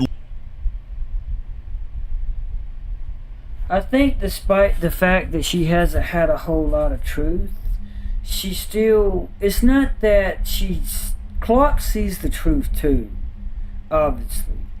But like I said, time and time again, their moral compass is distinctively the opposite of one another. Clark is going to be more controlling, he's going to pull his punches. And Carl will too, but when it comes to the white people, she won't pull punches. For example, Clark would not have killed the bad guy unless absolutely necessary. But Carla is different. She clearly thought, because how would she explain to Clark? Clark would have been like, well, is there any way that you could maybe not have killed him? Is there any other avenue? Maybe you could have just stopped. She'd be like, no, Clark, he's going to continue to do this sex trafficking. Oh, you're not paying attention to anything I'm saying? I'm paying attention, just that I kind of feel like you could have left him alive, at least let him stand trial or something. What trial, Clark? What court is going to try him? Give me an example. Alt? That very argument that could have had that movie post-credit scene is an example of how they think so differently. She's just saying that they think differently. That's the truth. It's not really physically seen. Yes, she has not been around much as Clark has, because I stated that as well. But she just thinks differently than him. Seeing is thinking differently. I see the truth. I see what Clark sees, but my seeing it is I choose to act versus he does it. It's just a moral compass thing. It's like I feel like having to spoon feed it to people such as these guys is doing a disservice, because obviously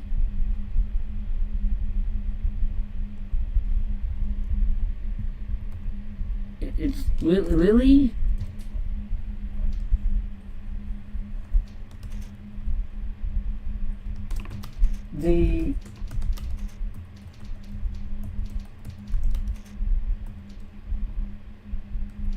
I'm just going to shorthand this.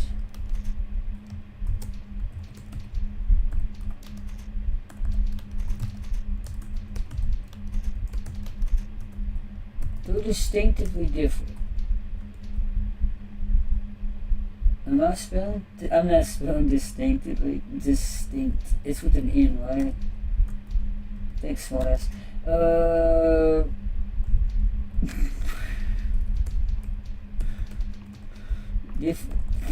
Different. The truth is simply God, I'm so a versus in how both see realities in those situations.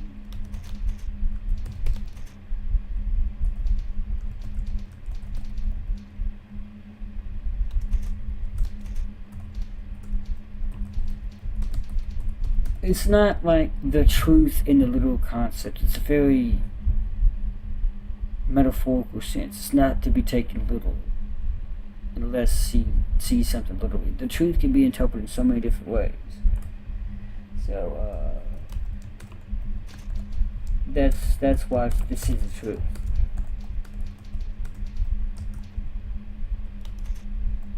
I'm sorry. Let me. I'm just so. I'm tired. That's probably what it is. Is that what it is?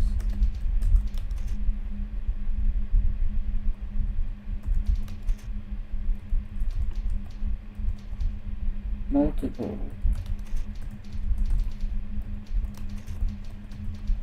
Depending on context. They say this. And I'm not defending it because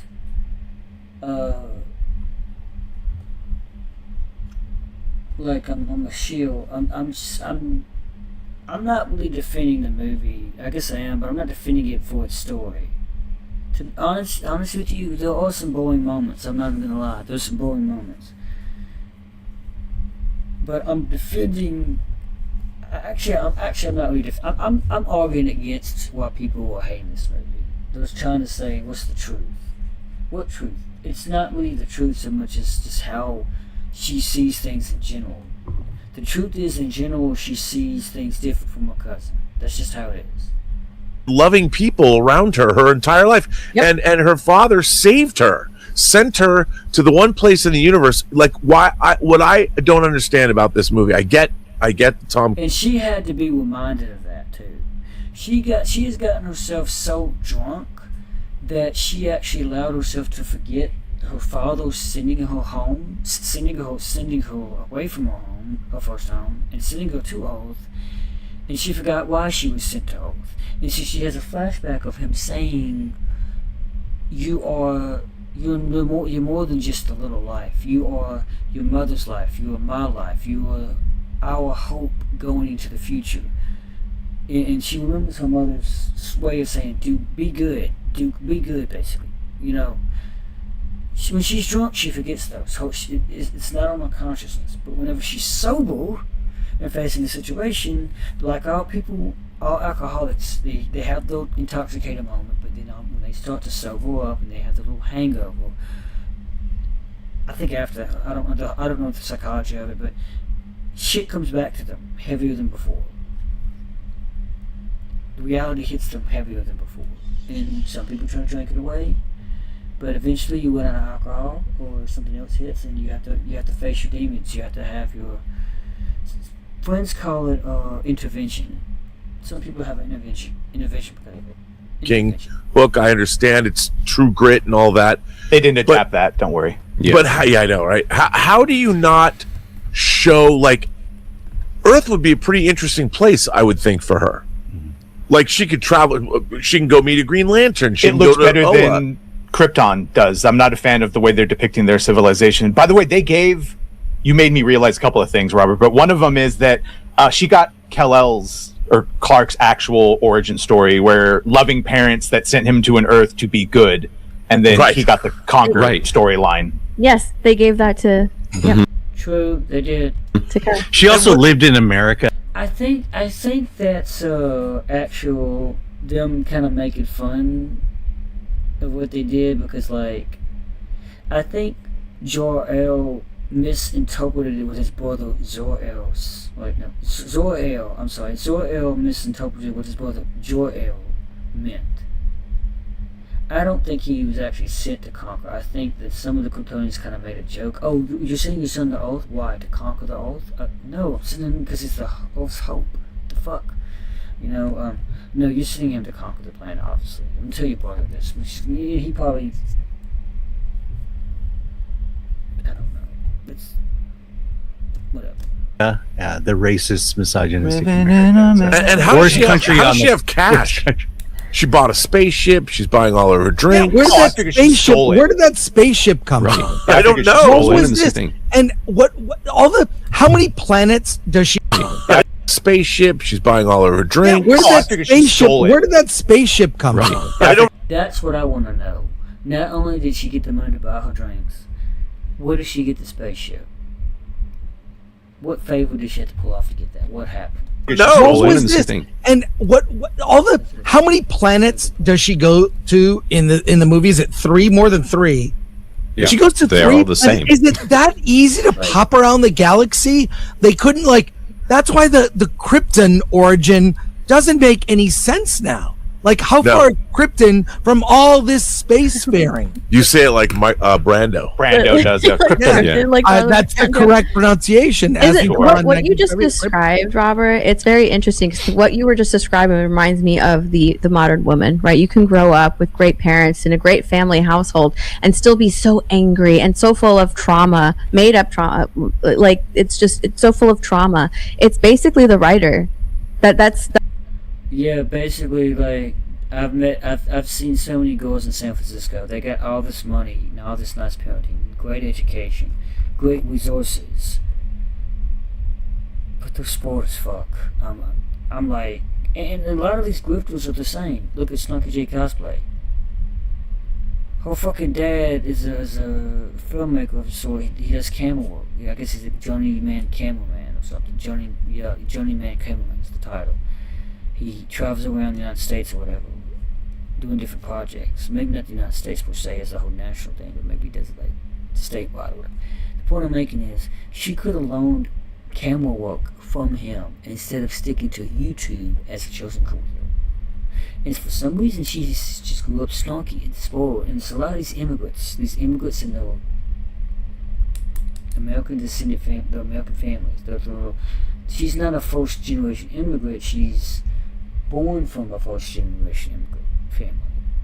She's a first generation. You get what I mean? She's spoiled. I feel like the first generational immigrants, they were humble because they have to work for that American dream. Versus their children grow up spoiled and not really appreciate it because they didn't have to work for it. That's the type of people that she's referring to. This hard woman that you have no reason to be hard. There's the hard woman that is like in Russia, growing up in poverty, having to fight for your own shit. You see why that person's hard, and you feel sorry for that person. But then you got people who got everything spoon-fed to them. Got AI and all this shit. But you don't feel sorry, you just feel disgusted. That's what it is. It's a modern. Yeah. It's the writer. More You can self-insert. grow up with very little hardship in a loving family, and yeah, she had to watch her mother die, and she had to leave everybody behind. And she goes to this planet where she still has family there. She's got Clark, and she can be like, oh well, they did what's best for me, and I'm going to try to make the most of it and really take what my mom said to heart, even though whatever her mom said was whatever. And try to make the best life that she can, but instead she wants to have this self-pity party and get drunk all the time. And I think Supergirl is a reference of the very goals that her and I are both talking about. I think that many spoiled little shits will see themselves in Carl. I think so. They may even see themselves in Ridley's character. What's her name? I forgot. Not really talk to Clark, and that's basically the modern woman. She creates her own drama, her own trauma. The thing is, and that's not left over. Both the left and the right do that. There's no political campaign. It's both sides. A reason to be upset, a reason to go out every weekend. It's Gen Z. And then drink. The thing is, I've seen this story. I mean, I watch hundreds of independent films every year. I see this story a lot. The whole PTSD. A tragic event happened when I was young, and now I'm a drunk. And in some way, as indie films, they earn it because you feel what they feel. They the experience they've gone through, the death of a family, death of parents, death of children. This one, she's on screen and you just have to accept it. She feels bad. She has PTSD. There's no... Not entirely. You see why she's like that. You see the destruction of her home planet, and you in the sympathy, not sympathy, the empathy is owned. I mean, for some reason it's sympathy, but for others it's empathy. It's like, and some people can say, people that are immigrants, like the Mexicans and who else, they were forced from their home country, but look, Mexico still exists. Real explanation as why, and even if you did explain it, I don't know that we could relate to it and really understand. Well, there was one, but it was on the newspaper that gets pissed on immediately by Crypto in the beginning, where it shows Superman saving a bunch of people, and then her in the bottom corner where like she saves cats from a tree. So on Earth, she doesn't feel like she's enough because Superman already exists and is doing it better. So it's Superman saving a bunch of people. I don't know that we could relate to it and really understand.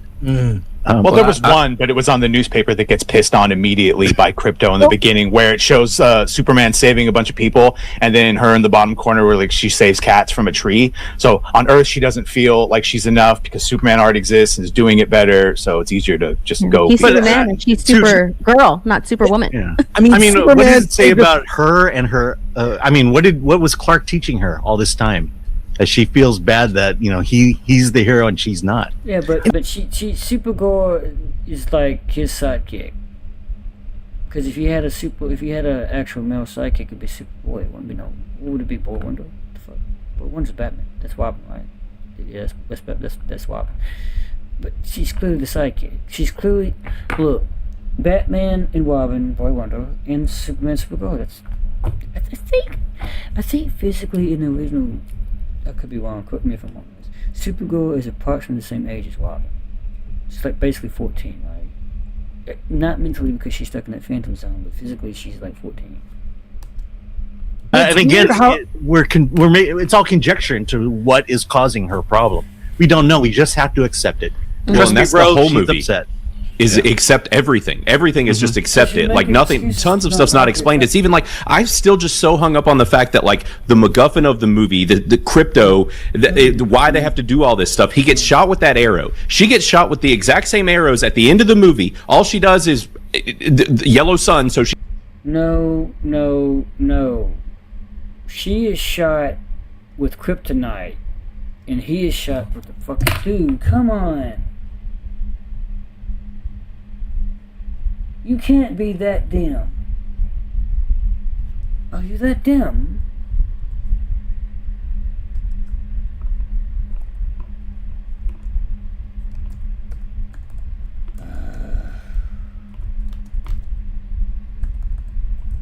One shot with...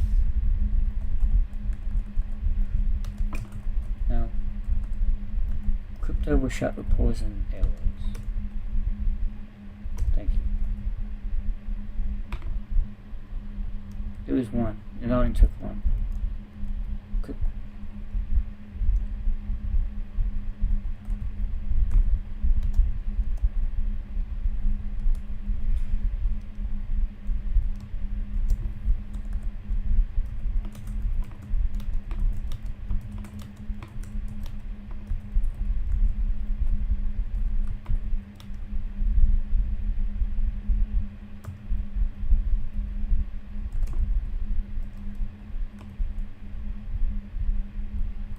No.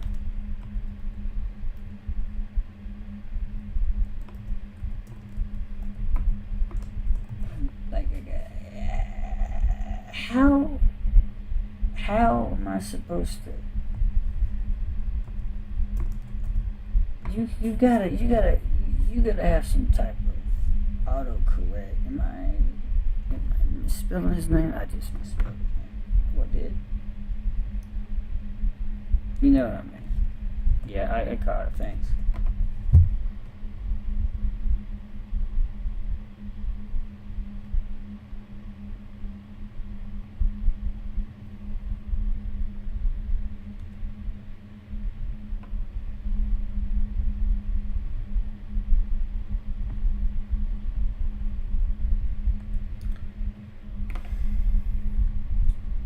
She's over it. Could they not have flown Crypto to a yellow sun and healed him instantly, and the movie's over in 30 minutes? No, I'm glad he was wearing the antidote around his neck. Like a little They very specifically said they couldn't move him. It would make the poison go faster, so he had to stay there still.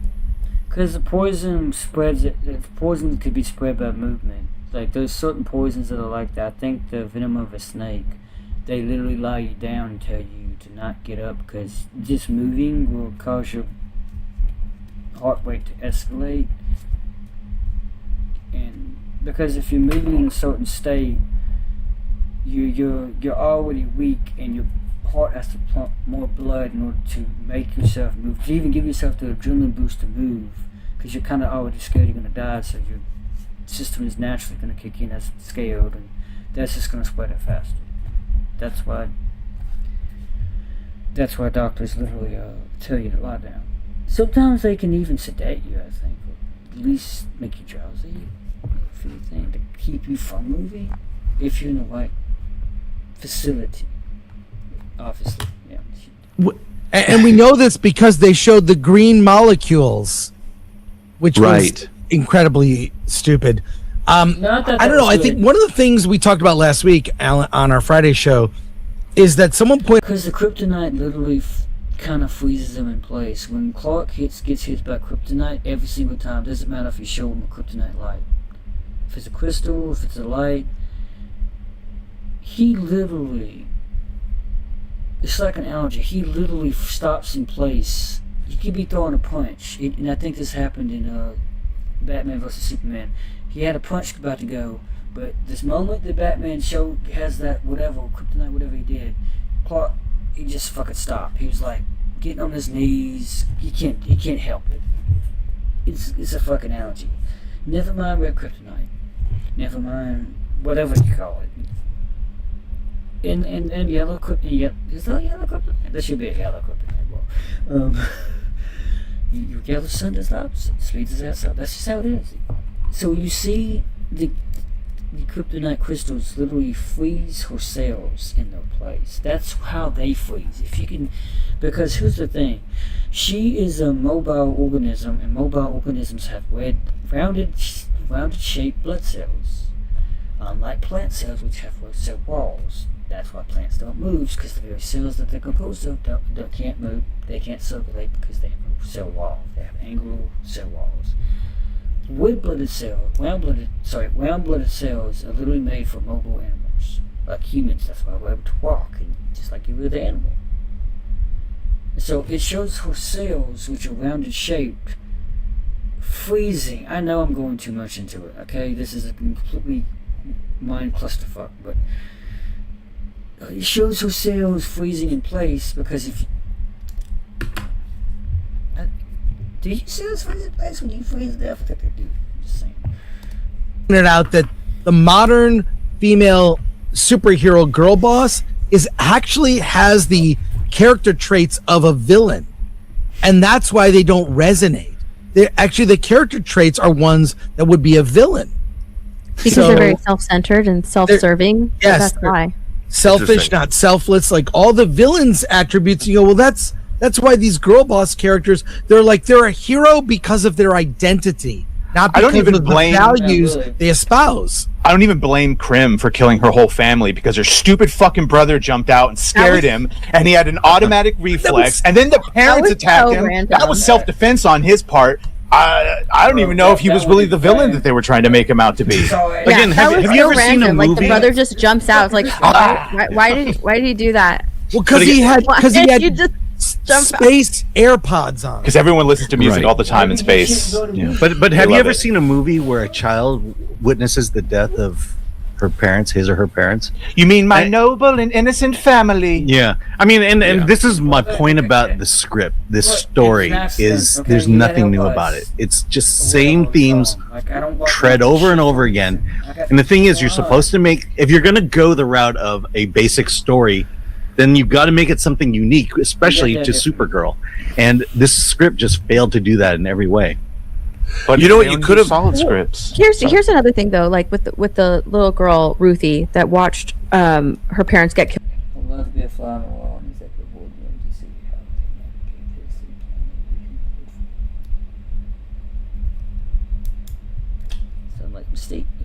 I'm trying to look up the age of the actor because I know she's very young.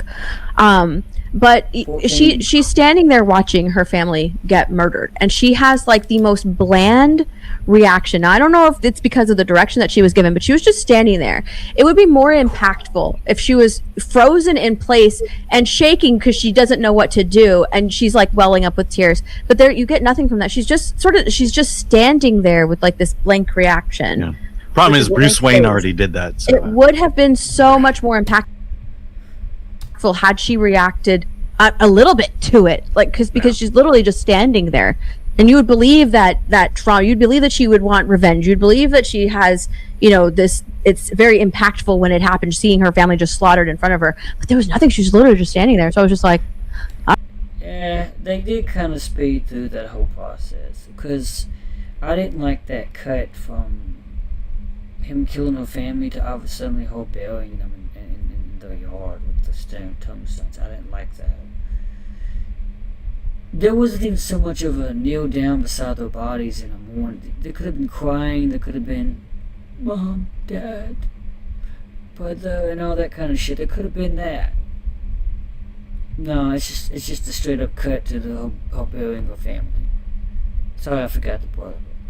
She could have examined she could have taken off the AirPods and cried, and she could have taken his AirPods with her. That would have been great. Be more like Carl would have on. See, I have my own headset. all right, well, I guess that happened. Rotten Tomatoes has dropped from, it was 57, 59 was the highest. It started at 60, then dropped live while I was doing the Nooner with Gary last Wednesday. Now it's at 54% critics and 76. Blaine, you said on Critic List it's 27? It is 26% by oh my God. And that's 120 reviews. So wow. it is, and it's just been going down and down, and it's not like a ton of like what we call low effort ship missiles, which is just people like popping in and dropping a low score with nothing. Like there's a lot of people that have clearly seen it, have plenty to say on it, and there are so few. I think we have like 2 or 3 most excellents in the whole thing. I couldn't help when I wanted to like this movie. I'm a big DC fan. I was hoping it would be good. It was actually painful to watch for me from an intellectual standpoint, because I saw so many things that when you see Superman meeting her, when she's come to Earth in a pod, I was thinking to myself, now I couldn't help but think about Patty Jenkins' first Wonder Woman movie, where Wonder Woman finally shows up in man's world and is like walking down the street and sees ice cream and sees a baby, and she's the awe and wonder that Wonder Woman is feeling as she's experiencing human society, and she wants to be a hero. She like specifically left her island to go be helpful. Yeah, and it's like I would have been. Maybe I've watched too many videos of foreigners coming to the World Cup and discovering what's great about America, but it would have been really funny or interesting to see Supergirl, like an extended montage or something, where Superman introduces her to Earth, or just and you could have done a whole movie about her coming to Earth and figuring out humanity, and what she wants to do, and it could have been a much more interesting film than this. I mean, there was nothing about this movie that somebody said earlier that we haven't seen before. They could have done that, but I think what they were trying to do is give us a little hint. Maybe they plan on doing that in more flashbacks. Maybe they plan on making, and I'm not going to say there's going to be a Supergirl 2. We really don't need a Supergirl 2 at this point. Maybe, like, if you can have a mix between Supergirl and Superwoman, Superman and Supergirl. Here's what I think. I think Supergirl should be more than a supporting cast. I think she should be main casted in the what is the upcoming film called? Let's see.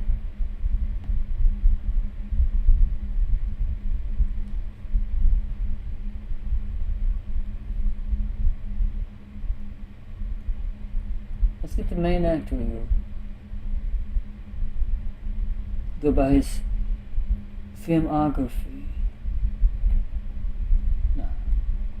Upcoming. Man of Tomorrow. I think Supergirl should be the main cast of that. Should be of the main cast in that movie. Because at this point, she is more than just a supporting character.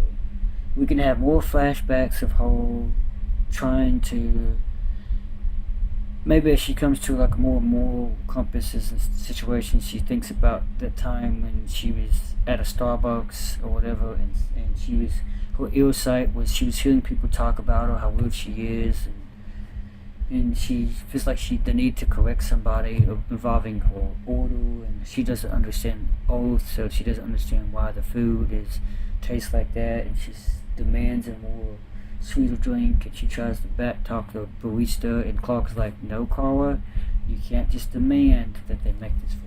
Because honestly, she was kind of a princess on her planet. I said that in quotes because it's not a planet, it's crumbs of a planet, and she would be kind of spoiled, but he has to be like, no, trust me, Carla, I get it, but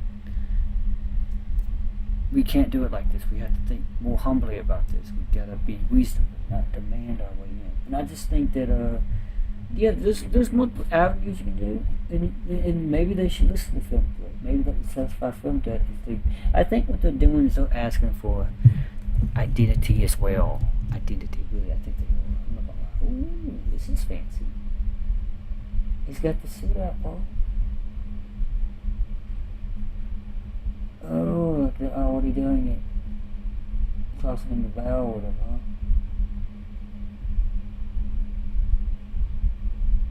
Ah, I can beat up. Inmate. Okay, Luther. Then go Department of Correction. Him playing chess. And this is on the website IMDb page, so I'm not going to do copyright.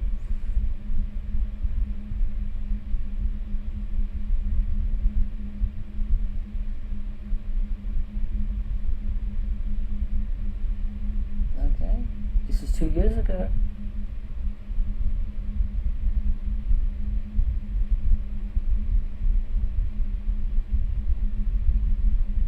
How does that suit light, man? That's gotta be some heavy jump, right?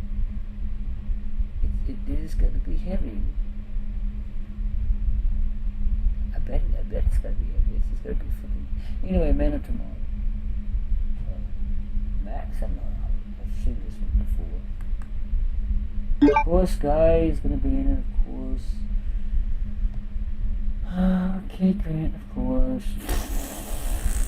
Matthew Little. Oh, shit. Yeah, he was in the Breaking Dawn part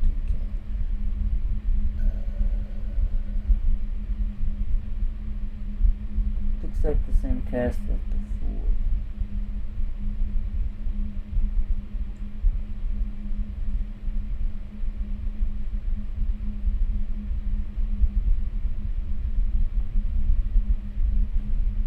She had those. So, where's she again?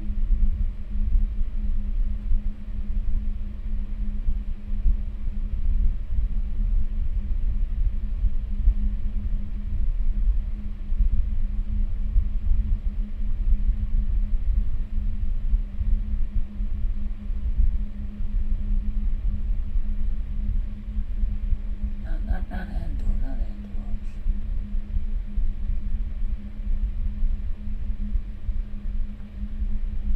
It's 2004 for sure. It's definitely.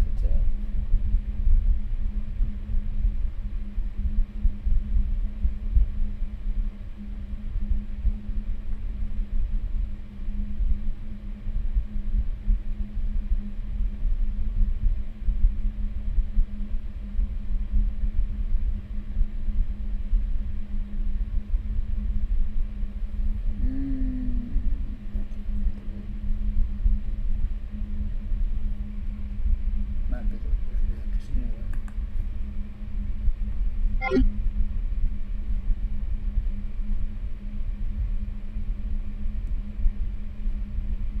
Right. And then at the end, what kind of message does it leave the audience that she executes somebody? She said she misunderstood, or she misunderstood the ending of the actual book, where he's not killed at the end. Yeah. Yeah. Right. Look, Clark, He thought he Superman died, killed yeah. someone in Man of Steel. She can kill someone. Well, But I mean, another missed opportunity. You know, if they're going to go with cliches, at least do fun ones. They could have had her do one of those cheap, you see it in teen movies for girls, where in front of a mirror to pop music, trying different outfits. They could have had different Supergirl outfits, some more revealing, some not, to settle on her final outfit. It could have been, I mean, that's a cliche from like 80s movies, but those are But it would have been fun. Right. Yeah, well, those are things that make her likable and make this movie likable. There is nothing in this movie that is like very fun or likable in general. It's a real problem when you have like a cameo from Seth Rogen as an alien with no balls that is one of the more likable things in this movie. That's a problem. Yes. Have you ever seen that joke before where the small alien has the deep voice and the big guy right. is... I like the David. You remember that joke? Yeah. I like the David Corn sweat scenes. I like that, but it actually, that and a combination of some of Robert's streams and tweets made me realize what my actual issue is that I've been feeling since the first Superman, and that's that he's not Superman. He's Clark. He's Clark all the time. When he's Superman, he acts like Clark. Yes. When he's Clark, he acts. And so, for me, let me get this out. For me personally, I always view Superman as three different personas. It's Superman, stoic. He's fucking Superman. What we classically think of. He's Clark Kent, right? The human disguise. And then there's the real dude who's like Clark on the farm or Kal-El in the fortress. Yes. That's the real mixture of both Kryptonian and his human heritage, and he loves both, and in most of these he knows Kryptonian and knows about the culture. But in this one, because they have now quadrupled down on the fact that his parents did send him to Earth to conquer it, he has completely divorced himself of his Kryptonian heritage, and he's just Clark, and it's his parent, and that takes away like all the fucking majesty and regality and all of the things that make Superman. He's just Clark. He's just some dude that puts his fucking boots on one at a time and gets upset with his girlfriend when they argue. And this is all comes down to James Gunn, because as he said from the beginning, years ago, where he said, I didn't even want to do a Superman movie because I couldn't get a handle on the character. He doesn't get Superman. So he takes away all the interesting shit about him to make him just a dude in a suit.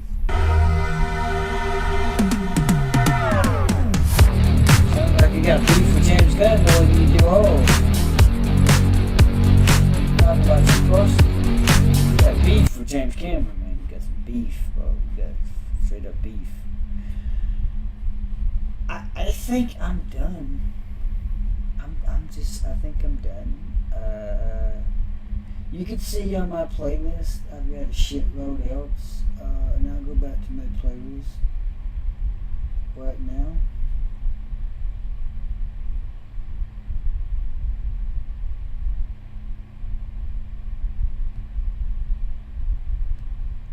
This is the Supergirl. I can go in more Supergirl playlist.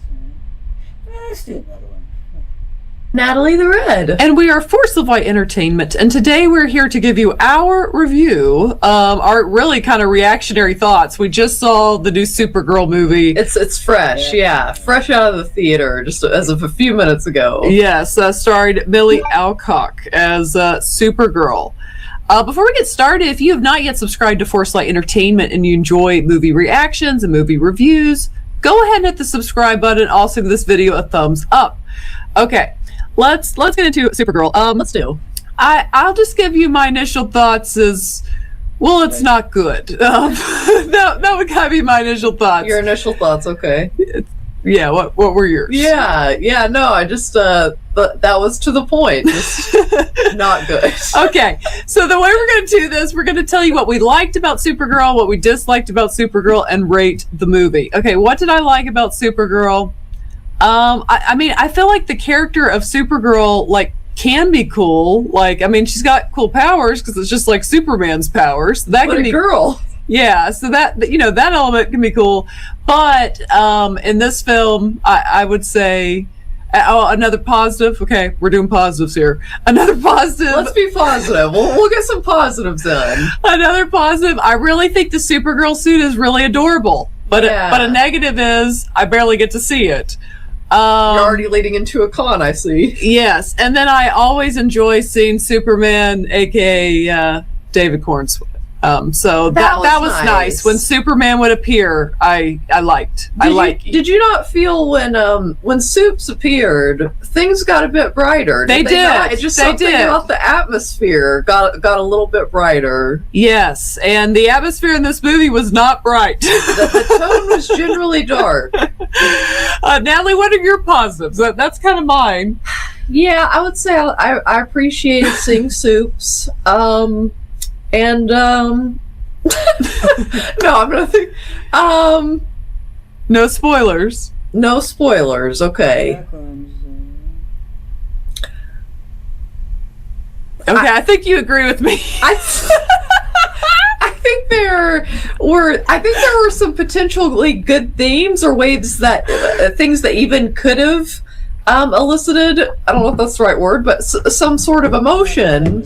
But you didn't feel the emotion. But I just didn't get there. I didn't get there. And so maybe others will, maybe they won't, but that's up for you to decide. Yes. Yeah, okay. So this movie, let's get into what we didn't like about this movie. I feel like we've already started. This movie, for starters, it looked like a Disney Plus Marvel show. Yes, and very much so. This is day and night, and I want to say too, I should have started with this. We actually enjoyed Superman last year, so we're not just like haters on both things. I actually enjoyed it a decent amount, and I love him as Superman. But you compare that to this Superman to Supergirl, man, they are very different films. And I mean, it's good to be different films, but like don't really feel like they're in the same universe. Right. They looked like the Superman looked better, felt like it was more expensive. Just all these things. Like Superman was the movie and this is a miniseries. This could be like something on streaming, yeah. No disrespect to miniseries. No, streaming. No, it definitely had kind of that feel, and just kind of the writing felt on that level is really the heart of it too. Because if I'm gonna be more direct, what was not great about this film is the script. Yeah, the script it was lacking. It was lacking, and then they tried to go for some emotional moments with a character that they endear you to, and with Supergirl herself, and the stuff we find out about Krypton and, you know, the sad parts of her life. They really try to go there emotionally, but you feel nothing. They're just kind of leading us on, but Yeah. they don't ever really meet us anywhere. Yeah, you just don't feel anything. They could be showing the saddest thing, and you just feel nothing because they've not done the work to make me care. And that is the job of the script and, you know, the characters that should be built. And the movie just... is it the worst movie I've ever seen? No. But Right, I would agree with that. yeah, but it was... It was I feel not. like we're at a loss for words on this one. It was not good, you know, to say it nicely, to say it kindly. We'll say it kindly. Because I was told I don't have to be nice, but I can be kind. So I did like that line, actually. Well, it's true. Yeah. But I can do that with this review. And you're not perfect, but you're good. That was cute. I did like those two lines together. Yes. And then another negative for me. It's Millie Alcock. She's a very cute girl, like a pretty girl. And it's just like, not only did they go for the haven't had a shower in 10 days look, very disheveled, zero makeup at all. But with they're like more dirt on her face.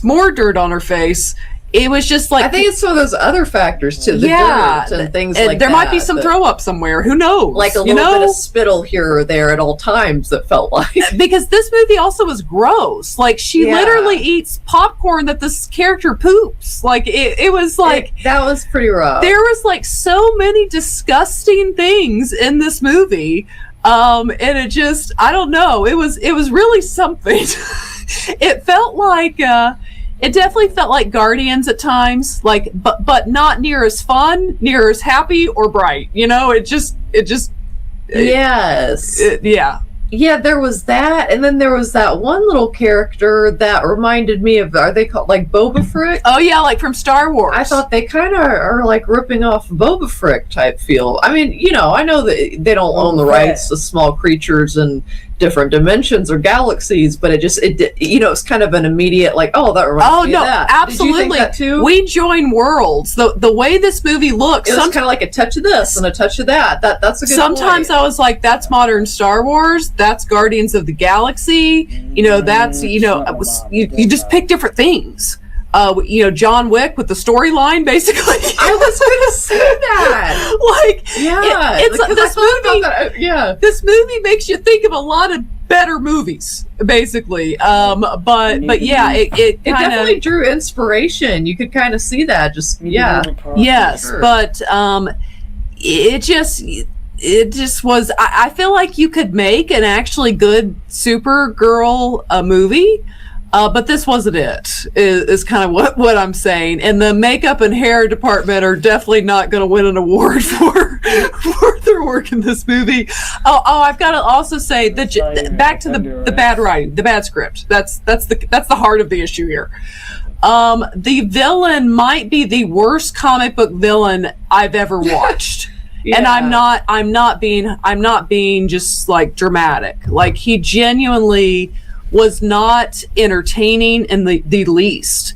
Except for in a comical sense, you know, kind of comically bad. In a way, like they're like, yes, in a way of like they're not. It almost back to like that last Batman with George Clooney level of dumb. You know, it's like they're not taking comics serious at all with this character. Like Arnold Schwarzenegger character, like Mr. Freeze. Natalie's like, how dare you compare that to this?